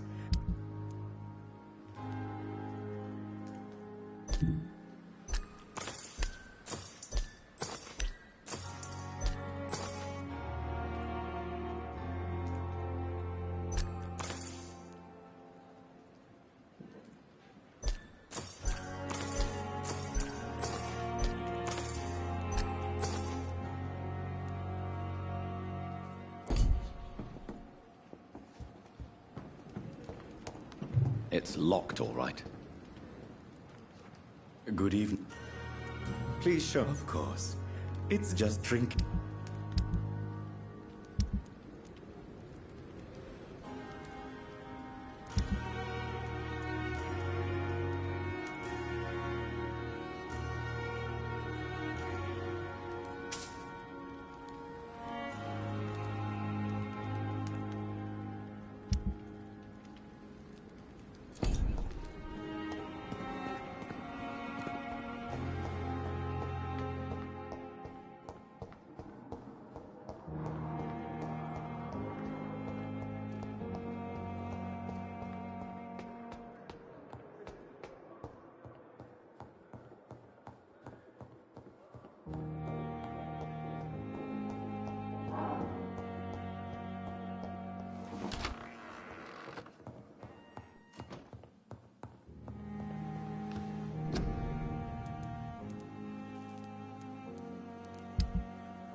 Strickland's project could be dangerous.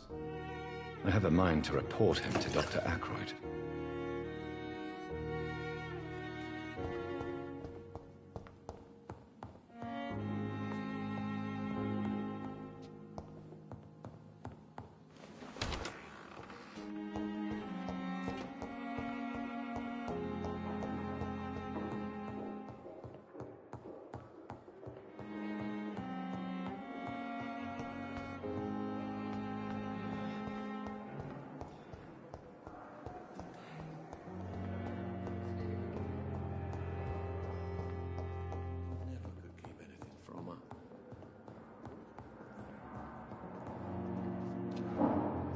Good evening, Dr. Strickland. And good evening to you. I have managed to improve the mixture by diluting it.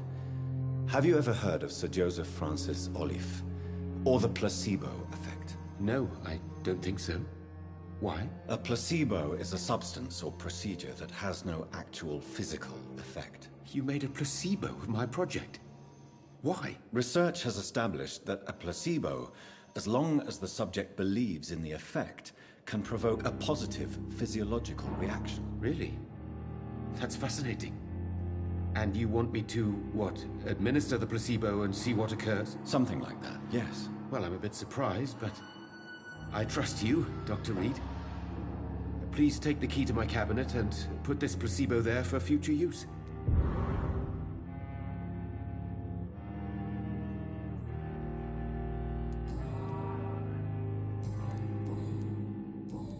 Goodbye, Dr. Strickland.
At least Strickland can't kill anyone with this formula.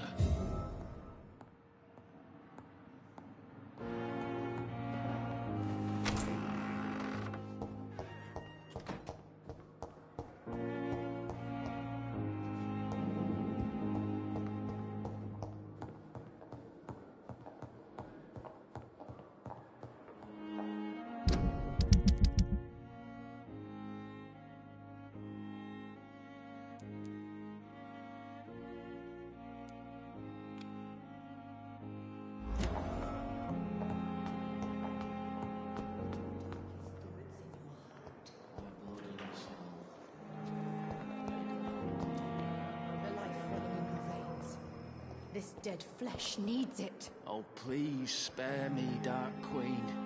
Spare your obedient slave.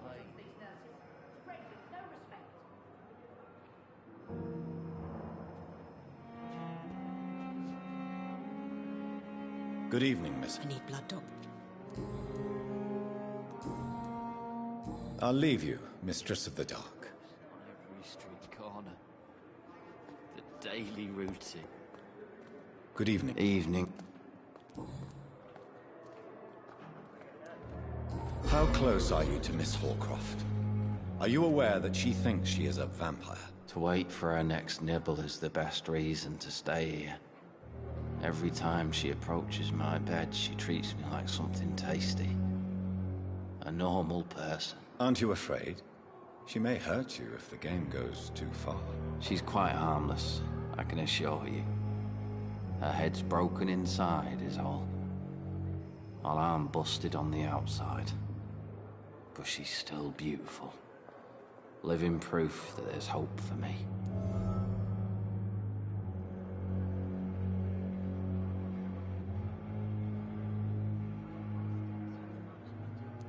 So do you let her bite you? You know that's not sanitary. And why not? She's only supping a few drops of me blood. And the pain, it's real for once. She could decide to bite less willing patients. Then it's another good reason for me to stay here, Doctor. You do realize she's mentally disturbed. It's called the Cotard syndrome. She truly believes she's a vampire. In her madness, she never refers to my scars. And frankly, if I could, I'd join her world. It seems much more fun than the real one.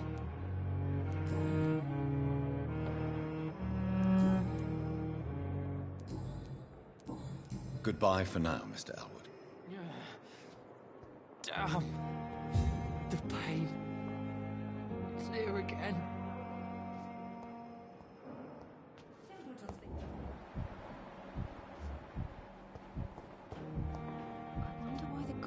Came here in the first place. Fear and disgust on every street corner.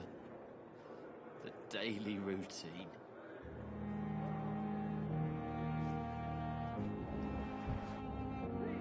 Good evening, Nurse Hawkins. Good evening, Doctor.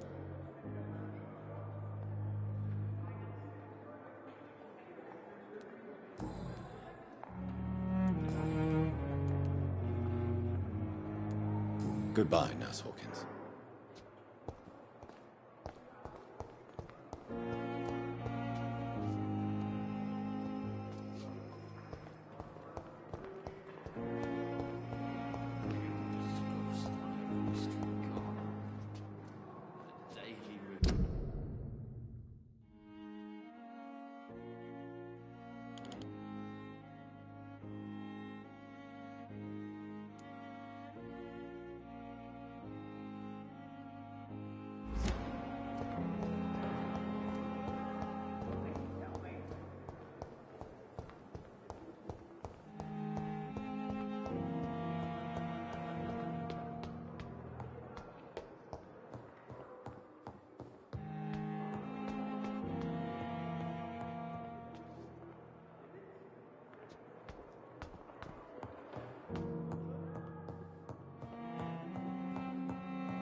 It's locked.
Watch yourselves! Here's one of them!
Kill it!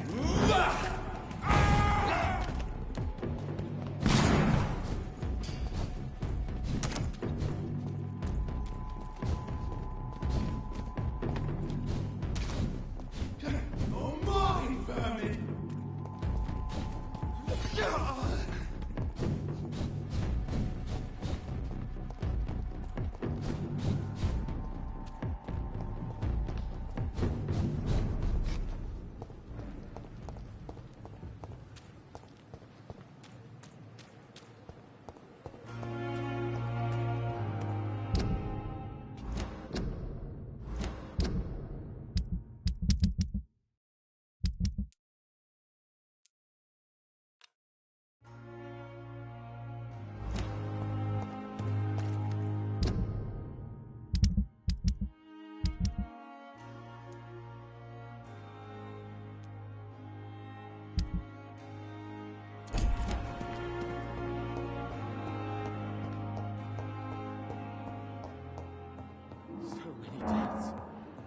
Still more coming. How can we be sure we're making a difference? I'm quite busy.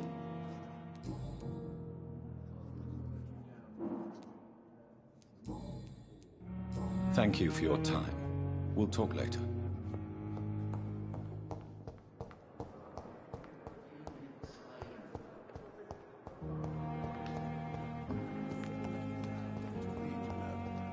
I met him in New York once. If only... Good evening. Good evening.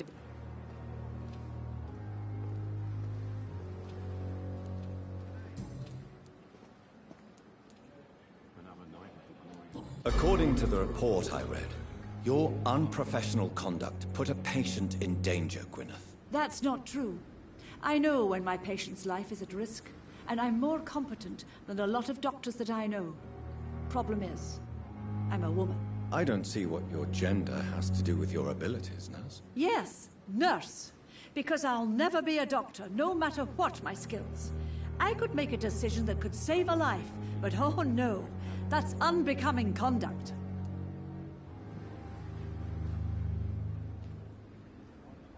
Have you heard of Elizabeth Blackwell? She was the first woman listed on the UK Medical Register. Change is slow, but it will come. And you will always have my support. To have the right to study shouldn't be determined by sex, skin, or wealth. That's all I'm saying.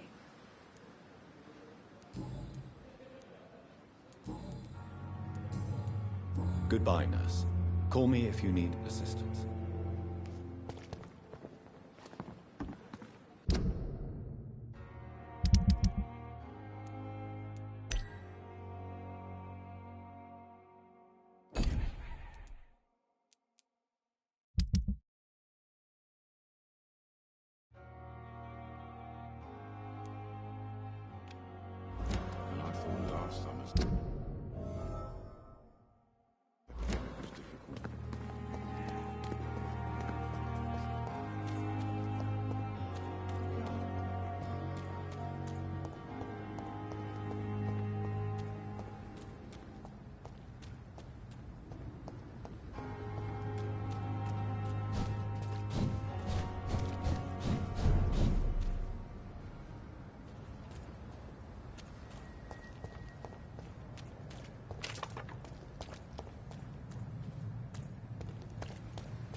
This must be Clay Cox's knife.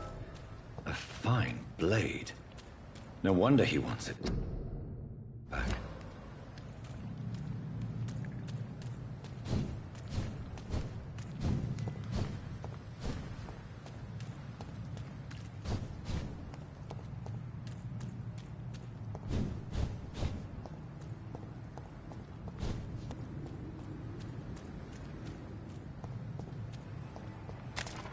Are you dead, stupid beast?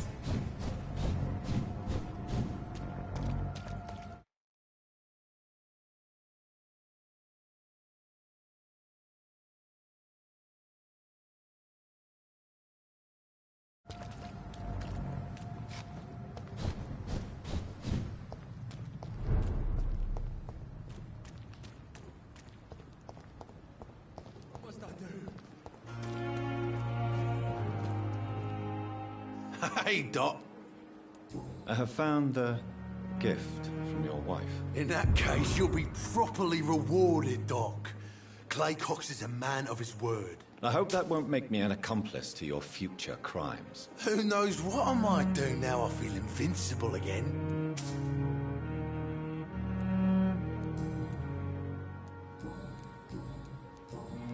Have you heard? Blackmail. I'll leave you.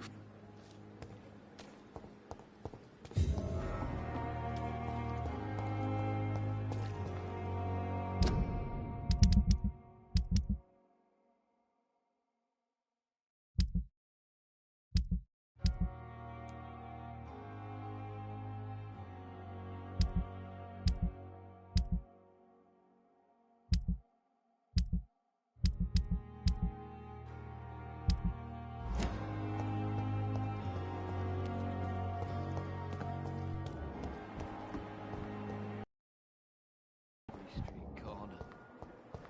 The daily routine. Simpletons, these nurses. Bred with no respect. What? What? What is this? Who are you? Get out of my room. There's no need for alarm, madam. I'm Dr. Reed, the new surgeon.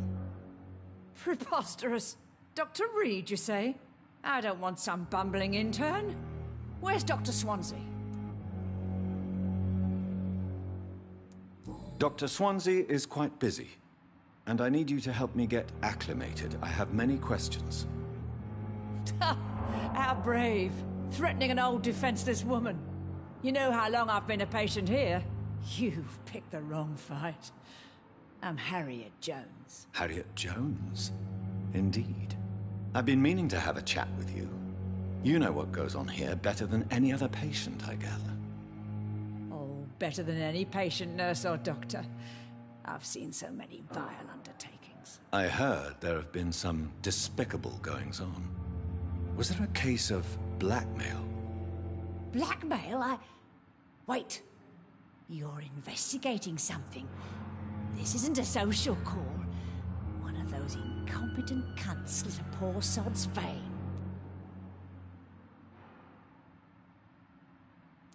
If I didn't know better, Miss Jones, I'd be inclined to say you enjoy this type of idle gossip. God's honest truth, Doctor. It's just the way it is here. Most of these bitches would let you freeze to death before getting you a blanket. You seem to know more about the goings-on here than anyone else.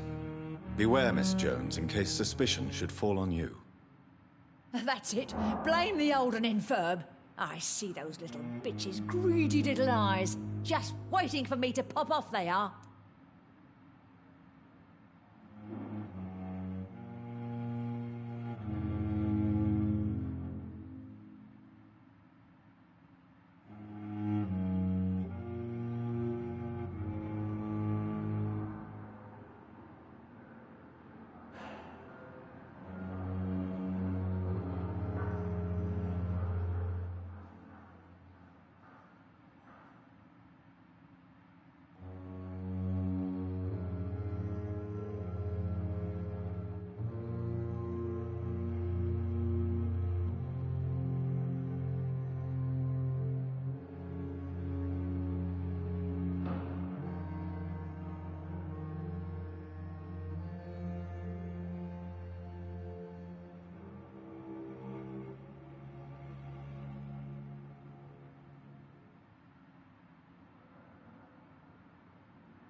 I assure you, madam, this is not an investigation into a possible medical error.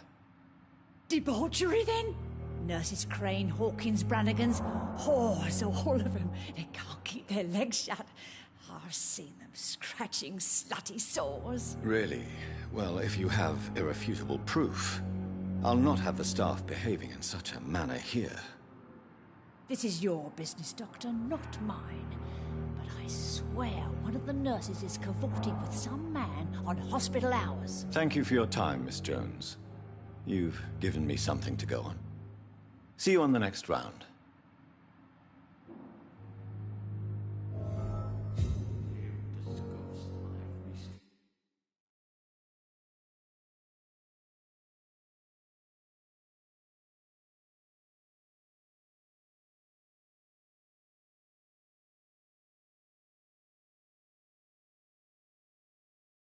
Miss Jones, greetings. How do we feel? Oh, again? Waking a poor old woman in her sleep? There isn't a poor life needs saving somewhere? Now, I need to ask you a few simple questions. Well, if you really must. If you could just tell me why you were admitted. It's terrible, Doctor. What with a pain in my chest, coughing up blood, and I get awfully tired. Wouldn't be so bad if I hadn't lost my house and all. I see. No one comes to visit, you know. Not even my own flesh and blood. Have you noticed any suspicious comings or goings? It would be a great deal easier to make a list of things unsuspicious in this house of charlatans.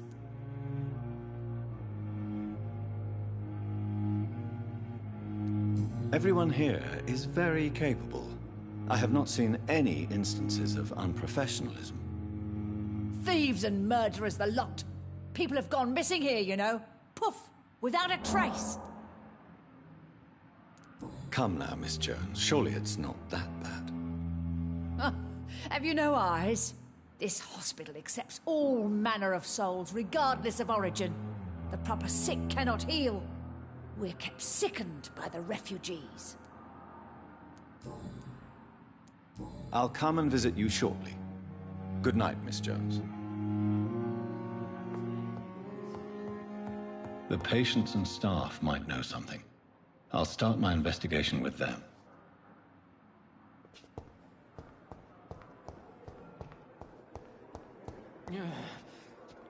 Damn. The pain. John.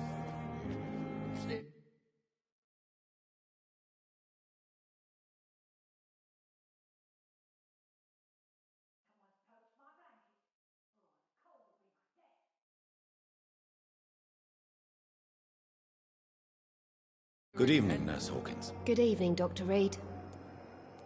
What can you tell me about the strange man visiting one of the nurses during her shift? Let me guess. You spoke with that old shrew, Harriet Jones. Do not pay attention to her, Doctor. She's full of fanciful tales.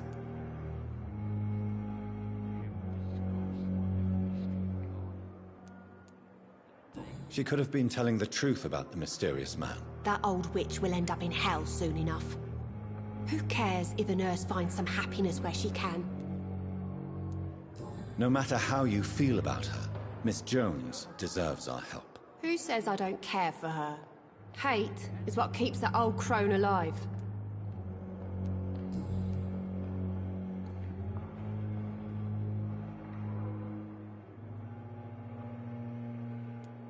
What can you tell me about the strange man visiting one of the nurses during her shift? Let me guess. You spoke with that old shrew, Harriet Jones. Do not pay attention to her, Doctor. She's full of fanciful tales. Goodbye, Nurse Hawkins.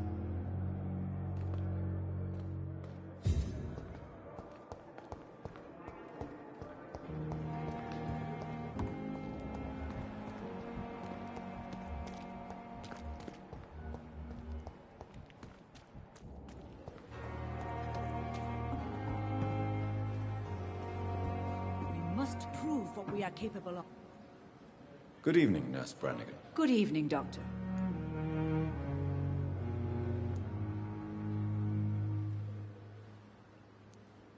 Do you know if any of the hospital staff have criminal backgrounds? The people who work here all come from very different backgrounds, Doctor. Just like the patients.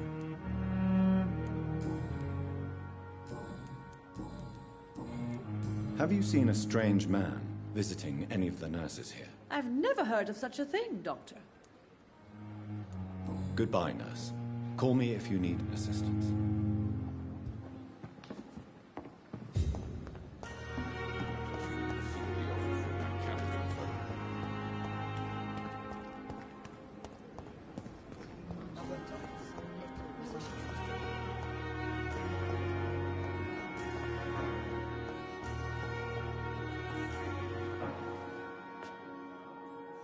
I'm quite busy. Do you think Dr. Strickland has any chance of curing the Spanish flu by himself? His wish to cure the sick is not driven by pride, but by an idealistic view about our mission here. Honestly, I don't know which is worse. You consider him a good practitioner, yet you will not report his methods. Strickland may be a rival, but I will not use dirty tricks or regulations to prove him wrong.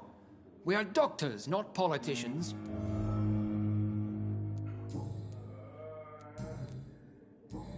Thank you for your time. We'll talk later.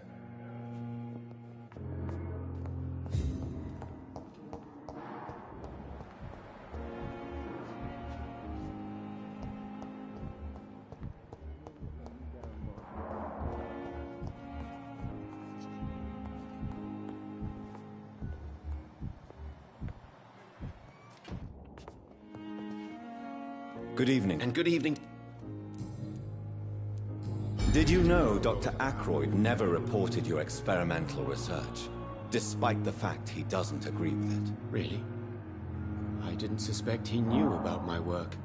I must confess I am surprised. Perhaps he thinks you should realize for yourself the danger of what you're doing. See how condescending he can be? My God, he can be so irritating. Goodbye, Dr. Strickland.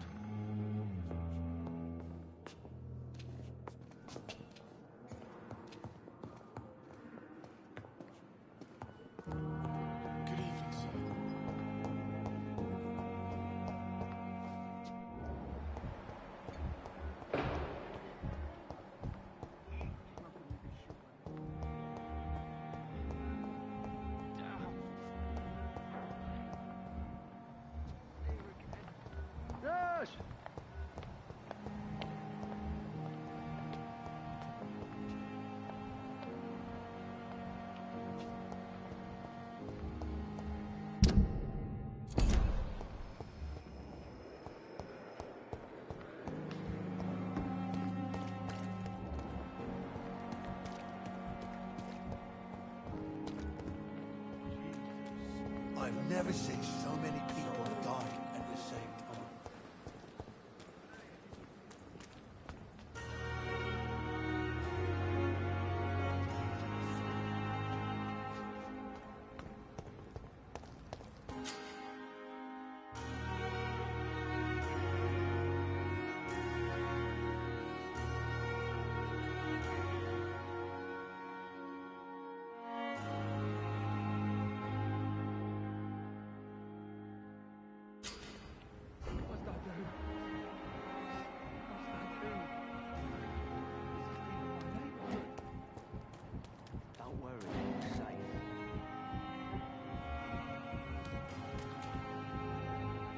You're sure you don't come back with me? Nah, I have to see someone at the hospital. Be careful. You look so bad they may keep you as a patient. Fuck 'em. I don't like hospitals, or doctors. Well then, when you go back to Whitechapel, you may find this useful. What is it? A pass for a free medical exam by the best nurse available. Just read it. I don't read well, but thank you, I guess.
He's locked the door behind him. I need to find another way to follow him.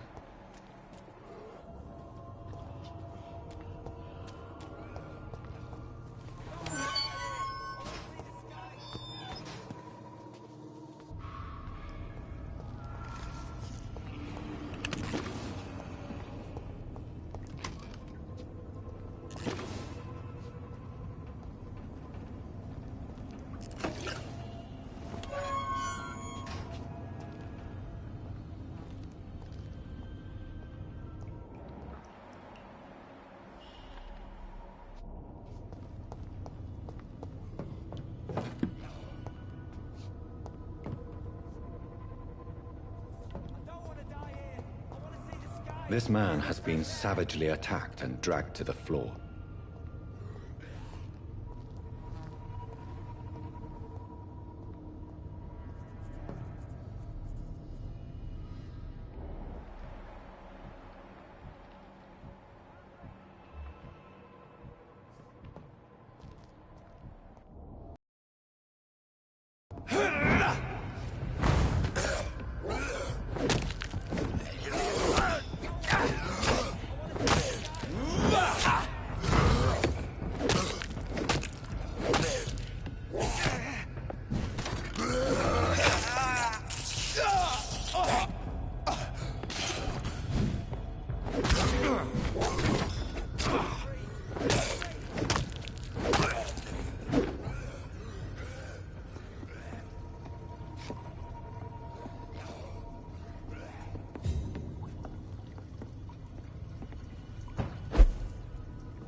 I can't believe I'm doing this.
What sort of creature is this?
There's what's left of him. Not a lot to check, but I should anyway.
Some voucher for a free checkup in Whitechapel.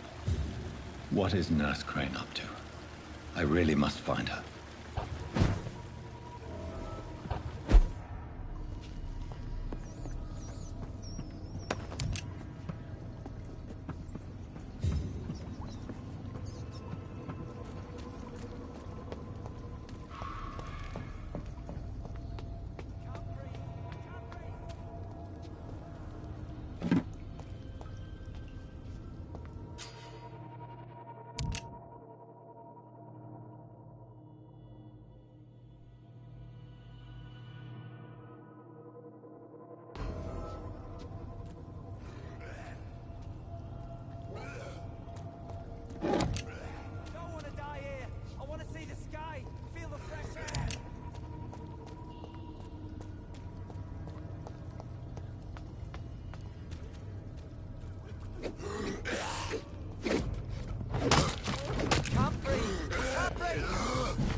Are you injured, sir? Help me get out of here. I need to get out. I'm Dr. Reed, and I'd be glad to help you, but you must calm down first. Please, take a deep breath and tell me your name. Okay. I'm Oswald Thatcher. Please, I need to get out. Mr. Thatcher, your friend Newton sent me to help you. Do you remember him? Yes, I do. Good. Now leave this place and enjoy the cool night air. It's quite invigorating. I'm sure you'll feel better if you do.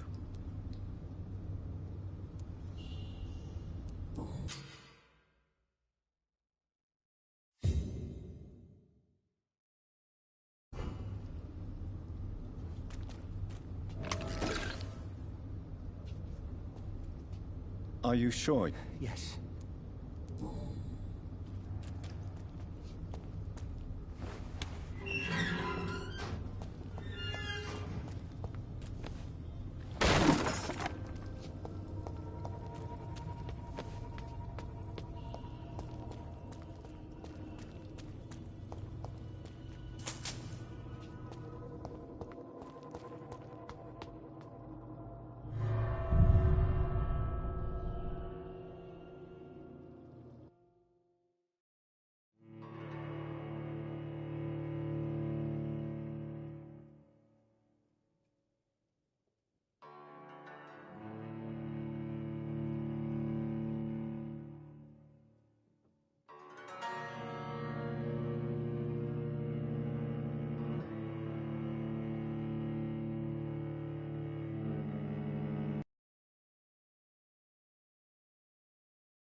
I'm all right. Don't waste your time with me.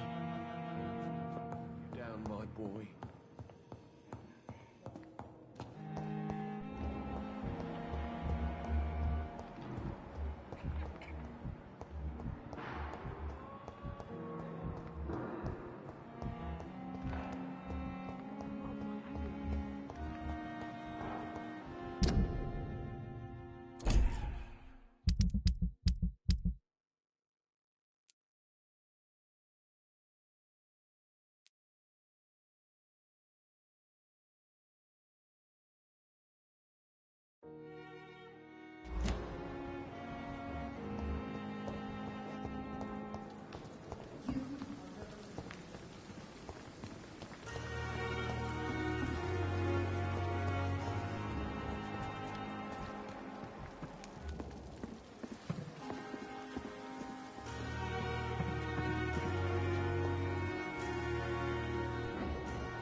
How can I be sure I'll not find your unconscious body in the house again?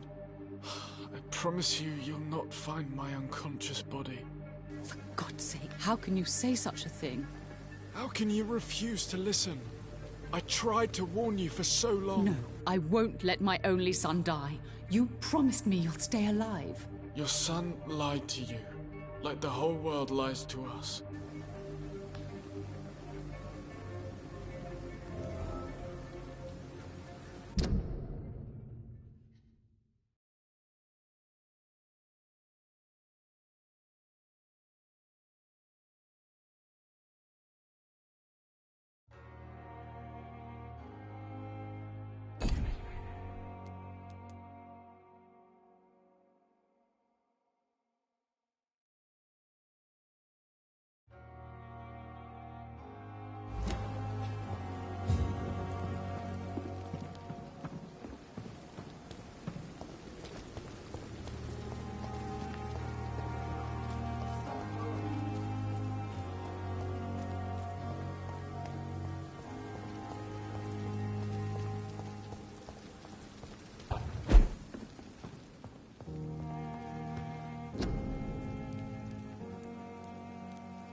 The flower's dying. It needs water.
Hey, Doc.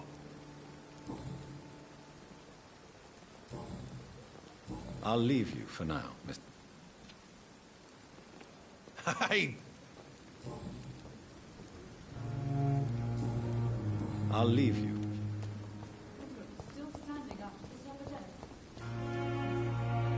Hello again, Mr. I'm eternally grateful, Doctor.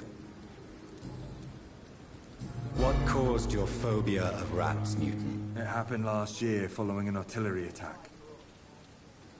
I was trapped for 2 days in a hole under 2 dead soldiers. And there were rats. Go on. They started eating me as soon as I dozed. Gnawing at my ears, my fingers, lips. I couldn't move. Couldn't call for help. I see. No, you don't. You have no idea what it is to wake up buried under bodies. Fucking vermin eating your flesh. Oswald. He found me and saved me.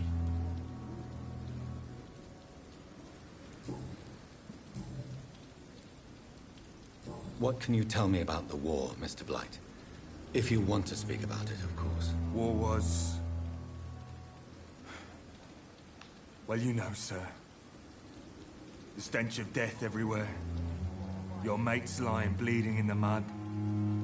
Just praying to make it through and get home. Bloody nightmare. Did you know Oswald Thatcher before the war? No. We met in the battlefield. I think we're in the same boat to France. We've stuck together ever since. I fought in France, too. I served as a field surgeon, but it was not uncommon to repel an assault, especially at night. Yeah. The first time I was wounded, I had to protect the infirmary from hostiles. Twice. Why do you stay here now that Mr. Thatcher's back? It's complicated. Since the war, Oswald's been really nervous with the idea of entering any hospital. And me, I've got my own issues. Can you speak about them? Rats, sir. Even seeing one. You are always welcome at the Pembroke Hospital. As a former... I'm not giving up on bringing Oswald back to the hospital. I just... Perhaps he needs to reach that decision by him. Could you speak to him? He doesn't usually listen.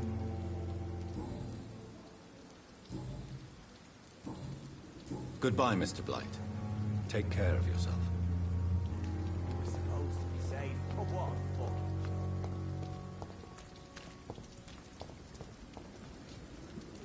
Hello again, Mr. Thatcher. Do you feel... Yes, this neighborhood may stink of dog shit and reek of piss, but to me it smells like the purest mountain air. Mr. Thatcher, do you have a job? No. Since I came back from the war, I spent most of my time and energy just trying... I understand what you mean. No. Nobody can truly... Why were you locked in that sewer? What happened? I went by the canal after an argument with a friend. Got chased by these fucking wankers and had to barricade myself in, despite my claustrophobia.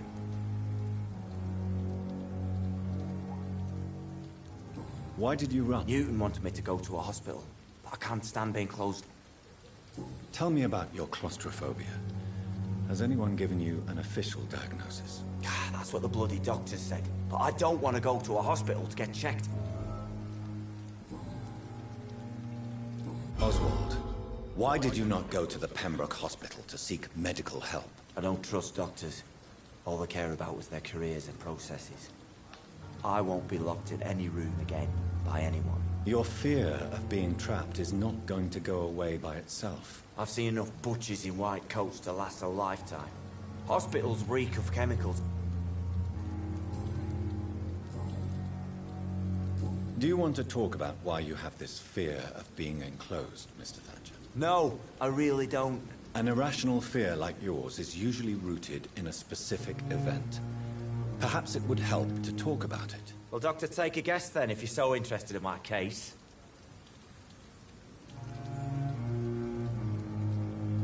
Perhaps you were trapped or locked in somewhere as a child. The horror of war could have brought this memory back to the surface. Are you joking? I grew up on a farm. I had a bloody fantastic childhood.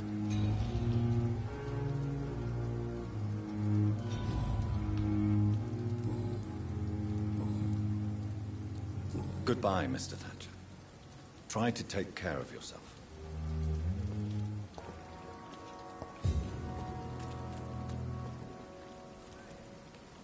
Hello again. Good evening, Doctor. Goodbye, Mr. Blight. Take care of yourself.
Good evening. I'm okay.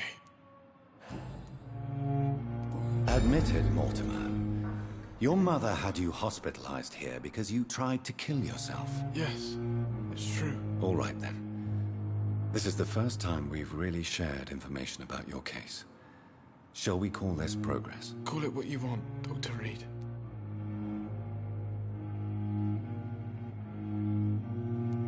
You can trust me. I won't report you to the authorities. My one and only concern is your health. I guess I should thank you, then. Can I help you in any way, Mr. Goswick? I wrote a letter for my mother. She was supposed to read it after my death. But I suppose she doesn't have to read it now. I see. And is this letter still near the place where you tried to take your own life? Yes. And I don't want anyone reading my last words. I mean, I'm still here. If you bring me back that letter, then perhaps we'll talk.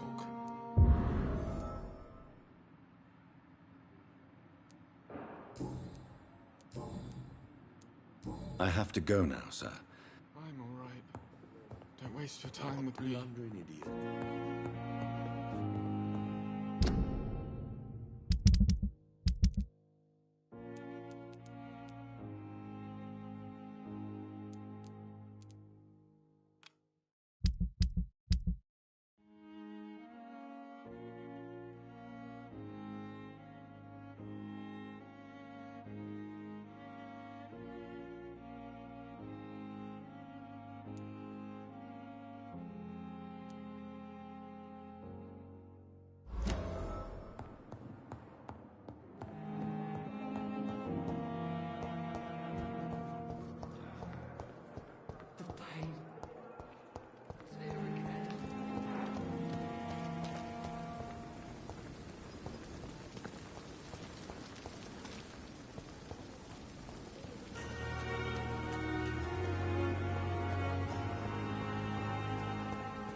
It's locked, all right.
In this letter, Mortimer Goswick does nothing to hide his desire to die. I could give it to his mother, but doing so would betray his trust.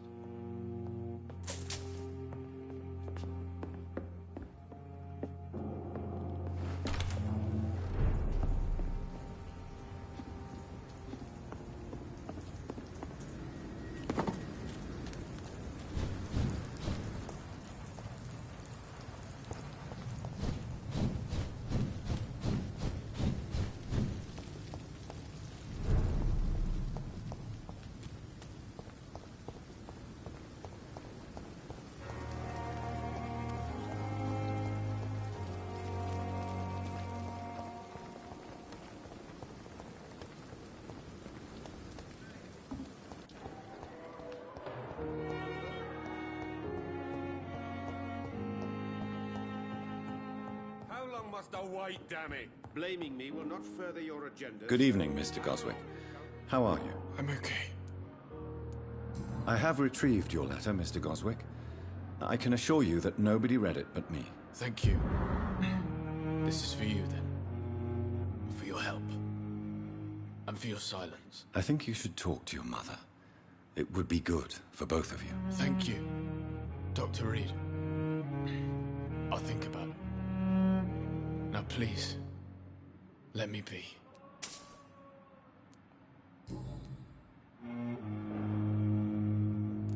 I've read your letter, Mortimer. You wrote about an unbearable feeling of despair while the world crumbles around you. Tell me more about it. There's nothing more to say, really. It's hurtful, it's unbearable, and I don't ask anyone to understand what I feel.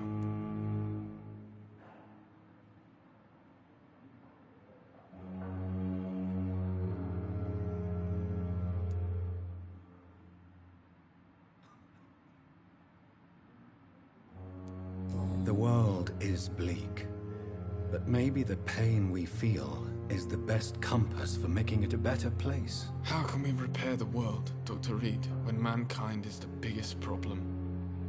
Yes, the world will be a much better place when we're gone.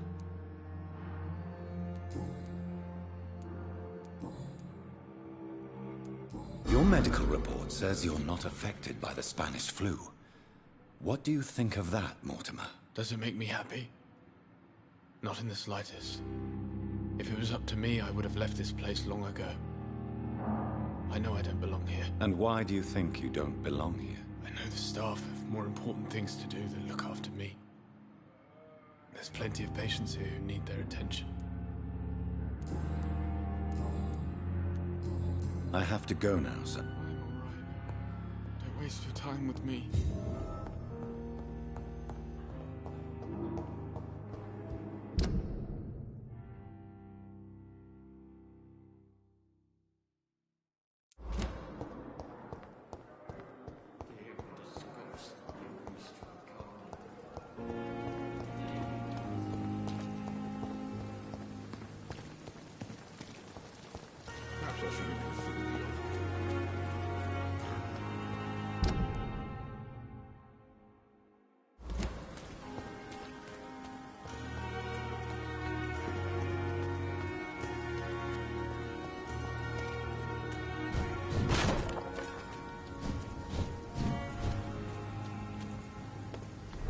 Are you deaf? Look lively!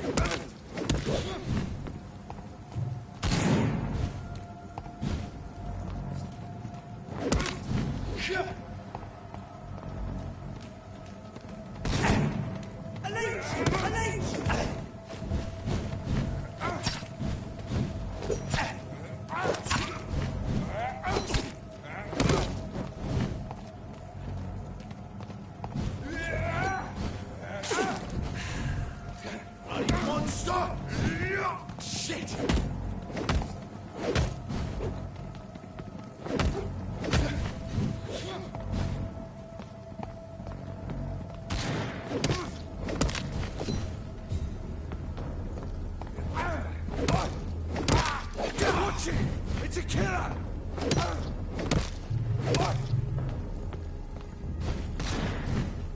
Let's pin him down! Sentence! To hell!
It's locked.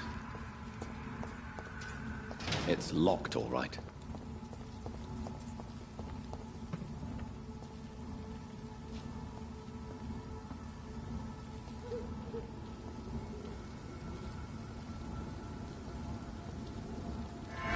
Steady, boys! One of them here!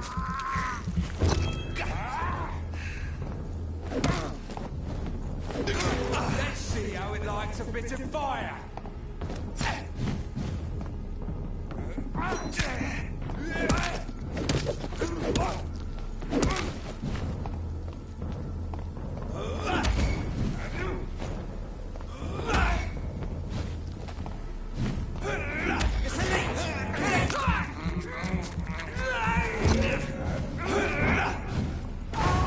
Filthy piece of shit!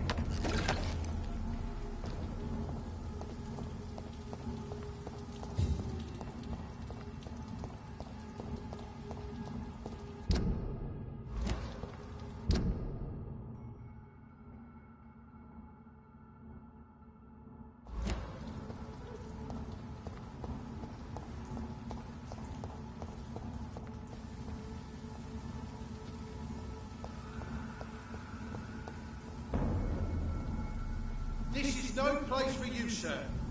Let's pin him down!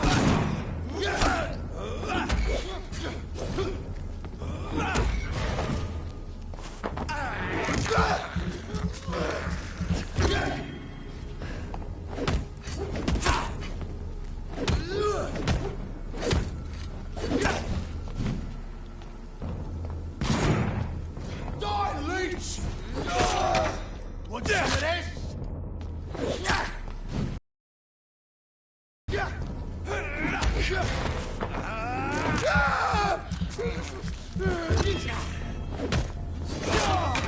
I hate leeches!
It's locked.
Closed.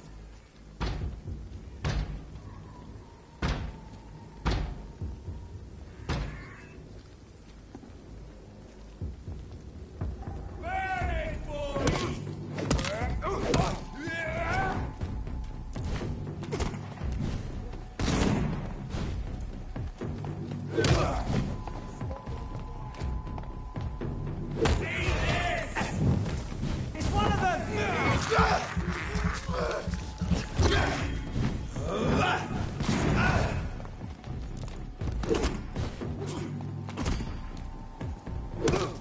Christ, he's dead!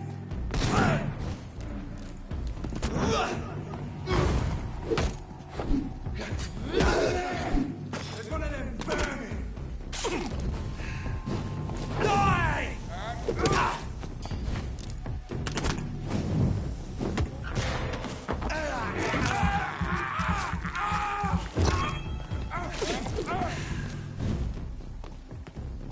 Grenade!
More and more of these bloody leeches every night. Aye.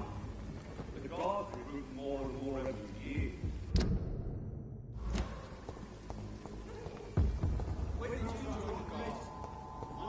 This is no place for you. Elite!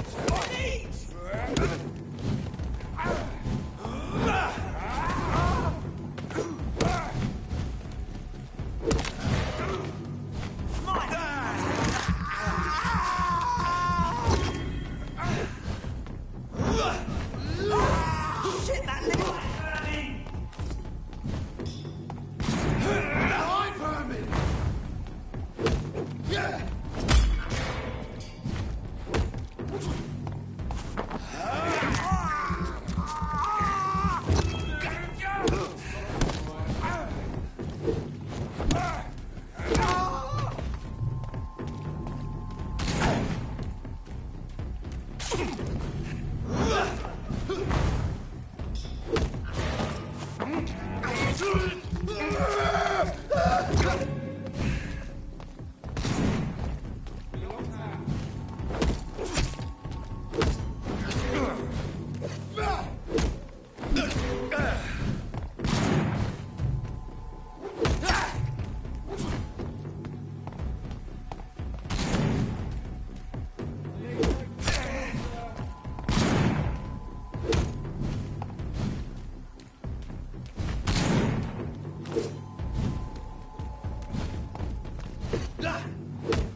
It's locked, all right.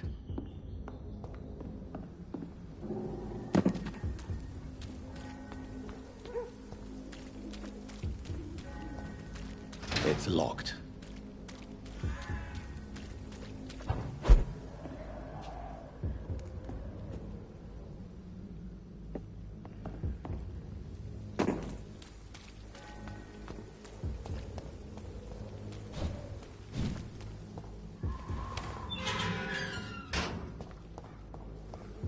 Whitechapel. This neighborhood is linked somehow to the kind Lady Ashbury's blackmail. First, let's find this Petrescu fellow.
Are you all right? The bastard hit the wall next to me.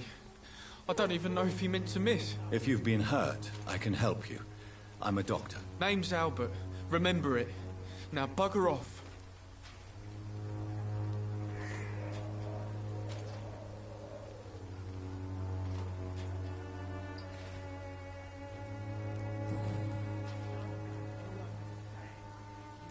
What happened? Did you really steal that man's medication? Hey, I didn't do anything. It ain't me. All right. Perhaps the poor drunk just confused you with someone else. Shut off, mister. You ain't got no clue what's going on here. Bastard was a soldier in the war, so now he's got the right to shoot me. It's true. I'm not familiar with this part of town. Perhaps you could help me. I said sod off. Go find yourself another guide. Do you know Nurse Dorothy Crane from the Pembroke Hospital? If you know anything about her, I'd appreciate it. Never heard of her. She's pretty, I'll keep an eye out.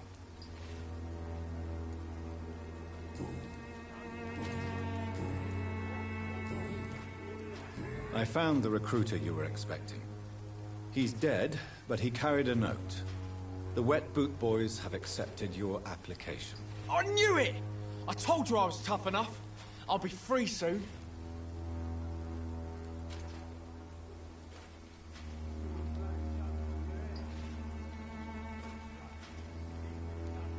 Free?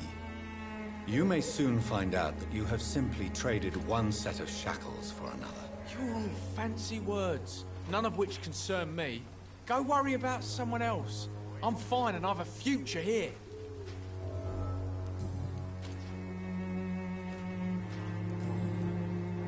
Goodbye, young man. I'll not die in some piss-stinking alley reeking worse than a week-old lavvy.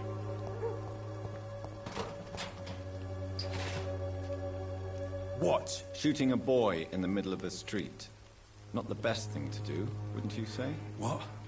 You saw what happened? Who are you? I'm Dr. Reed, and I'd like to ask you a few questions, if you promise me to set your gun aside. No. Look, I'm not a violent man. I'm Benjamin Palmer, doctor. And no one can help me. Not even you. What can you tell me about this place? Nothing to say, really. This is where I used to live, and this is where I live now. You don't have anywhere to go? No family that would welcome you? Not since the death of my wife, Albert's mother. She was sick, you see. Long before the flu and all this shit. You mean you used to have a better life? Yeah, I had a wife, a home, and a job. I even used to have a name. Now I'm just Ben. Ben the Tramp. Perhaps you could focus for a moment and tell me your troubles. I'm sick, broke, and my son just stole my pills. Everything's coming up roses. Do you know Nurse Dorothy Crane from the Pembroke Hospital? Have you heard anything? It's funny, I've been searching for her too. I need some pills. But the woman is a phantom, if you ask me. Really? And why is that? Word is she ain't real. It's just a cover for some doctor who runs an illegal dispensary for migrants.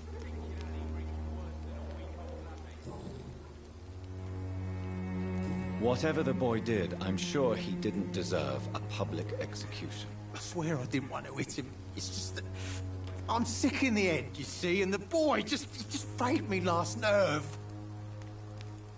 What is it, Benjamin? It was the war, wasn't it? Your nerves are shot, aren't they? I need some answers, Private. From one soldier to another. The doctors called me a liar. A coward. Put me in a straitjacket, locked me up. Finally, they sent me back to the front lines with a handful of tablets. It's a pity that doctors still practice such barbaric methods. It's a dishonor to our profession. Now only the pills stop me thinking about this shit. To not hear the explosions. I'm even scared of the dark these days.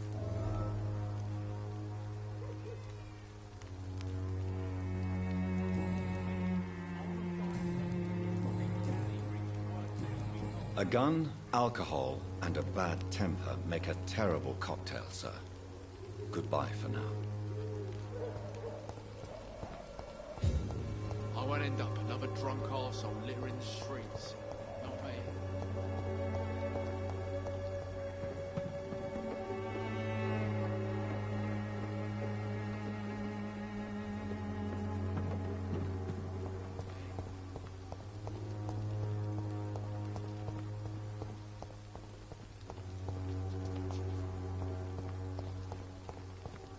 Me? I'll not die in some piss-stinking alley reeking worse than a week.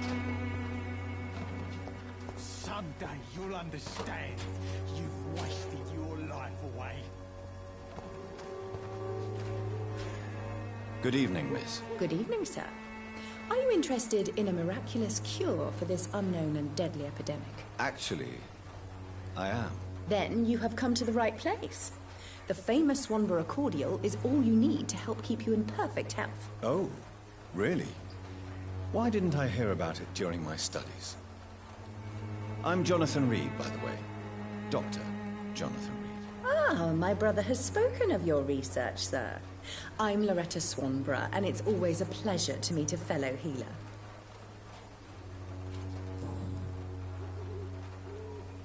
Tell me, Who intrigues you most in Whitechapel? The region itself is something to see, but I would say Camellia the mute florist who gives away her flowers. What do you think of the locals? Most of them are afraid or desperate.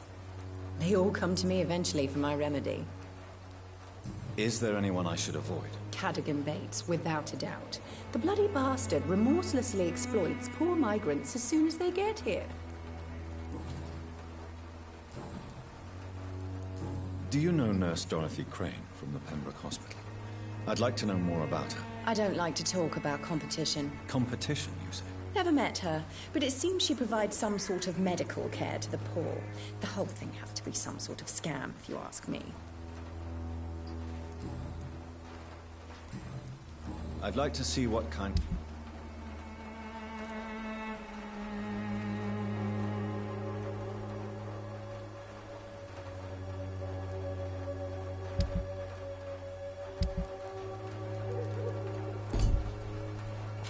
When science fails you, this elixir will give you faith again.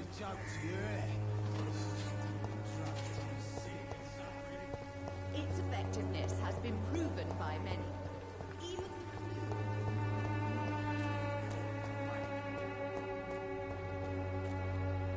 I cannot enter.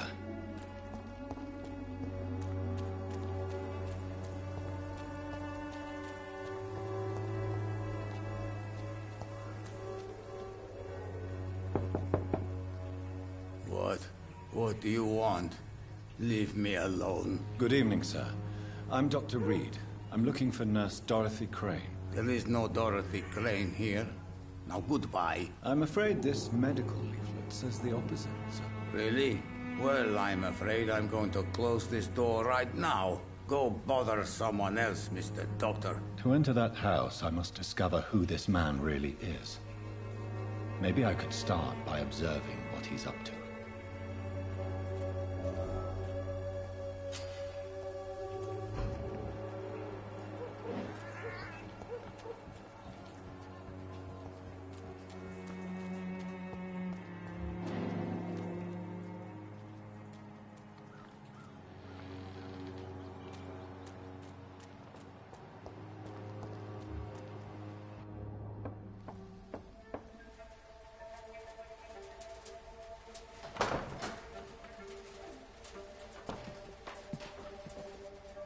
A strange man was at the door with a pass for our medical facility. I refused him entry.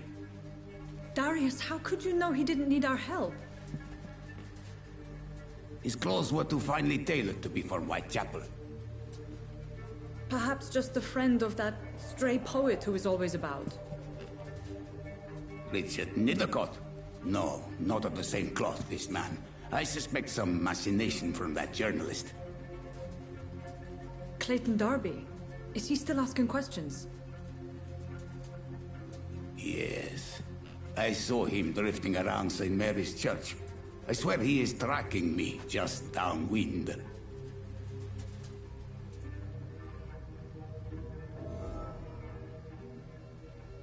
I must talk to that journalist or the poet. They must know about Darius. Nearby the church they just mentioned.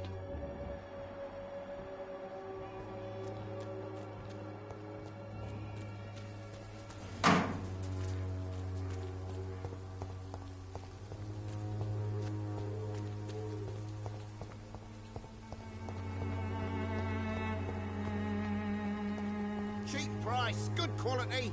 Come on, take a look. Don't be afraid.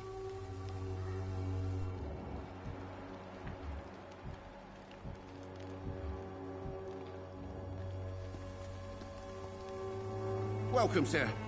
Please, take a browse of my wares. I'm Dr. Reed. I would like to ask you a few questions, if you don't mind. Doctor? Interesting. I'm Barrett Lewis. Usually I don't have time to waste with talk, but at this hour of the night I can hardly refuse. How is business around here? Business? I had no business. Between this racket, theft, and customers getting scared, I'm losing money every day. I see. Sounds like you blame someone in particular for your situation. It's no secret Joe Peterson spends his time harassing merchants. But with me, He's trying to put me out of business once and for all. As a merchant, you see Whitechapel every day. Have you noticed anything out of the ordinary recently? What you mean besides the epidemic, the war, and all the usual crap? As long as I can remember, this part of town has been a bottomless pit, and no sign of the bottom yet. Violence is increasing in the borough. Yeah. A few nights ago, some blokes jumped me. Came out of one of the condemned workshops. Fever, madness, something like that. Where did this happen? Why did you go there? In the closed workshops nearby. I worked there as an apprentice in better days. Now I only go to find trinkets or tools. Too bad I was mugged, though. There was good money in that little box of loot I lost. Have you been hurt? No, but that's only because I ran like hell. Those men were raving lunatics, I tell you. Not even able to speak anymore, just screaming.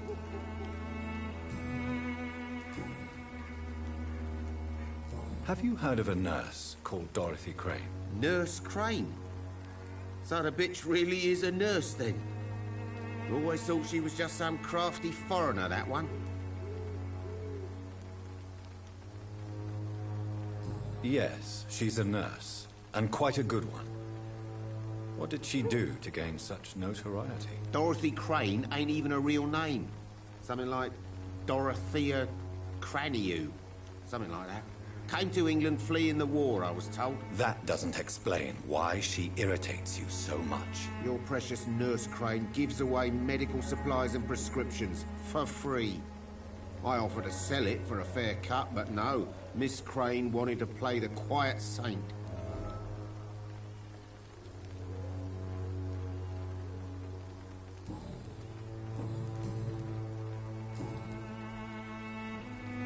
Right then. Show me.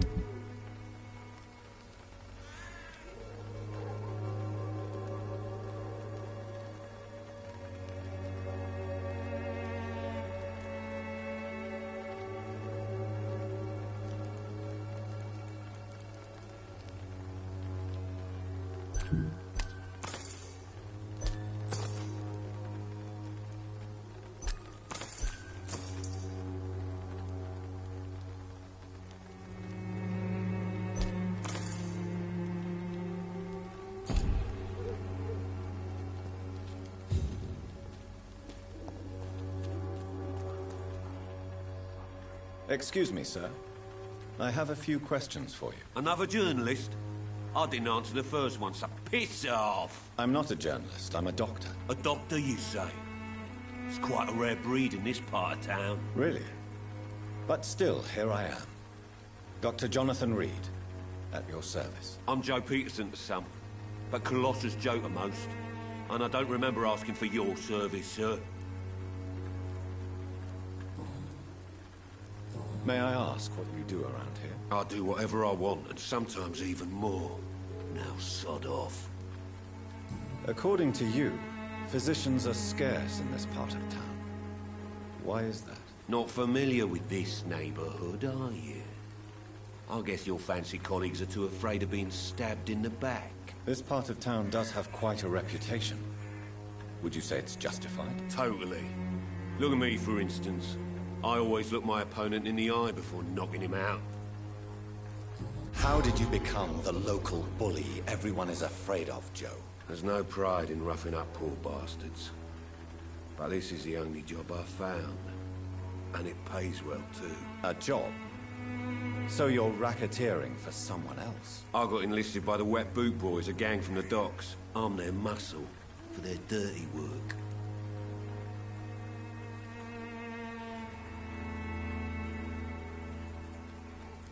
Most people don't become thugs when unemployed.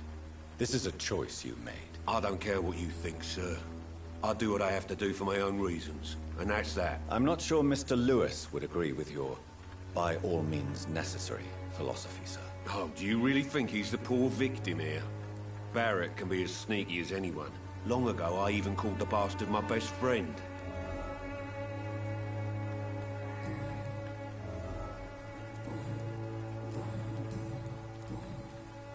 Have you heard of a nurse named Dorothy Crane?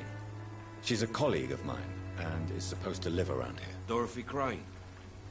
Yeah, I know her.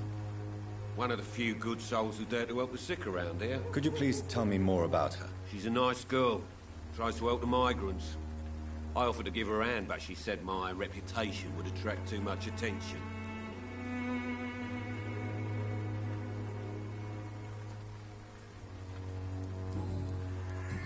Goodbye, Mr. Peterson.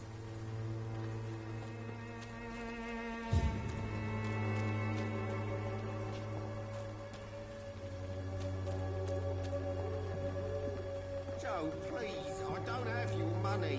Come on, Barrett, you know the game. You pay for peace of mind. Can't you just look the other way this week, Joe? Come on, we can sort it out, right? It's not my call, Barrett.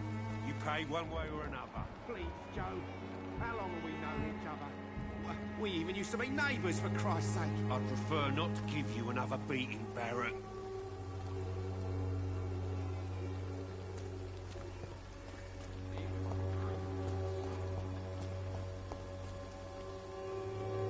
Don't be shy, handsome.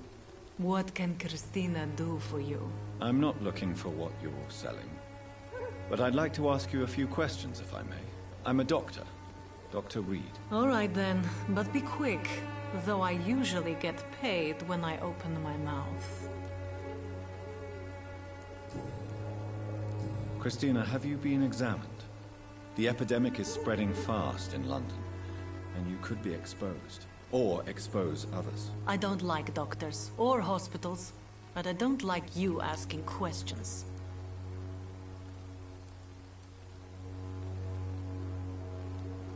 Considering your line of work, I assure you it is only a matter of time before you have health issues. If it is going to happen, it will happen. Right now, I need money. That's what's important. You can put your own life in danger, that's your decision. But what about your clients? If you're contaminated, you will put them in danger too. And you think that would worry me? If you knew the men I deal with, their health would not be what you'd worry about.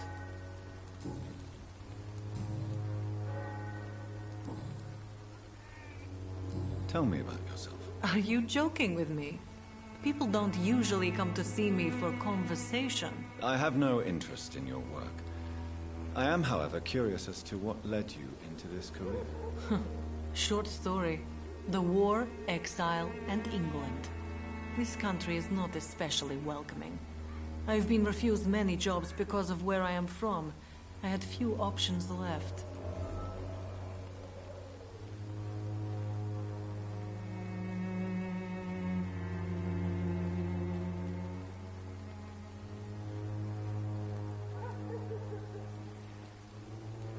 I'm sure you could have found another job, perhaps less lucrative. Maybe you should try again. And when exactly was the last time you looked for a job? Or worried about the rent, or what, or when you were going to eat?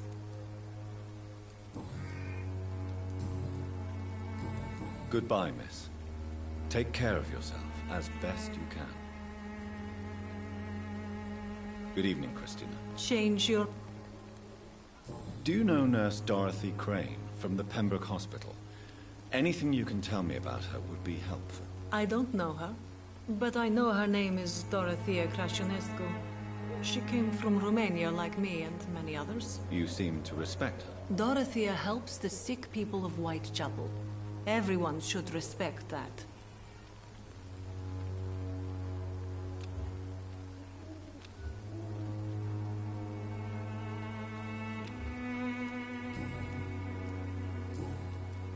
Goodbye, miss.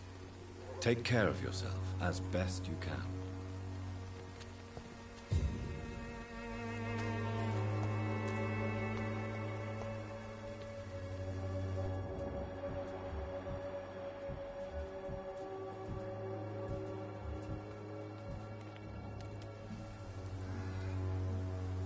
Forgive my interruption. Do not apologize, my son. Father Tobias Whitaker is always happy to teach mortals about the incoming Armageddon. I am Dr. Jonathan Reed, and I just have a few questions. A scientist? You are much more lost than I thought, my son. What do you mean when you say that I am more lost than you thought? All scientists are entangled in a world of causes and consequences, and most of them can't see the plain truth. Quite a judgmental opinion, if you ask me. But what do I know? Blinded by science as I am. But you are seeking answers, aren't you? Answers about the Armageddon about to strike the city. Answers about the hidden truth. Well, I suppose I can spare a few minutes listening to your so-called truth. As a doctor, you must be aware of the decimating epidemic. But let me tell you that this so-called Spanish flu is just the beginning of the end. What do you mean? The beast is finally revealing itself, corrupting the flesh and the heart of men. With my own eyes I have seen them, those minions from the abyss. Really? And what would be your answer to this biblical threat? We must fight the disease before this legion outnumbers us. But not with scalpels and microscopes. No. What is left then? Cleansing fire.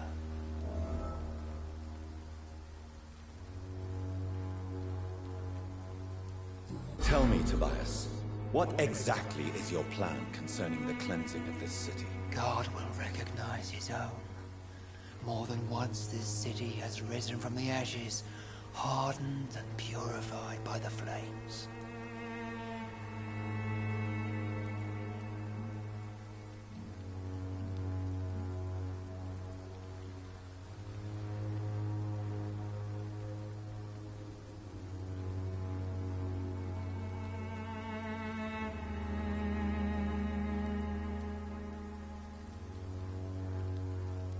Purification by fire has proved useful, but where do you stop?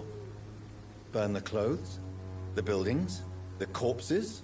Worse? Your lack of faith is predictable.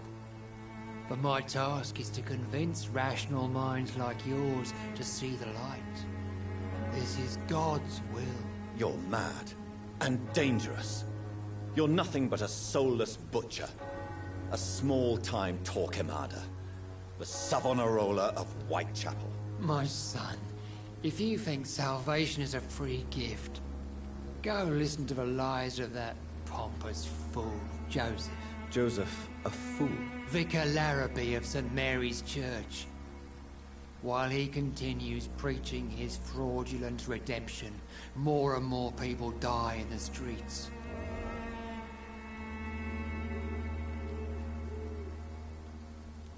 What do you mean when you say that I am more lost than you thought? All scientists are entangled in a world of causes and consequences. Quite a judgmental... But you are seeking...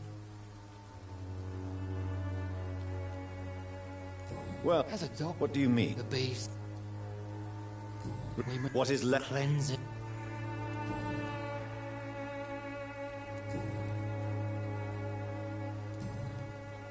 Do you know Nurse Dorothy Crane from the Pembroke Hospital? I'd like to know more about her. I don't like the liberal ideas of nurses, but I especially abhor that Nurse Crane you mentioned. So, you're not exactly a fan of Florence Nightingale's work. But nurses are essential for modern healthcare. Nuns should be the only women allowed to take care of male patients. It's obvious only they have the necessary moral fiber.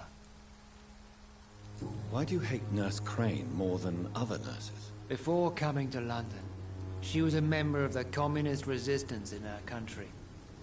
That's what happens when you let a woman get involved in politics.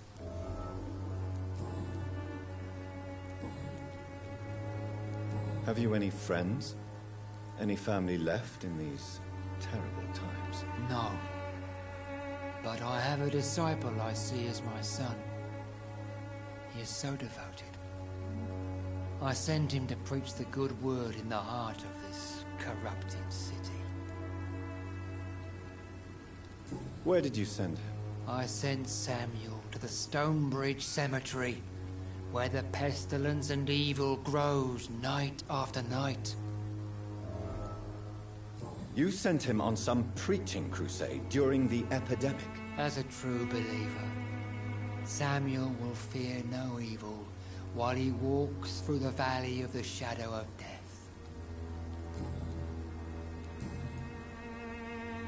I have heard enough for tonight. Goodbye.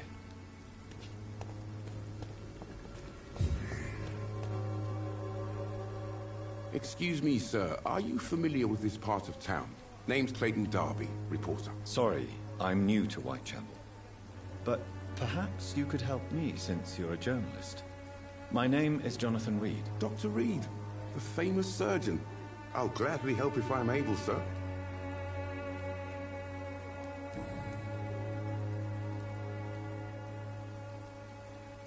Why are the newspapers keeping silent about the Spanish influenza? It's as though none of you care. There's a war going on. People shouldn't be demoralized by news of deadly diseases.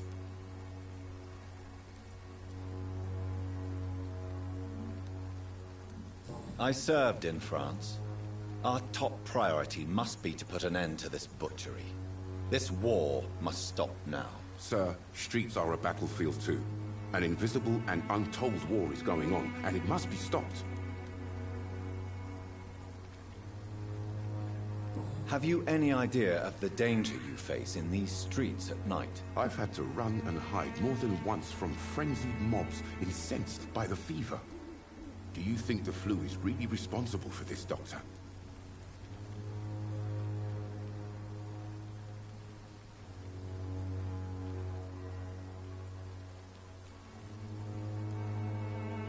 I'm convinced there is more at work here than a simple epidemic. Really? To be honest, I could say the same. Some of the sick I saw or heard of. My God, what happened to them?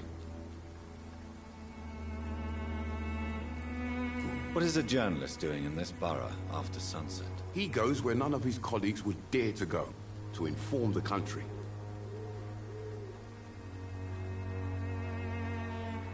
So you risk your life to reveal the truth. I saw many reporters do the same during the war. Whitechapel is the crucible of so many untold stories and tragedies. I want people to know them. That's quite honorable of you. But is the public interested? Not at all, sir. And that's why I'm an independent journalist, hoping to sell some stories. Christina Popper claims she sells her body because she can't find any other work. Do you believe her? Of course I do. Her story is exactly what I want my readers to understand.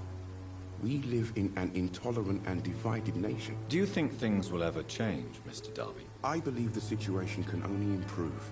And now that women can vote, I'm convinced things will change.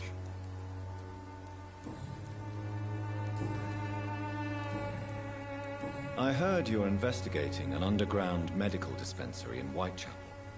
What do you know about it? Not much, I'm afraid.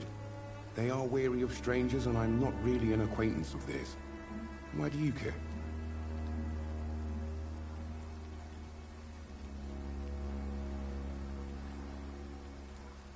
I'm a doctor, Mr. Darby. I care about everything involving public health and this epidemic. Are you sure you're not just concerned about the repercussions that a scandal involving a certain Nurse Crane from the Pembroke Hospital would bring? Without a doubt, you are a damn fine journalist, Mr. Darby. What do you know of her accomplice, a man named Darius? I don't know much about the man. He's very cautious, never goes out, doesn't seem to have any friends or family. He has no relatives at all? No. Except for that strange man, a poet named Richard Nethercott, who sometimes comes by. Darius would never let him in. Where can I find this Mr. Nethercott? He spends most of his time lurking around Whitechapel, talking to himself or declaring verses. These days, you can usually find him behind the church. He never goes out? No. A few days ago, he unexpectedly did. I followed him, but it was just a ruse to keep me away from his house. Really? How do you know? He went to the nearest mailbox, but just before posting his letter, he ripped it up and threw it away.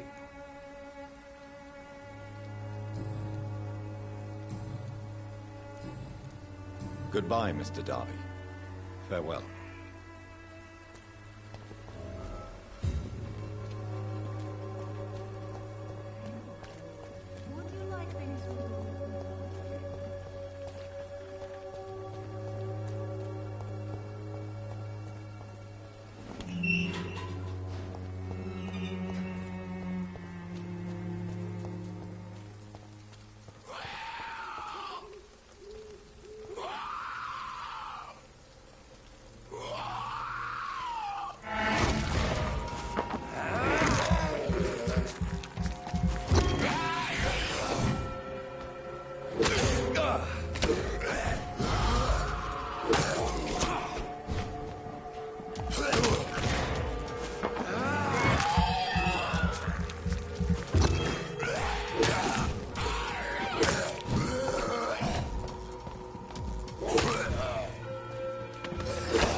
morbidity can breathe its own beauty and grace. Whitechapel is not...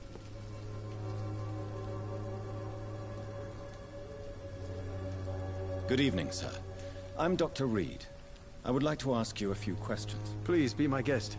Although I may not be the best informant regarding this part of town, my words speak about that which the eyes cannot see. Really? Are you an artist of some kind? I'm a poet, sir. Richard Nethercott, at your service. May I ask what you're doing at this hour of night, sir? Do you live here? Not at all. I'm just enjoying the pleasure of a quiet walk.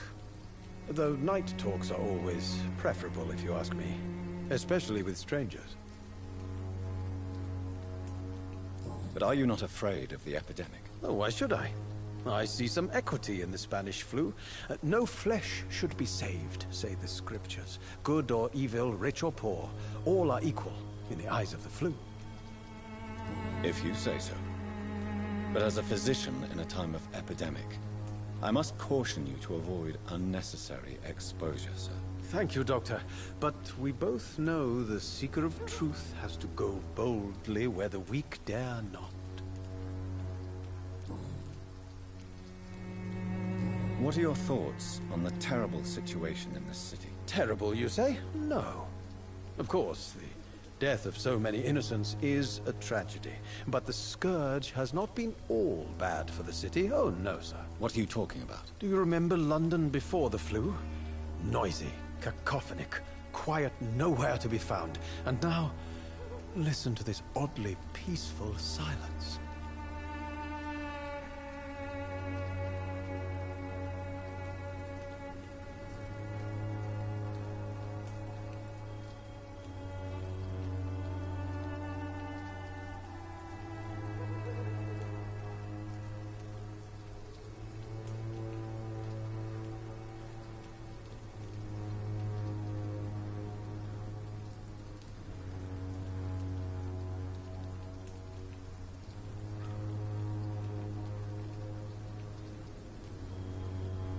Yes. The enjoyable silence of the grave. You have a unique perspective on the situation, I must admit. Most people fail to understand my perspective. I don't blame them. But how could I call myself a poet if I veiled my feelings? Are you aware that your life could be in danger in this part of town? But this is where I must be to feel the real beat of the city. I had to come, see it for myself, alone.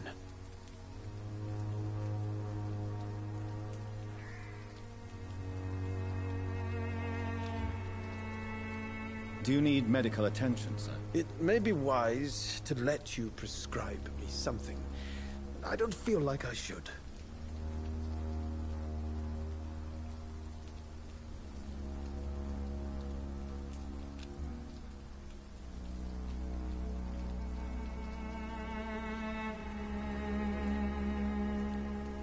I will see you later.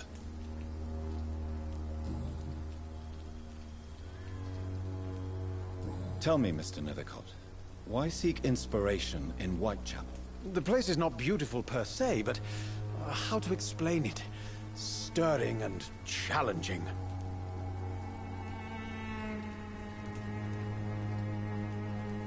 In what way, exactly? The struggle by gaslight, the barren smiles and the added hunger under the rain.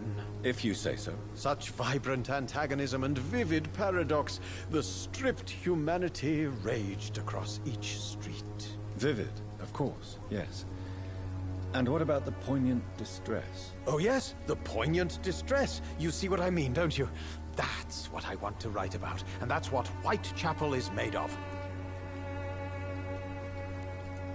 Do you not think it a little morbid? On the contrary, sir. Whitechapel is full of life, full of beauty.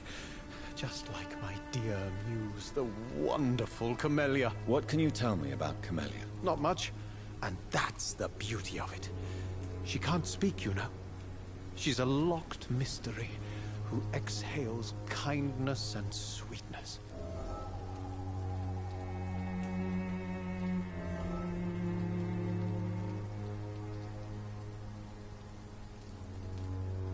And have you ever tried to learn more about her? Where she lives? How she survives? Whom she may know? Maybe I prefer she remains an enigma. Reality can be so dull, don't you think? Perhaps you're just afraid to find out the truth about your muse. One day, perhaps, I'll ask her to come with me. But will she still be my wild flower of Whitechapel if she moves uptown?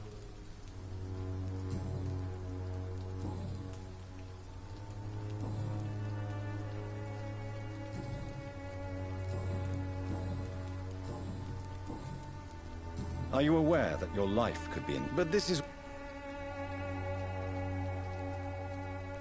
If some misfortune came upon you, who would be here to help you? Well, you, for a start, my dear doctor. I understand your need for solitude, but it's not safe around here. I don't care. I don't have many friends, Doctor, and my family despises me.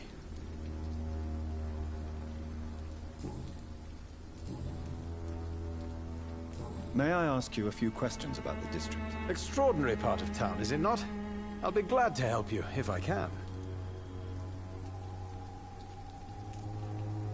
I'm looking for Dorothy Crane, a nurse who lives in this vicinity. Dorothy Crane. Oh, I love the name. The Crane of Whitechapel. Sounds very mysterious. But, sorry, no, never heard of her. What can you tell me about an old man called Darius? Darius Petrescu? Yes, I know him. At first, I thought he was only a small publisher. I invited him to publish my work, but his reaction was pretty clear. Not interested in your talent? Darius is an old political activist who takes delight in printing tracts and lampoons. Those communist activities only require mediocre writing skills.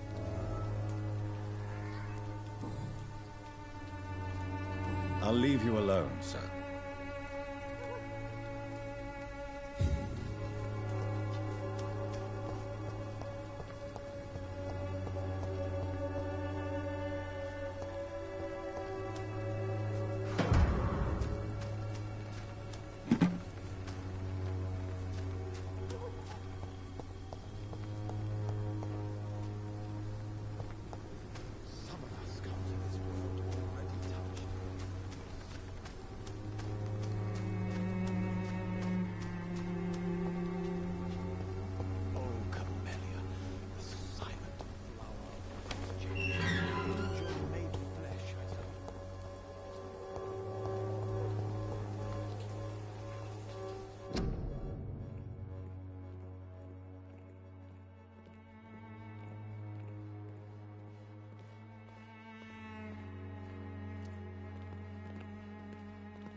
Good evening, miss.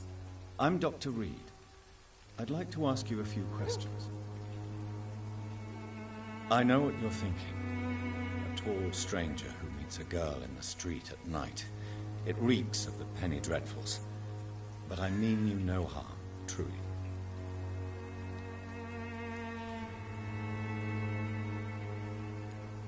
I know you understand what I'm saying. Your silence has nothing to do with you being mute, does it?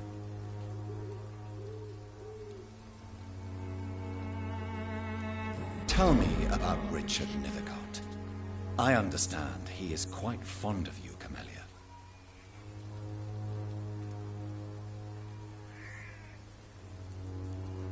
Camellia, I know you work for Dorothy Crane.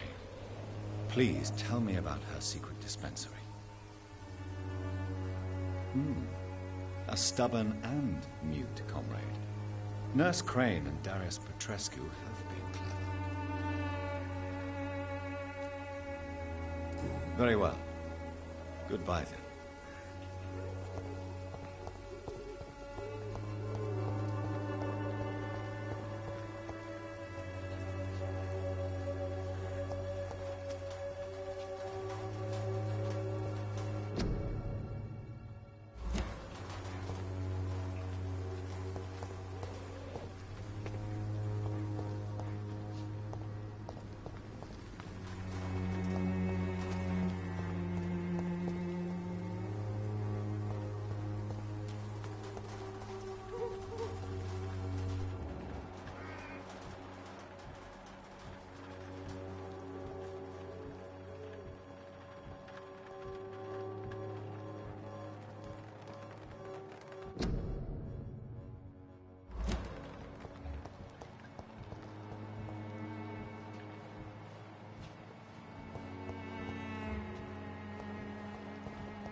The content of Darius' letter to his children could give me more leverage to enter. Darius is a bit less of a mystery now. It should not be that difficult to incite him to let me in.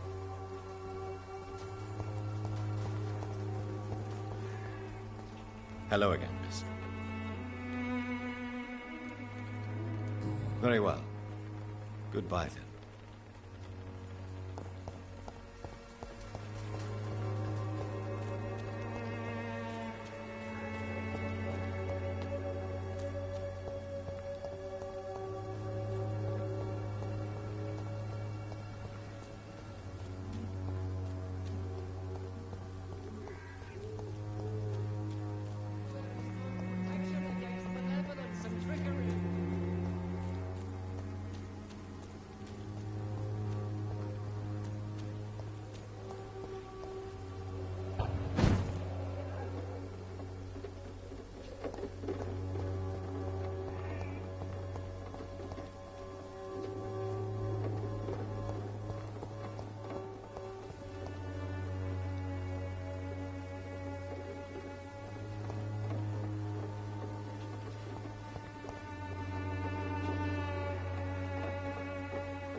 Good evening, Doctor.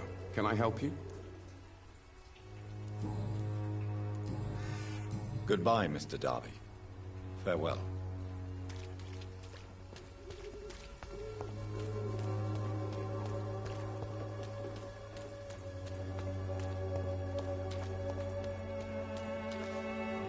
Good evening, Doctor. Goodbye, Mr. Darby. Farewell.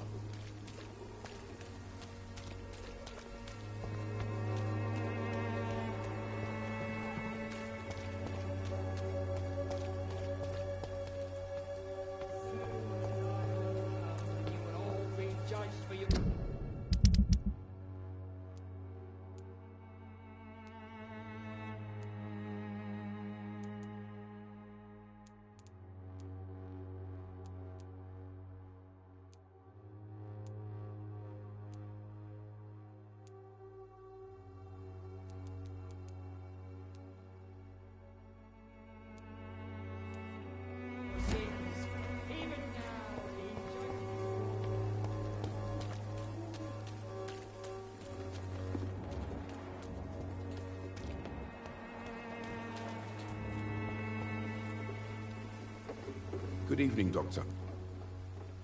Do you need assistance? That would be nice of you, Doctor. Who knows what I may have caught during my investigation. If you persist in investigating the most pox-ridden boroughs of London, you must accept the risks. Thank you, sir. Goodbye, Mr. Darby. Farewell.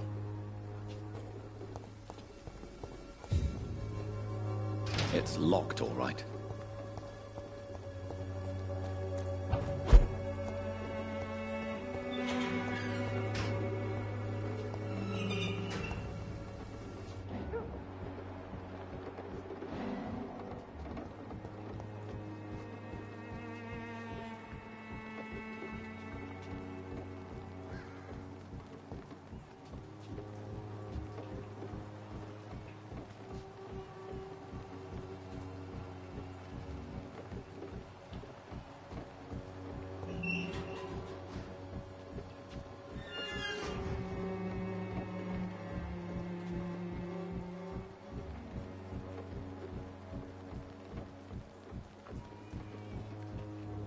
You still want more from Christina?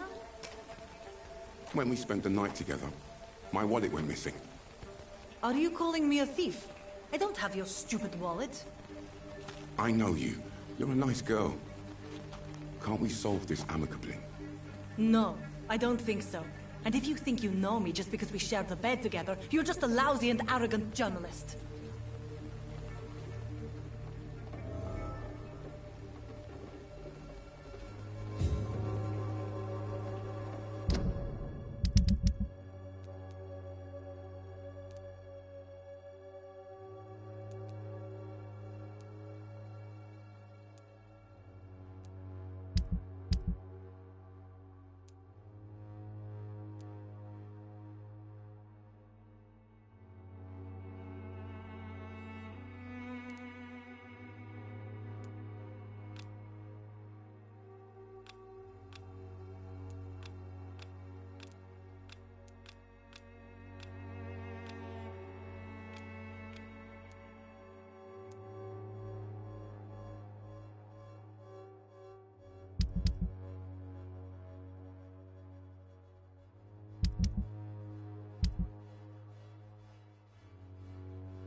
Good evening, Christina. Change your mind, Mr. Reed?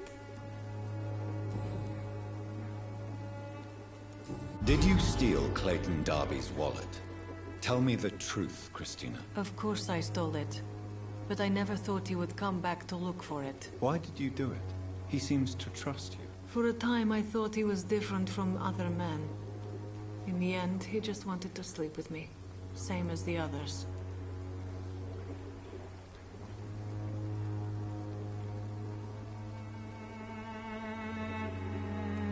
Perhaps Clayton is different.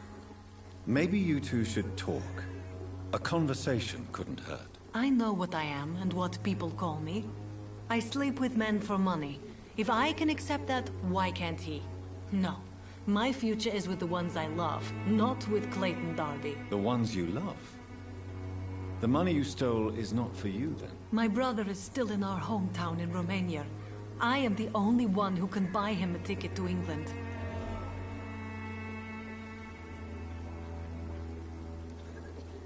Tell me, Christina, is it worth risking your health and your life for your brother's safety? He's the only family I have left.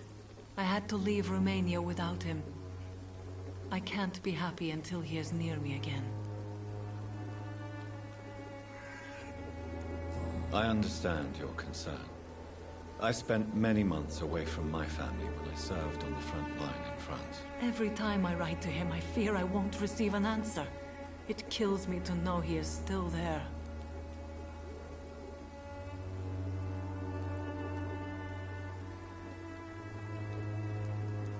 England is perhaps not the best place in the world to live at the present time. Are you certain it's worth the sacrifice? You think you know it all because you fought in the war. But my brother is no soldier. I know. We all understand the risks to soldiers. But we don't necessarily recognize the civilian casualties caused by these conflicts. Yes. Wars are decided by rich men who will never take the risk of being shot, raped, or maimed. Does your brother know what you do to earn the money to bring him here? Don't be simple, of course not. And he must never know. Everything will be different once he is here with me. Goodbye, miss. Take care of yourself as best you can.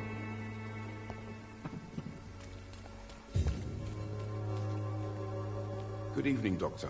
Can I help you?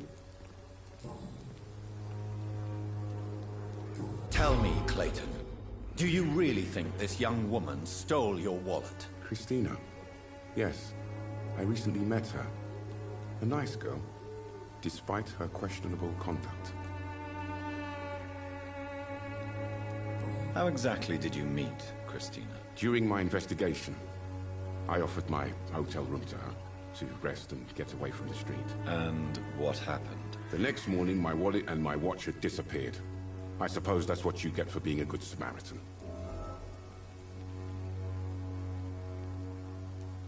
If you are going to sleep with a lady of the night, Clayton, I would advise you to be cautious. I can't really be mad at her, though. She's just trying to survive. She doesn't have many options. Do you know that Christina is hoping to pay for her brother to travel to England in the near future? I see. No, she didn't tell me that. But that explains many things. Do you believe she will ever see her brother again? As long as the war rages in Europe, I'm afraid her chances of seeing her brother again are slim to none. Was it wise to become so intimate with a woman you were supposed to interview, Clayton? Maybe it was. But I have learned to look for the inner truth and beauty in people. You're right. I know little of your situation. What can you tell me about Christina? She is very sensitive. So nostalgic about her country. I saw her cry once because she'd lost a precious souvenir from her homeland. What was it? A scarf her brother gave her before she came to England. Why are you so concerned? You seem to have something on your mind, Mr. Darby. The We could make peace if I could find it and give it back to her. But I'm afraid she lost the scarf somewhere during her night shift. Goodbye, Mr. Darby. Farewell.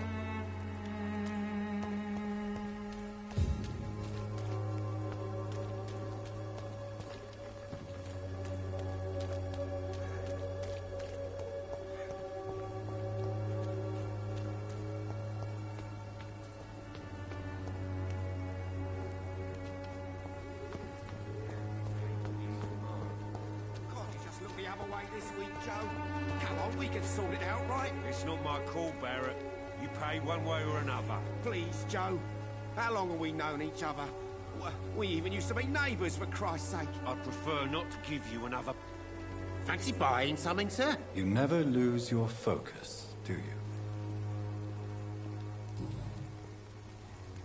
Joe Peterson. He's the villain here, isn't he? But you seem to know each other. I'd known Joe for years. I saw him box once or twice. He was a friend then. But these days, he's just another thug. What can you tell me about Mr. Peterson?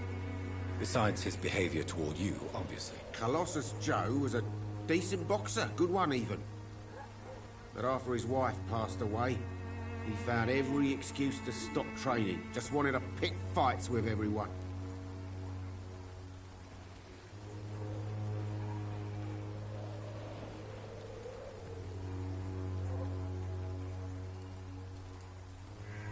It's never easy to find a new path in life, especially after the loss of a loved one. But crime is certainly not the best option. We've all had some rough times, ain't we? But most of us don't use our fists to see us through.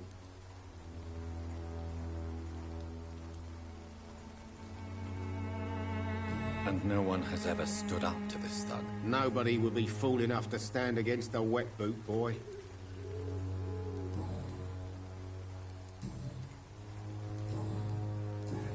Goodbye for now, Mr. Lewis.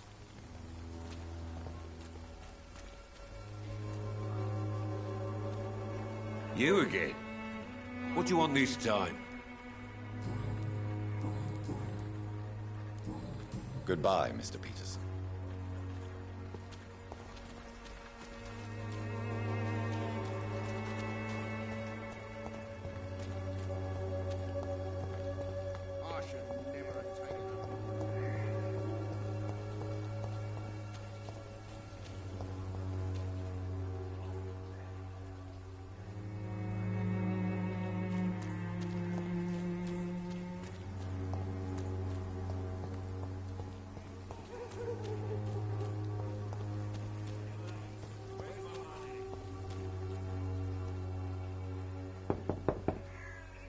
Mr. Petrescu, just 1 minute, please. You again?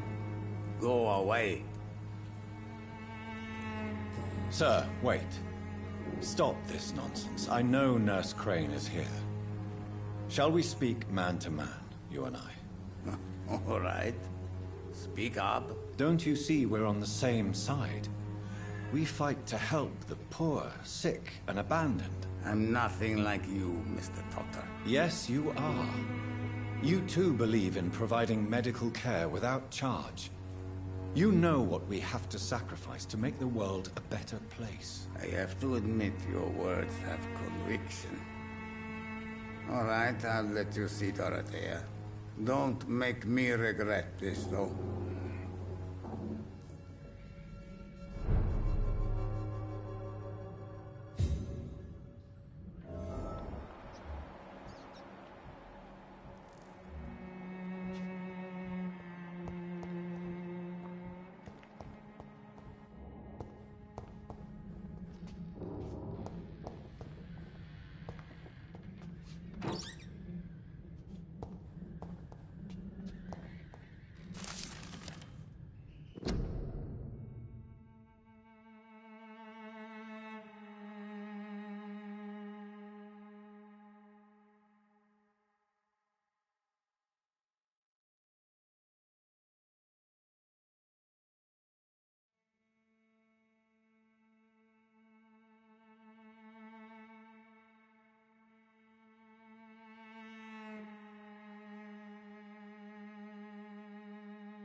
It's locked.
What do we have here, nurse? Patient Raz Van Vasily. High fever running on 3 days. Complaints of dizziness, muscle aches, and head pain. Diagnosed with influenza. Treatment? Aspirin and salicin for the fever and discomfort. Liquids for dehydration, but he's having trouble keeping even water down.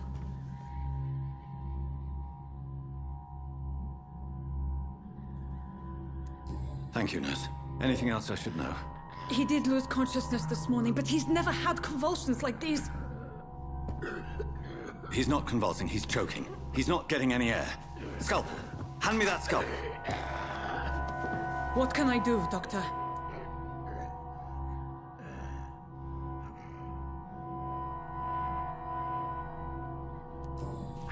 It's too dangerous to operate with these convulsions. Sedative, nurse. Do we have any anesthetics? I'm sorry, Doctor. None at all.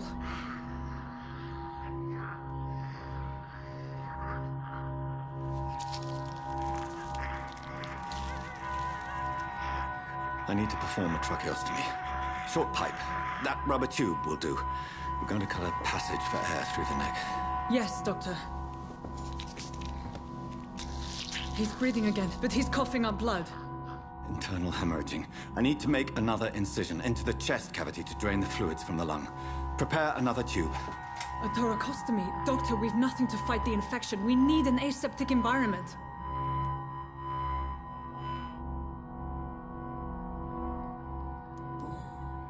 Right then, Nurse Crane. What do you suggest we do? I've no idea. I'm not the doctor. Time is of the essence. We need to perform a thoracic drain. Yes, Doctor.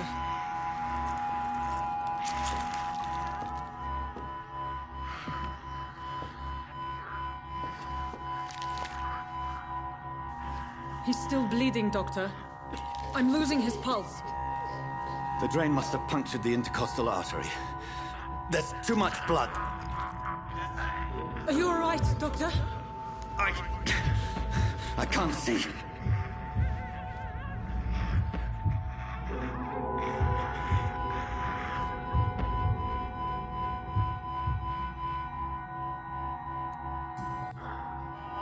I must first suture the artery. Find the wound. The source of the blood. Needle and thread, Doctor. Good. The stitches are holding. How's he doing? We're losing him. We've lost his pulse. He's dying, Doctor.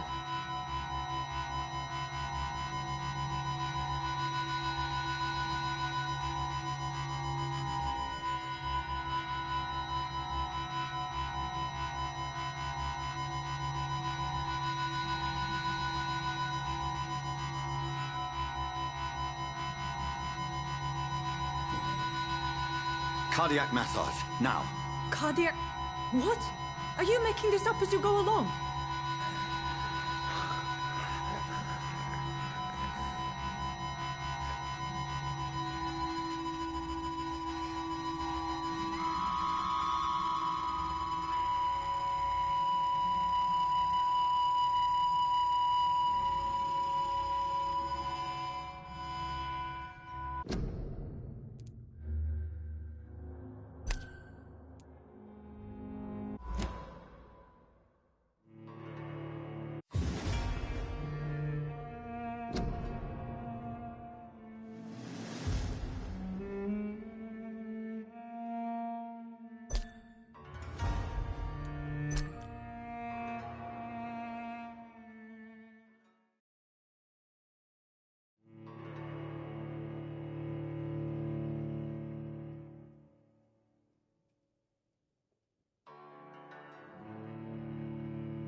Hello, Mr. Petrescu. Hello, Doc.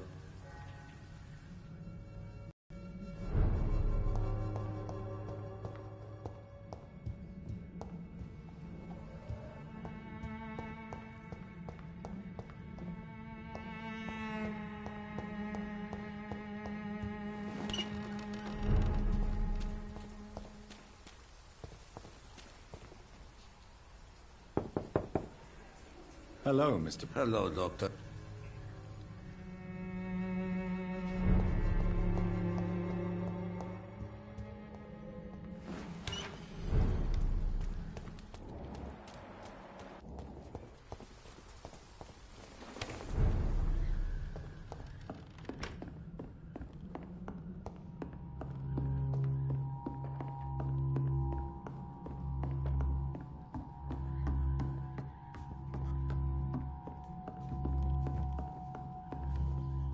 What do we have here, nurse? Patient Razvan Vasily. High fever running on 3 days. Complaints of dizziness.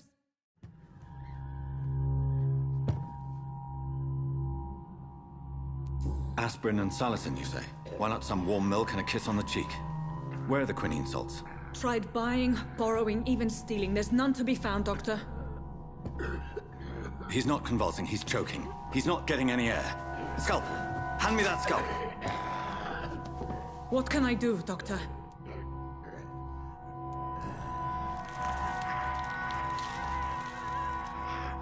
I need to perform a tracheostomy. Short pipe. That rubber tube will do.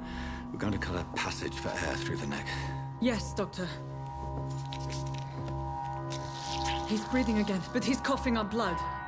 Internal hemorrhaging. I need to make another incision into the chest cavity to drain the fluids from the lung. Prepare another tube. A thoracostomy? Doctor, we've nothing to fight the infection. We need an aseptic environment. Don't question me, nurse. I need a drain. Now. Yes, Doctor.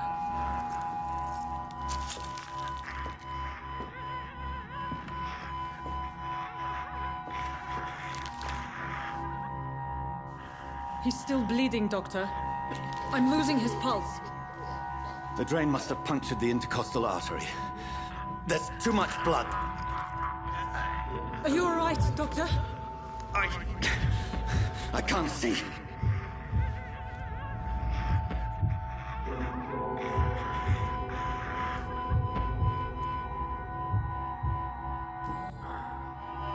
I must first suture the artery.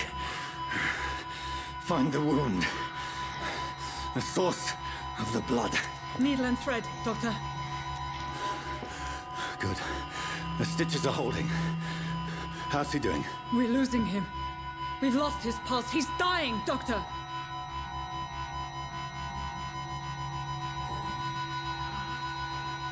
A dose of epinephrine, now. Yes, Doctor.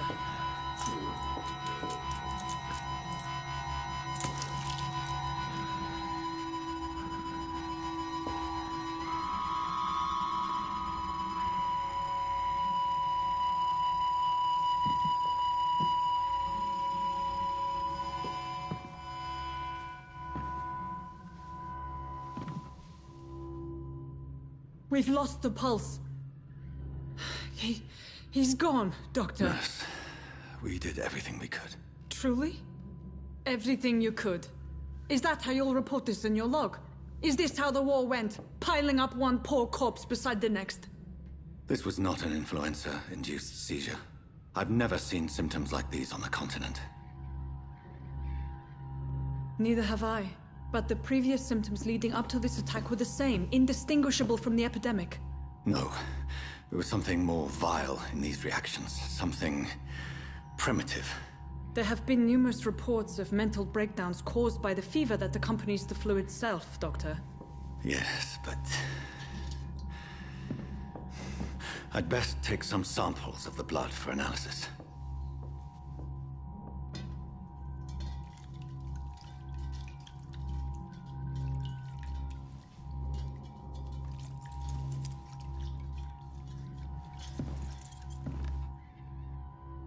I doubt you're here to test my bedside manners.